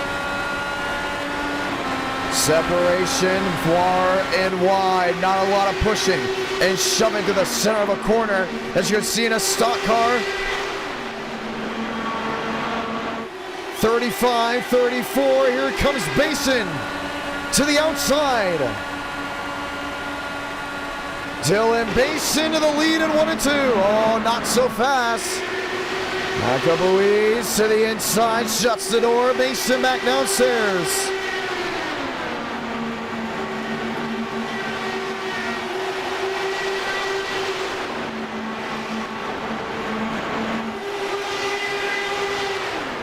.34 to do it. 4 under a blanket. And Lilly has joined on in with the Red Bull. Macabuiz lined up with Basin, Lilly, Burrows. Burrows watching on, Major, Scott. And Scott's in an area where all this separation really could just work out. This top 4 is well under a blanket. Burrows looking wide. He went all the way to lane 3. Looks like he really wanted that bite off. Looks to the bottom, and Lilly getting close and mighty with the Burrows machine. They get back wheel to wheel, but it didn't look right off corner exit. 4 under a blanket, 31 to go.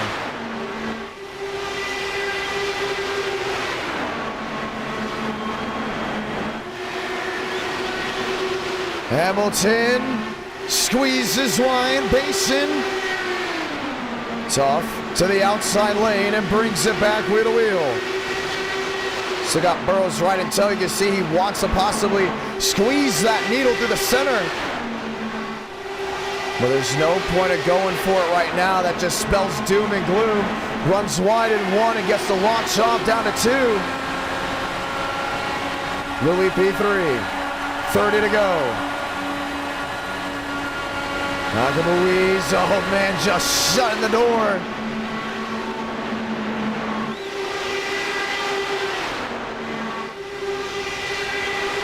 Four under a blanket. Scott Schmidt. Battle 4th, 5th, and 6th. 29 to go. Mason's just holding strong back to that inside lane. Ruiz to the bottom. Burrows in 3rd. Still got Josh Lilly back to 4th.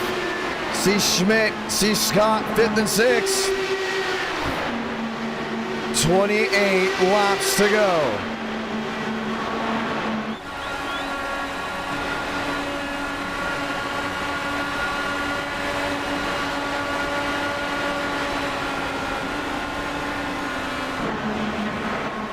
Now those top 4 is not leaving each other. The big question though is Scott. I mean, he's gained big time.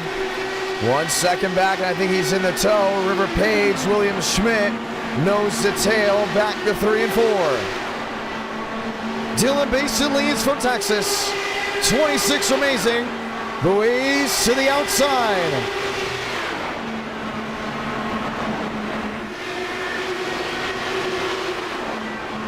Fight for the lead off turn 2. Holds it strong, and Josh Lilly talked about it. He could see victory in the eyes. Just needs something to finally go his way. Looks to the middle, to the back end. Josh Lilly with Red Bull. Wanted the lead, couldn't get it, and Basin takes it back. Ruiz downstairs.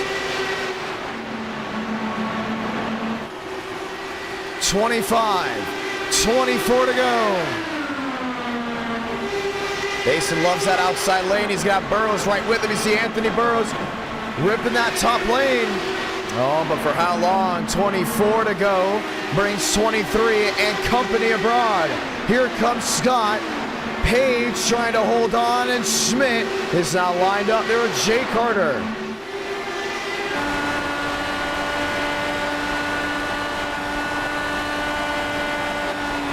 Lilly in 4th. Ruiz.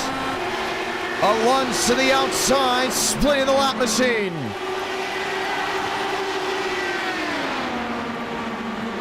Back downstairs.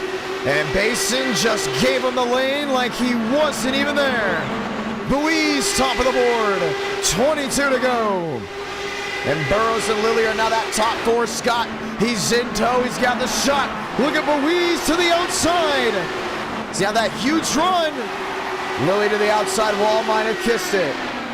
2-3 back. Basin your leader. This is what racing in Texas is all about.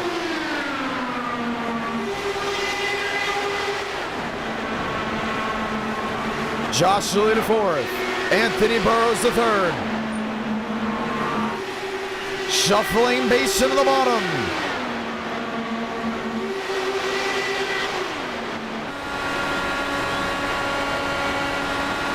Buies, Burrows, Lilly, Scott, Page. Buies, another look.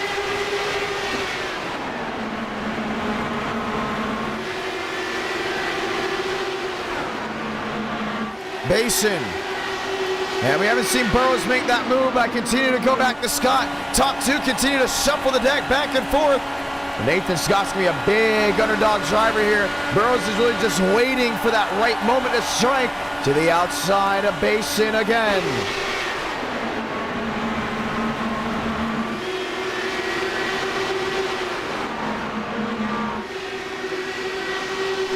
$19 to go. He's gonna have 18 to go this time by. 5 under, nearly half a second from each other. Page, Schmidt, 3, nearly 4 seconds back. Buies to the bottom. Buies to the lead. Basin runs wide. Lilly up the middle, trying to go through. Couldn't get it done, and they continue to fight like fighter jets, left and right. 1 second, they're on the outside. Next second, they're on the bottom. No one can really just get through as this dance continues with 17 left to go. Basin wide.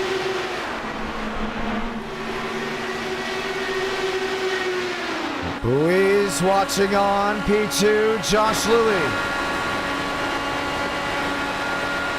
Lilly in third. And we're just waiting for him to go ahead and make that money move. Can Josh Lilly get his first ever win in NR? We thought he won way back. He didn't. Buies rides the wall, finds his way to the back end, and shoots the count to the bottom to turn 3.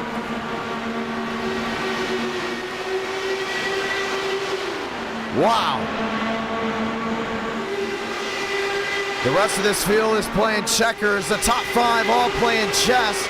Top 3 just continue to dance back and forth. Basin the roller coaster run. Drive to the inside lane. 14 to go.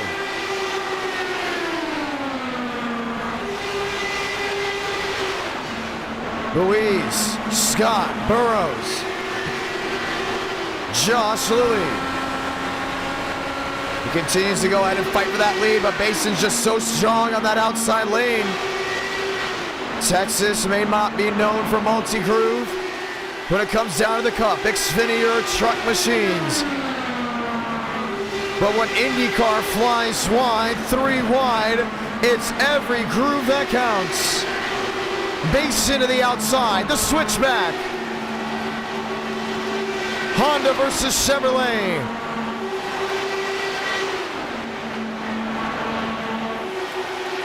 $12 to go.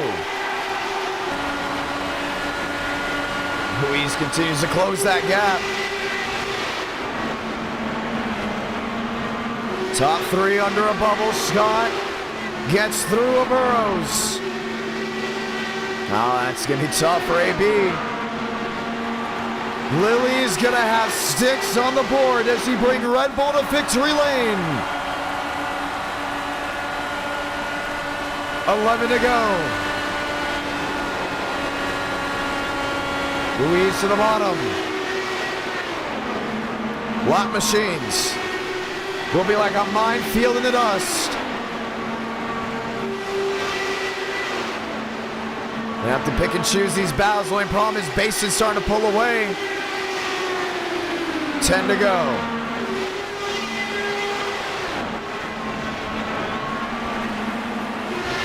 For the ones watching on the East Coast, happy Wednesday. Fight for second. Belize powers through. Lilly back to third. Scott still in fourth, but he lost a lot of time. Finally gets it back under a second, but Belize has joined up to the back end of Mason. Haka Belize to the bottom.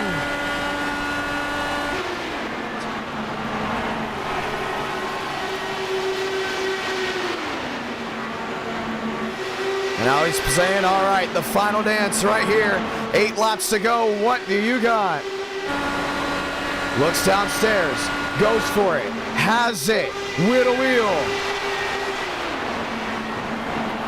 Crowd on their feet, Basin, the power move on turn 2. And they have to replicate that if they get the opportunity.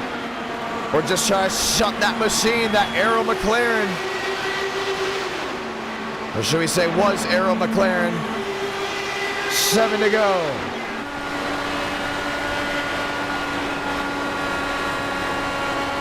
Three drivers under a 2-7. Basin can't get away. Scott's gonna go back to fourth. He's getting the top 3 to wreck or something for him to have a shot to win. Basin lost the lead, 1 caution race. Here we go, 6 to go. Basin in the bottom, Lilly in the catbird. Akabuiz on the outside lane. What's gonna work with these 3 machines? Basin goes to clear. Buies daylight downstairs. Does he go for it? He does. Back wheel to wheel to turns 3 and 4. He's got him right here. He's just got a mirror drive. You can't throw blocks like a stock car. Have to use the air. 5 to go. Lilly P3 dropping back. 2 machines under a blanket. Basin top. Akabuiz looking for his first ever win in NR Night in America. 4 to go at Texas. Basin running wide. Powers in the second lane.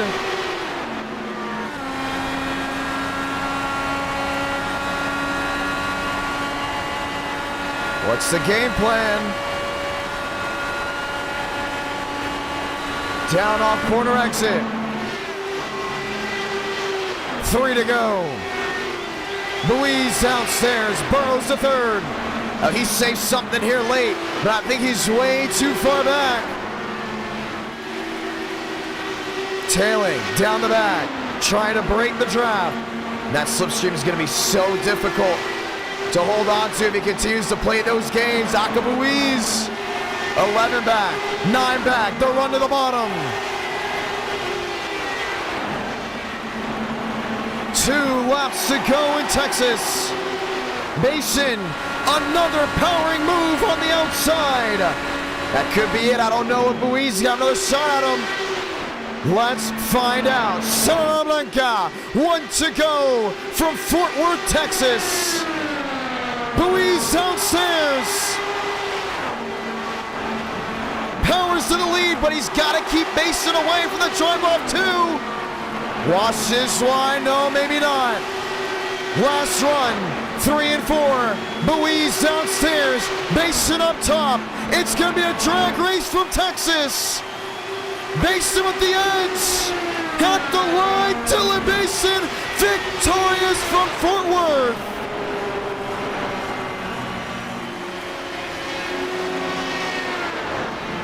Overlay say 0 across the board. We're going to review it.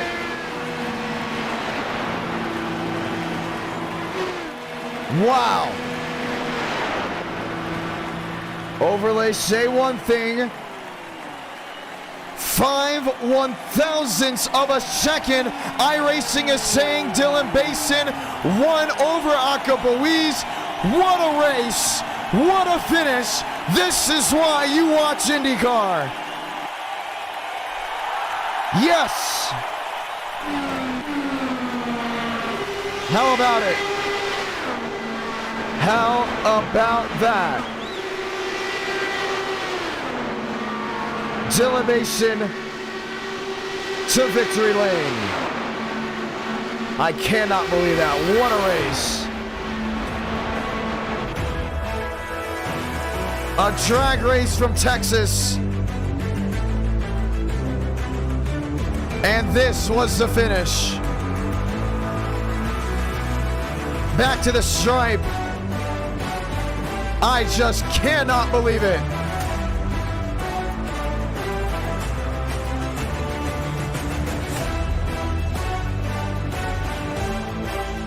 Wow. Take the screenshot.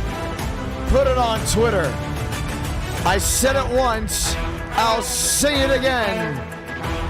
This is why you watch IndyCar in our night in America. We're going to keep it right there.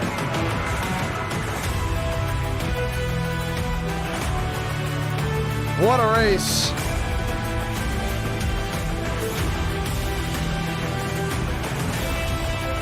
Let's go talk to Dylan Mason. Screenshot it, hold on to it. Whatever you need.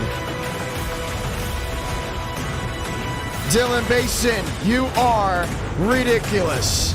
Absolutely phenomenal. That was. Congratulations.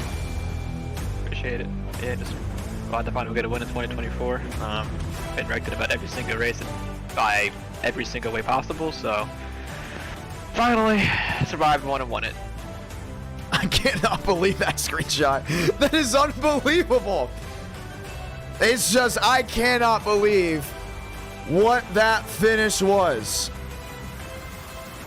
Yeah, no, I knew that high line was gonna save me there, and I just kind of got close to his right rear, pulled myself back in, and then he wasn't gonna get a run at all, so I just watched as he got like stuck there the whole straightaway, and I was like, yeah, I got this. This is why we need an IndyCar e-ticket. This is exactly why. That was class. That was awesome. We love this. We like this. We want this. 5 1,000ths of a second. My overlays say iRacing now officially says 4 1,000ths of a second. We had to review it when it said 0 across the line. But man, that was hot. That was beautiful. What'd you think? Yeah, it was pretty fun. It was, I mean, you never got like a mental break from that. You just sat there looking at the runs in the mirror. You'd have 3/10 and then it'd be gone in about the next 5 seconds. So it disappeared quicker than my ex-girlfriend, so it was kind of crazy. But yeah, I mean, doing an e-ticket would be crazy because, you know, it's just a long race of, I'm not saying it won't be fun. It'll be really fun. But it's going to be stressful looking in the mirror every 5 seconds for, you know, 2 hours straight. I just cannot believe. We're going to watch back on it again. Oh, we got the left sides in the grass. I think that's possibly what just made a little bit of a difference with how close it was. Wow. I am just speechless. I'm in awe. That was awesome. Dylan Mason, you are awesome for that. Wow. Sorry, got to nerd out a little bit. We're all race fans. But that was unreal. Yeah, just he's like, yeah, I mean, it's just a great race, man. You know, it happens, you know. It's like in America, you get great races. I mean, you act like this is new. I mean, I just came up from work like 10 minutes before that race even started, so you know, I was just kind of like, all right, well, screw it, what happens, and then end up winning. I'm still in my work clothes. Well, you might be a Power 5 driver, which means you'll go for a monthly championship. Will you be able to race 2 on Tuesday if you had the opportunity to? I'm not sure. I usually work Tuesdays until like 10 o'clock Eastern time. Oh, so, okay. Yeah, I'm not really looking for the Power 5 stuff. Gotta just do it whenever I can. Well, no matter what, we love to get you in an e-ticket event once again in the future. Always fun to go ahead and watch what you've been able to do, whether it's for the Florida 500 or the Indiana 500, which we are looking at doing very much in the future. Dylan Basin, that was amazing. You want to say anything to anyone back at home before we go to race 5? Oh, you know what? You won, so you get to help choose the race 5 vote. Well, what is Chap been saying so far? What about the suggestions? I did see some super speedway stuff in there, but we just did a super speedway for race 1. Yeah. And we just got back from Auto Club, and do we do another IndyCar? I don't know. I don't want to overdo IndyCar. IndyCar's like that bread and butter where it's like, it's it, but I don't want to, overdo it. I mean, IndyCar was good at Texas because the multi-groove and, dirty air and having to lift and timing your runs, but I just don't know what other track would be as good as Texas. Kentucky. You're funny. Aw, I like Kentucky. Kentucky would probably just be really weird. Kentucky's Kentucky. Well, No one let's see. talks I'm about seeing it. Gen 4. I'm seeing Phoenix. Phoenix IndyCar. Phoenix Indy? Phoenix tried it. IndyCar? I've never tried it either. It would be just like this. It would be that means we would have 3 new car track combos out of 5 races tonight. Yeah, I was kind of gonna go lean towards next gen on a short track, or not short track, but like anything under a mile, because they have the new visual package for it now. Where there's like no diffuser in the rear end. Really? Okay. Yeah, So let's throw that I in there. kinda So how about next gen? I think most of us have, most drivers now, right, until Iowa becomes official, like during Iowa week, they'll get it. But right now we know Richmond's been the hotbed. So how about next gen Richmond? Either Richmond or Martinsville or Bristol. I really don't care. It's race 5. It's 12 a.m. Everyone's gonna wreck anyways, no matter what race it is. So. Okay, I'm seeing some stuff for Hillside, but I don't think we can do Hillside. Phoenix trucks. Like, we have Hillside in the game? That exists? Huh? Yeah. Oh. But no, I don't think we'll be doing Hillside here tonight. Daytona Nationwide. I want to do Daytona Nationwide. I know I got a Daytona video coming up anyways from the compilation. They'll be after the Florida 500, but we got to do Daytona at some point again. Even though we got Daytona literally coming up in the next... Oh, what do you think about that? The 3-class race. What do you think? I think that would be fun. I mean, it just depends on who's in each class and stuff. I'm curious to see if there's going to be like a really slow person in like the next gen that is getting outrained by like the trucks, but in the straightaway, Wait, the person hold in the on. next gen Did is Kern quick. finally get night lighting? I have no clue. If Kern got night lighting, we'll do trucks Kern County. Xfinity Martinsville. Do I even have Kern? Hold up. Actually, no, that's the Kevin Harvick. Okay, Xfinity Martin. I like that one over that. Xfinity Martinsville. I like that. Xfinity Martinsville. I like that too. Okay, Next but we'll gen still or put next Xfinity. gen Richmond in there. Yeah, because next year Martinsville would be fun too. I was driving earlier today and it wasn't trying to commit suicide off the exit at the corner, so it actually drove like a car. And I was quite surprised. We got one more that we can choose. Because where Trucks Kern County is at night. They do have night lighting, from what I heard. I think we throw IndyCar road courses, either Road America or Indy Road Course. Indy Road Course and IndyCars are so underrated. Drivers, that would come down to you. I see you in the chat. IndyCar road courses. So, I mean, we do have Road America, but this, I don't know how many would have it. Same with the Sebring idea. We know Homestead Road Course, but I don't know if we have a setup for that. Pocono. No, we're not doing Pocono. I mean, I don't know. We have Road America with 60+ NASCAR drivers. We did. That is true. And we just bumped guys from race 4. Yeah. Oh. How many laps did we do, though? It's a race 5, so it'd be 10. I'd rather save Road America for like a little bit earlier. Personally, I would just like to save it because I know having the 60 is really cool. But I like the idea. I just don't know if I like the idea as race 5. Yeah, I mean, definitely save it for the future though, because it's Indy Road Course and Road America both are really good. Some are saying Indy Road. Yeah, Indy Road would be fine. Like that would be, it's really fun there. It's not like a wreck fest, like because they actually have grip around the track, unlike the NASCAR stock cars. So let's see. I don't know. I feel like it's up to the chat at this point. I'm just throwing out ideas. And we do have push to pass. How much time a push to pass? Usually 90 seconds, right? It should be 90 seconds. So I think it was Indy Long Beach. That'd be cool. I think mass murder would happen at turn 1. That's what I worry about. Yeah. Indy Laguna Seca, that's a free track, and I have cameras for it. Do have cameras for it. I'd be interested to see how that drives since I've never driven it. I forget that's even a real combo. I feel like that would definitely even things out if we did Laguna. I'm interested. I am intrigued. I'll give you that. I am very intrigued. How about Sonoma? Sonoma would be cool. Sonoma would be great too. I mean, a lot of those road courses that they go to. We have not done Willow. I would love to do Willow very soon, and we will be doing Willow. I think we just had to wait for over the summer. We didn't get that much push from Willow. A lot of people are still saying do more Sebring until we do Willow. Just because we've done Sebring once, and I know people got it just because we did it, so we definitely have to do it more. If you do Willow, you gotta turn on the 3D foliage. It looks, mwah, beautiful. Ooh, I like that. What about this one? IndyCar Gateway. If it was an actual real life gateway, I'd say yeah, but. Well, what about iRacing IndyCar gateways. Phoenix? Like I said, I don't know about that. Like, I'm not saying I don't know about that one because I don't like it, just because I don't know how it drives. Okay. So, I mean, I'd be interested. Like, I'm out here just to. Would you mess be around. intrigued? Does the curiosity hit you? Yeah, I mean, really, any of these races, like the Xfinity, Martinsville, like all of them, sound really fun. So, I don't think there's really a wrong answer for this. Yeah, I think it's pretty even. We'll see what people go for, but we have got it lined up, and the voting process has started. Well, Dason, it's been fun. It's been very, very fun just to see how it's all gone down, and the voting has started. Looks like they want IndyCar. They really want Indy, dude. They want it. They want IndyCar more than anything right now. I'm for it though. I'm not against that at all. I think IndyCar's been a blast.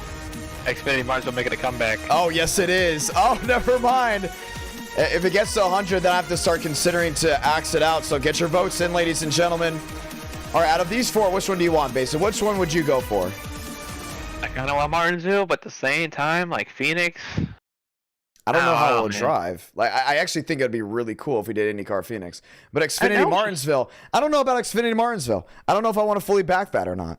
I don't know if I want to fully endorse that. Because I know things are going to hit the fan, right?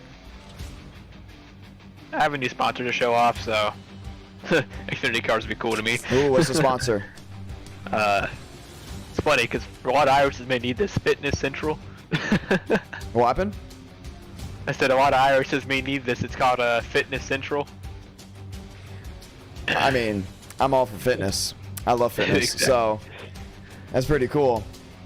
It's a tie. Now it's ahead. It's a tie again. It's ahead again. I don't know. It's going to continue to go back and forth. It's around the area where I have to consider. Oh, yeah, it's gone. All right, Xfinity Martinsville wins it. Ladies and gentlemen, you have spoken. You have spoken. Oh, and there goes the camera. Sorry about that, ladies and gentlemen. The camera once again went away. Basin, it has been absolutely a delight having you with us, as we are very excited to see what's next on the horizon, including with whatever you're doing. We're ready to roll. We're ready to roll tonight, right here, right now. Congratulations on the win. Appreciate it. Thank you. Ladies and gentlemen, let's rock. IndyCars. Once again, showing why it's so good. So we get ready to go racing once more. I don't know what's going on with the camera, but we're going to go ahead and roll right into the great race in action as we get ready to go green.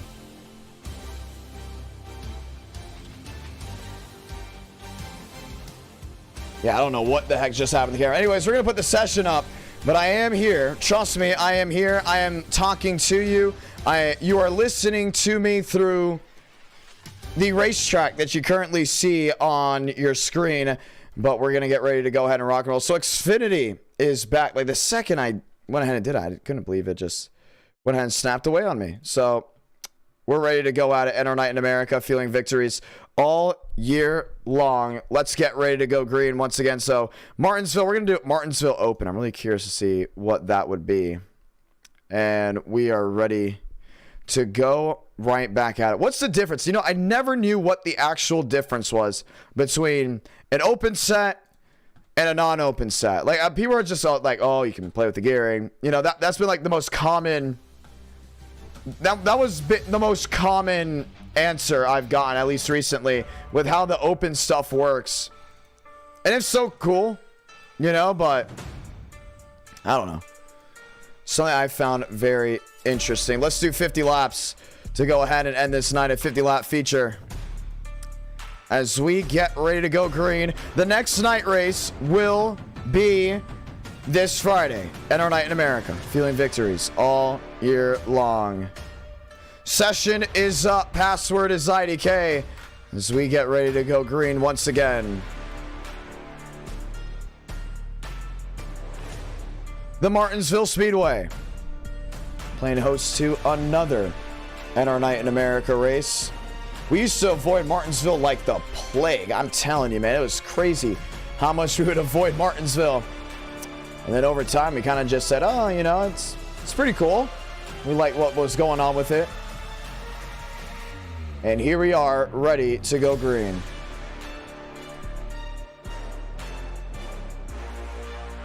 Time to rock and roll.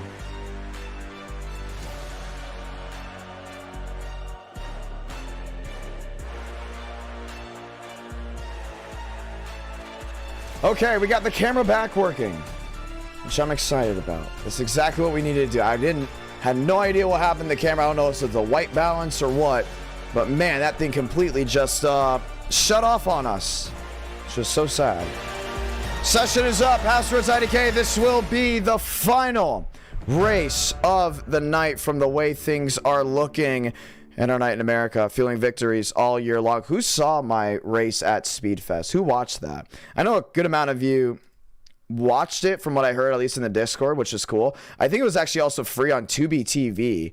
And that's what I heard from some of you guys, that you're able to get it on different sites, which is sweet, which is awesome. We love hearing that. We love it.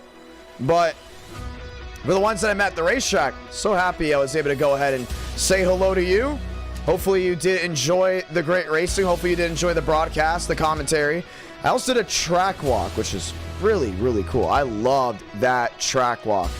I didn't realize how good it was. I started getting messages from people that were watching the broadcast. They're like, I don't know what you did with that track walk, but it was really good. And I was like, was it really that good? Because I remember doing the track walk and I was overly cold. Like, I was just shivering. And some of you guys from the north will say, wasn't it like 30 degrees? The wind chill was out of this world. I had a light jacket on for the broadcast sake to look more professional. I had black pants. I did have thermals on. I will point that out. But man, that thing just ripped right through me. I'm telling you.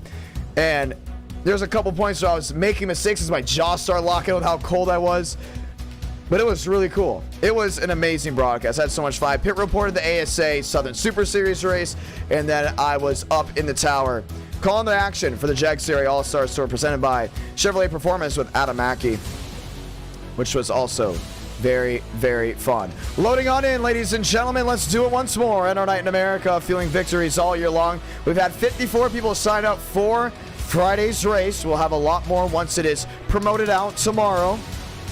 And we are ready to go from there. The final race of the night. You hear it, cars on track, drivers loaded on in.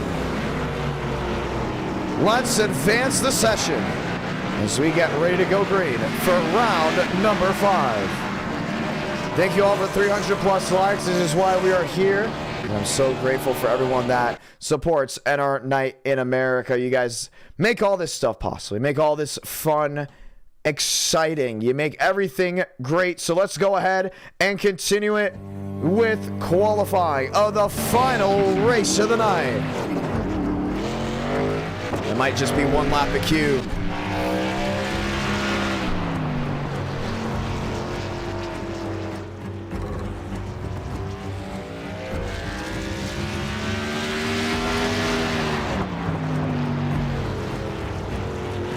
I thank you guys so much for following Darrington Woodworking. Doing everything we can to go ahead and promote the new sponsor, Darrington Woodworking. Go ahead and follow him on Instagram, guys. He is the official sponsor of the 4 to 500. He's the reason why We have a Florida 500 this year. Man, Barbagallo just slammed the wall, but he did go ahead and get his qualifying lap in. That is what counted.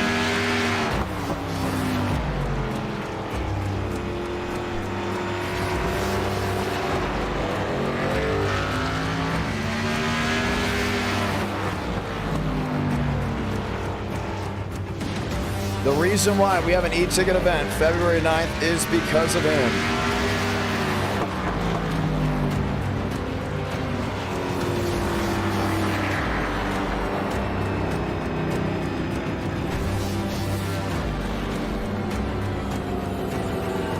Josh Lilly, Jake Carter,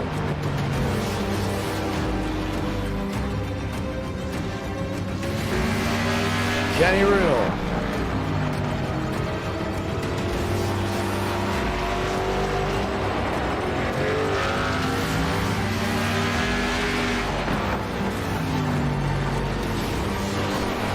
Truther, Page, Walker, Thurston Mason.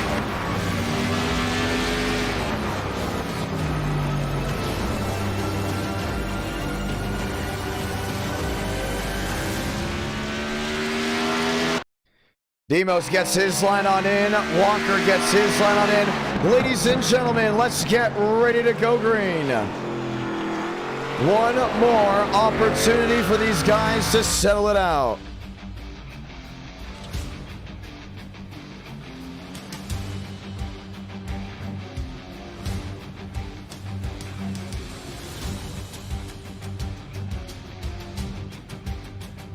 Page and company. Oh, he's wall riding. Well, he can't do that in NR Night in America, not at all. But he already got his laps in. He's just going around having some fun with it.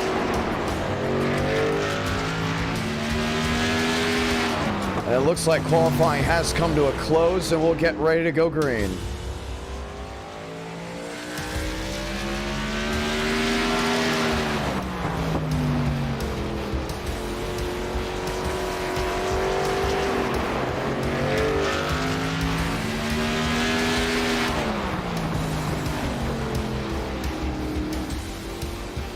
Let's get ready to go green once again as we get ready to advance qualifying and get ready to go racing.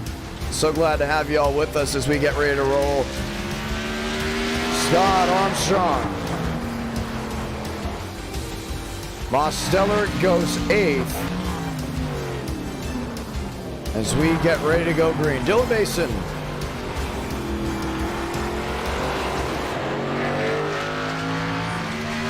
Page to 17th. They're just throwing it out there. They got to go ahead and advance the session. I don't know why they've gone ahead and advanced it yet. But with 1 minute, they'll go ahead and do so, and that's exactly what happened. Mason, Thurston, Lilly, Valle, Armstrong, Scott.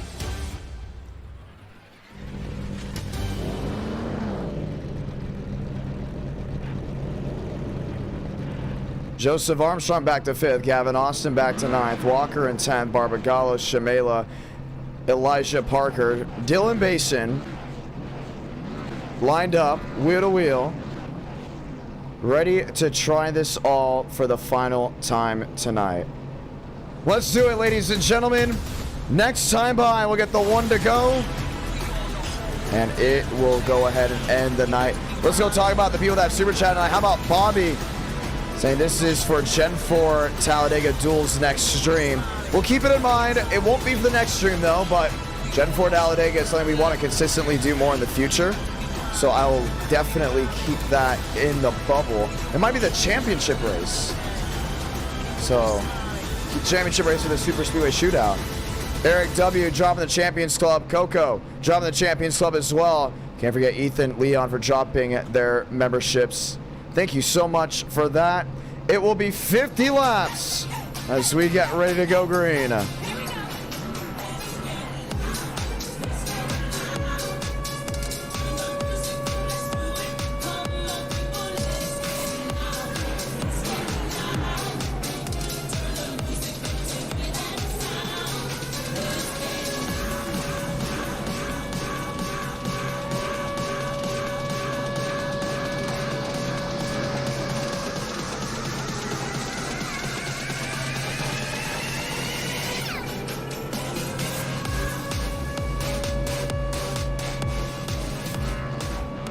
Schmitty Mosteller, 7th and 8th. Austin Walker, that's 9th and 10th as they get ready to rack up and try this all for the final time tonight. Ladies and gentlemen, the one to go. Next time by, let's say those magical words to end this night. God, speed, drivers. You are go for a throttle up.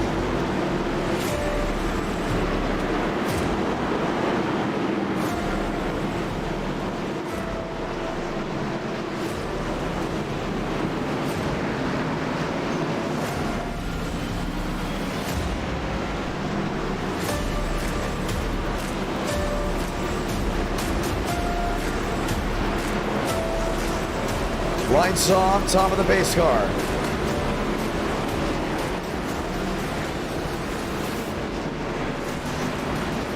Two by two as they rock once again. Can Dylan Basin get his second win of the year? He talked about it, just got his first one. I'd love to go ahead and continue to put himself on a pedestal. You never know when your last race win is in our night in America, so you always go for what you can get. Pace car down and away, 2 by 2. For the final time tonight, let's light them up and light the fuse from Martinsville.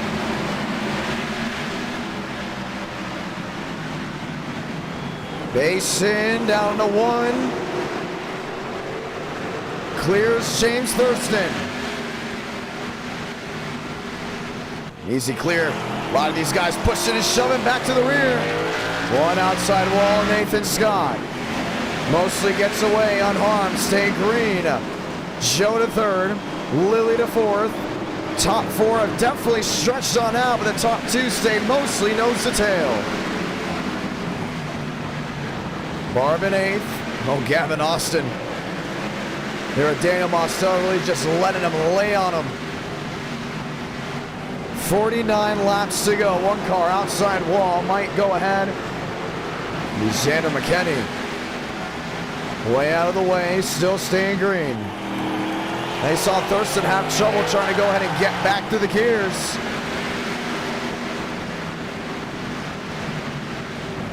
Look at that left front, just locks up. Struggling on rotation. No doubt about it, a big problem as still some issues with machines all the way towards the back end of the field. They get out of harm's way, we stay green. Louis, Schmidt, Mosteller, Gavin Austin, Walker, Barbagallo.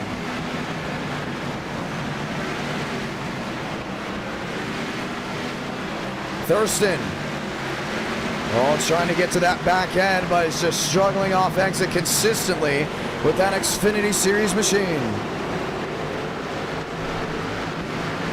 Armstrong in 3rd, Louis in 4th.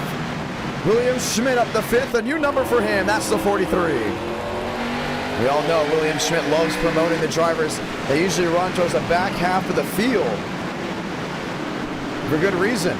That is just his unique style. You know when you see an underfunded machine running around up front, good chance it's William Schmidt. Joe P3, 1 second back to Basin, but half a second to James Thurston, who's now running there in that second position still, but you continue to see Thurston struggling with the lockup. His brake bias is all out of whack. You definitely see him struggling left and right to make something work. Just look at how strong Joseph Armstrong is on entry.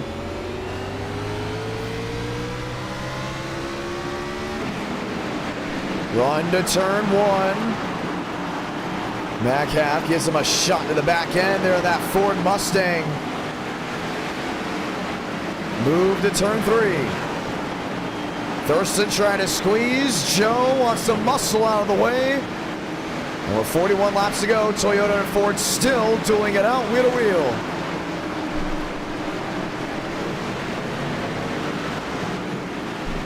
Thurston, how about Josh Lee? He has just been on a roll here tonight. Well up inside the top 5 throughout multiple races from Talladega, heck, even in the Indy cars. And he would love to find a way around the James Thurston machine. Now, Josh doesn't have the numbers to find his way into the Sweet 16, possibly as of now. But if he can get a win or do well, he might be able to just sneak on in. This night has been really solid for the Josh Lilly machine. Keeping it in mind for a possible Sweet 16 out. It might just go number 16. But the Power 5 maybe, or should we say definitely, is out of play for that driver. Nonetheless, a lot of momentum carrying to February. Great racing from Martinsville. And I'd hate to jinx this race. Oh, Dylan Basin, man, he was just sideways trying to get off corner exit, and here comes Joseph Armstrong to go ahead and put that pedal down. An 8.4 the difference, what was a 1 second and change. This crazy Talladega had a wreck after wreck. That was race number 1, and all of a sudden we head to a race like this one, and we just see the caution for the first time. Cooper Glick. Oh, and Josh Lilly's in it with Gavin Austin.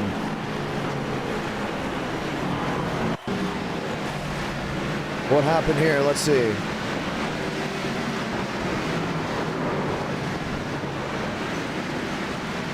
Xander McKinney.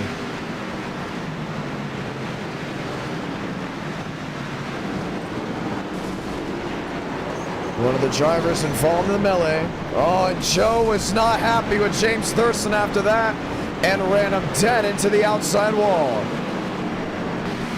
Oh, you can go ahead and see his POV. He's letting off of the wreck. And Thurston just barrels on in. He sees the wreck in front of him. He can just brake and get out of the way. Joe said, you know what? I've seen enough. Now, the real question is what happened with the wreck to even spark this? Here's the 13. This is Delgado. All over the place.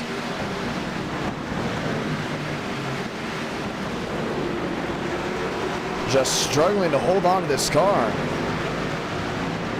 Joe clearly had a race win apiece.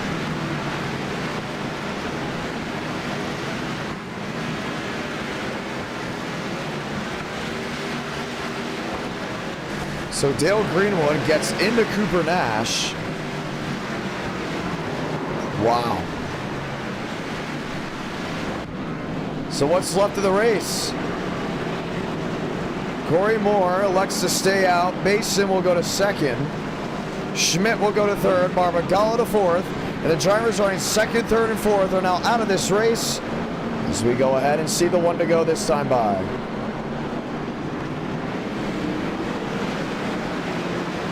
Moore, Basin, Schmidt, Delgado. We'll have another run-in. Toyota and Chevy. Chevy and Ford. 33 laps to go for Martinsville. Basin spun the tires. Drive to the outside lane, gets forced wide. Schmidt to the bottom. 3 wide, down off turn number 2. Now how hard can that 43 hold on to it? Pedaling off corner exit. Basin to the bottom. Schmidt to the outside.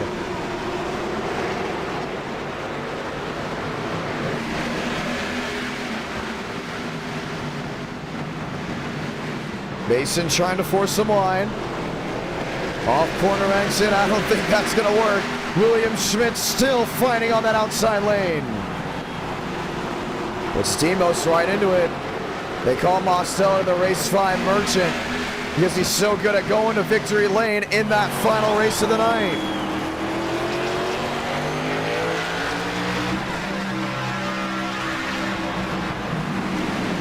.31 to go.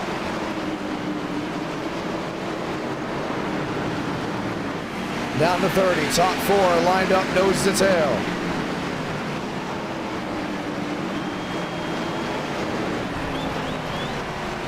Toyota, Chevy all the way back. Hugging the inside lane.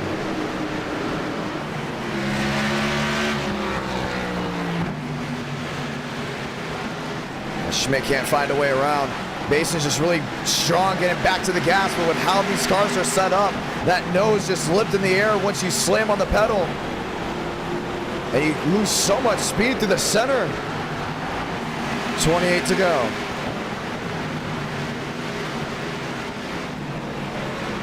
Toyota Chevy.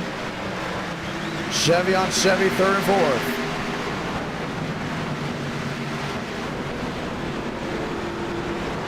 Schmidt sticking right with them, but can't really find a way around him. Watch the hands on the left side of your screen. And tight through center. And the counter steer down off exit. Really making that difference. Mosteller, Walker, back and forth. Shamela back in that 5th place position. Top 16, top of your screen with 25 laps to go. Dylan Basin continues to lead. And more, the driver that restarted in first has dropped all the way back. Now back to 15th, 1 lap down. Barbagala will join him in that 22 machine. Schmidt turning the 22 around in turns 3 and 4. Barb parked up against the outside wall. Should get it refired. We stay green. He just parked it in front of the driver in second. You see Schmidt lost a lot of time.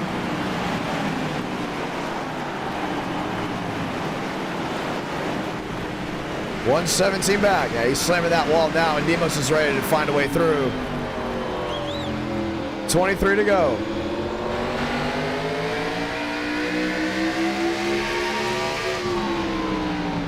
What's the run-in?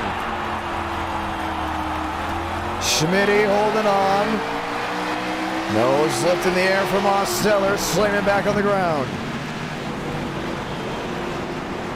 He just turned Barb right up into the outside wall. Not enough to warrant a yellow or a stack up, but for Dylan Basin,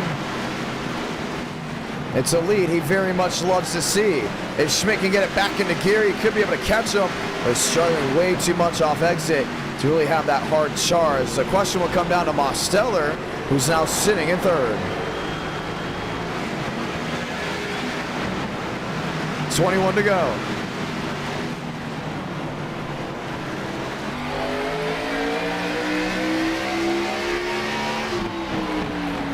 Slams the ground, back to 1 and 2.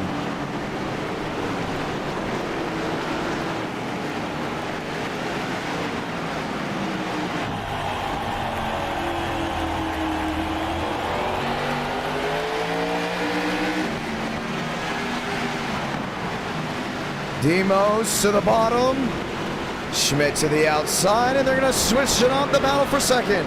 Now, I think most has what it takes to go out there and just catch Basin. The question is, though, what's the time frame? And you can already see it got down to a 1:79, but that's 2 seconds coming off corner exit. With 18 laps to go, that is just not going to work in the favor unless there's some serious lap traffic to stop the Dylan Basin machine. Well, there's Barbagallo. He's just out in front. You see these guys ahead of him continue to shuffle out for position. The open set really brings the struggle bus right front and center. Second and third lined up nose to tail. Walker in his own zip code. And here's Marty Shamela with Joseph Armstrong, who is 15 laps down on the racetrack. And just heading back out there. Wants to feel this car track combo out, including with this new setup. This is a setup that we've not really used before. Trouble again. Caution will wave, Gavin Austin. Getting into it with Charles Root.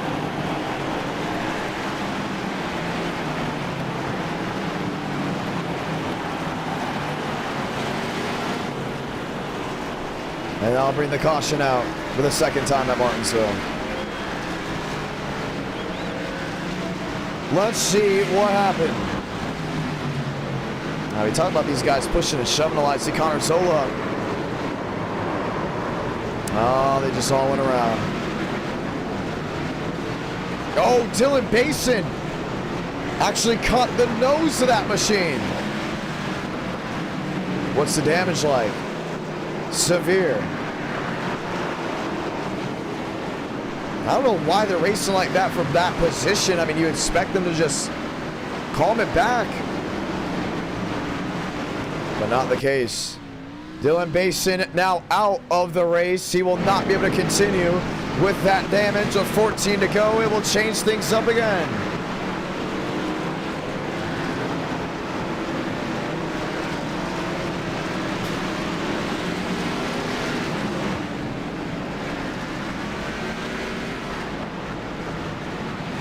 Walker second, Carter third, Barbagallo in fourth.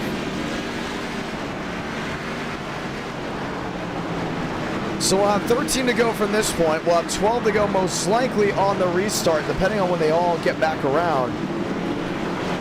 But this is going to shuffle things up big time as we get ready for the restart. And there were, I think at the point, they may have been at least one lap down, but for Dylan Basin, another incident he does not want to go ahead and be a part of. 13 laps to go.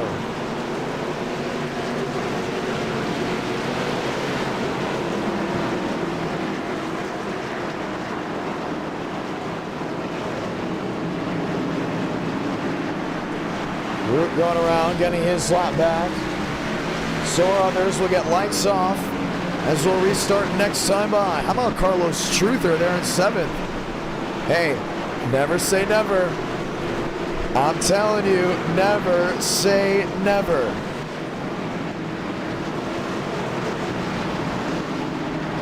I really feel bad for Dylan Basin. Same thing that happened with Joseph Armstrong. I mean, you just can't see around that bend. They're wrecking like right in front of him too. Marcelo and Walker. Bringing back wheel to wheel. What could be the final restart of the night.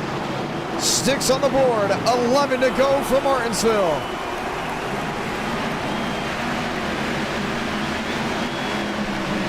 Walker tight down to one. Couldn't get the stick. Shamela, Carter, wheel to wheel, that's the third. Gets to the back end, gives him a shove. Going to continue to look for it. We could see a bump and run. Seen it before. Big lockup out of the 93. Truther goes for a slide out of the groove. Let him race. See Walker wanted that outside lane, but he's getting a shot to the back end of the 87. Lifted the rear tires off the ground. 9 to go. Locks it up to the bottom. Mosteller to the outside wall. He's got to pay him back right here. He just got hit by Walker. You see him just so smart on entry. Walker, does he go wide? He does not. The most losing time, 8 to go. Try to find the speed to the center.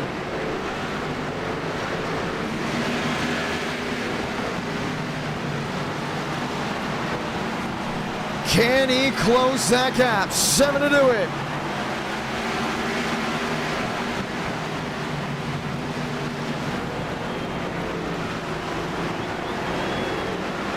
Now he just got him all in hand now. 5-9 the difference. Schmitty 1-2 back. Closes in on Mosteller. And Aiden Walker will continue his Power 5 charge. 6 to go. Runs it down the back. And brings it to 3 and 4. 5 laps to go for the driver of the 93. Schmidt to the inside, wheel to wheel.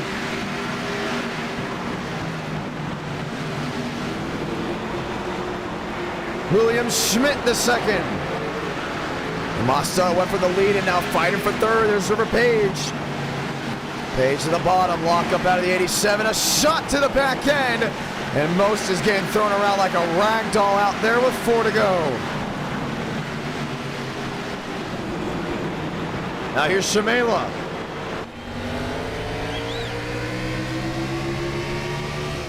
Runs to the back. Oh, nothing to show for it. But he will also have another look to the inside. Schmidt closes into Walker. 1 second back. 3 to go. Don't think there's going to be enough time, but you just never know, because once you get to 3/10 back, you're in the ballpark of a possible bump and run. Watching Marty Shamela Try to navigate his way around that 87. Bump to the back end. Runs in deep. Forces the 87 wide, and another move from a machine putting into Demos. He's going to send the favor right here. What a move to send him into the wall. Wasn't happy with that contact. Santa Blanca, 1 to go for Aiden Walker. A Power 5 charge continues for the 93. A Race 5 win will keep the hopes alive as Aiden Walker will go victorious for the Martinsville Speedway. Schmidt second, River Page third, and that will be the night. Ladies and gentlemen, thank you all so much for tuning on in. It has been a fantastic outing. Started out a little sketchy, but ends right.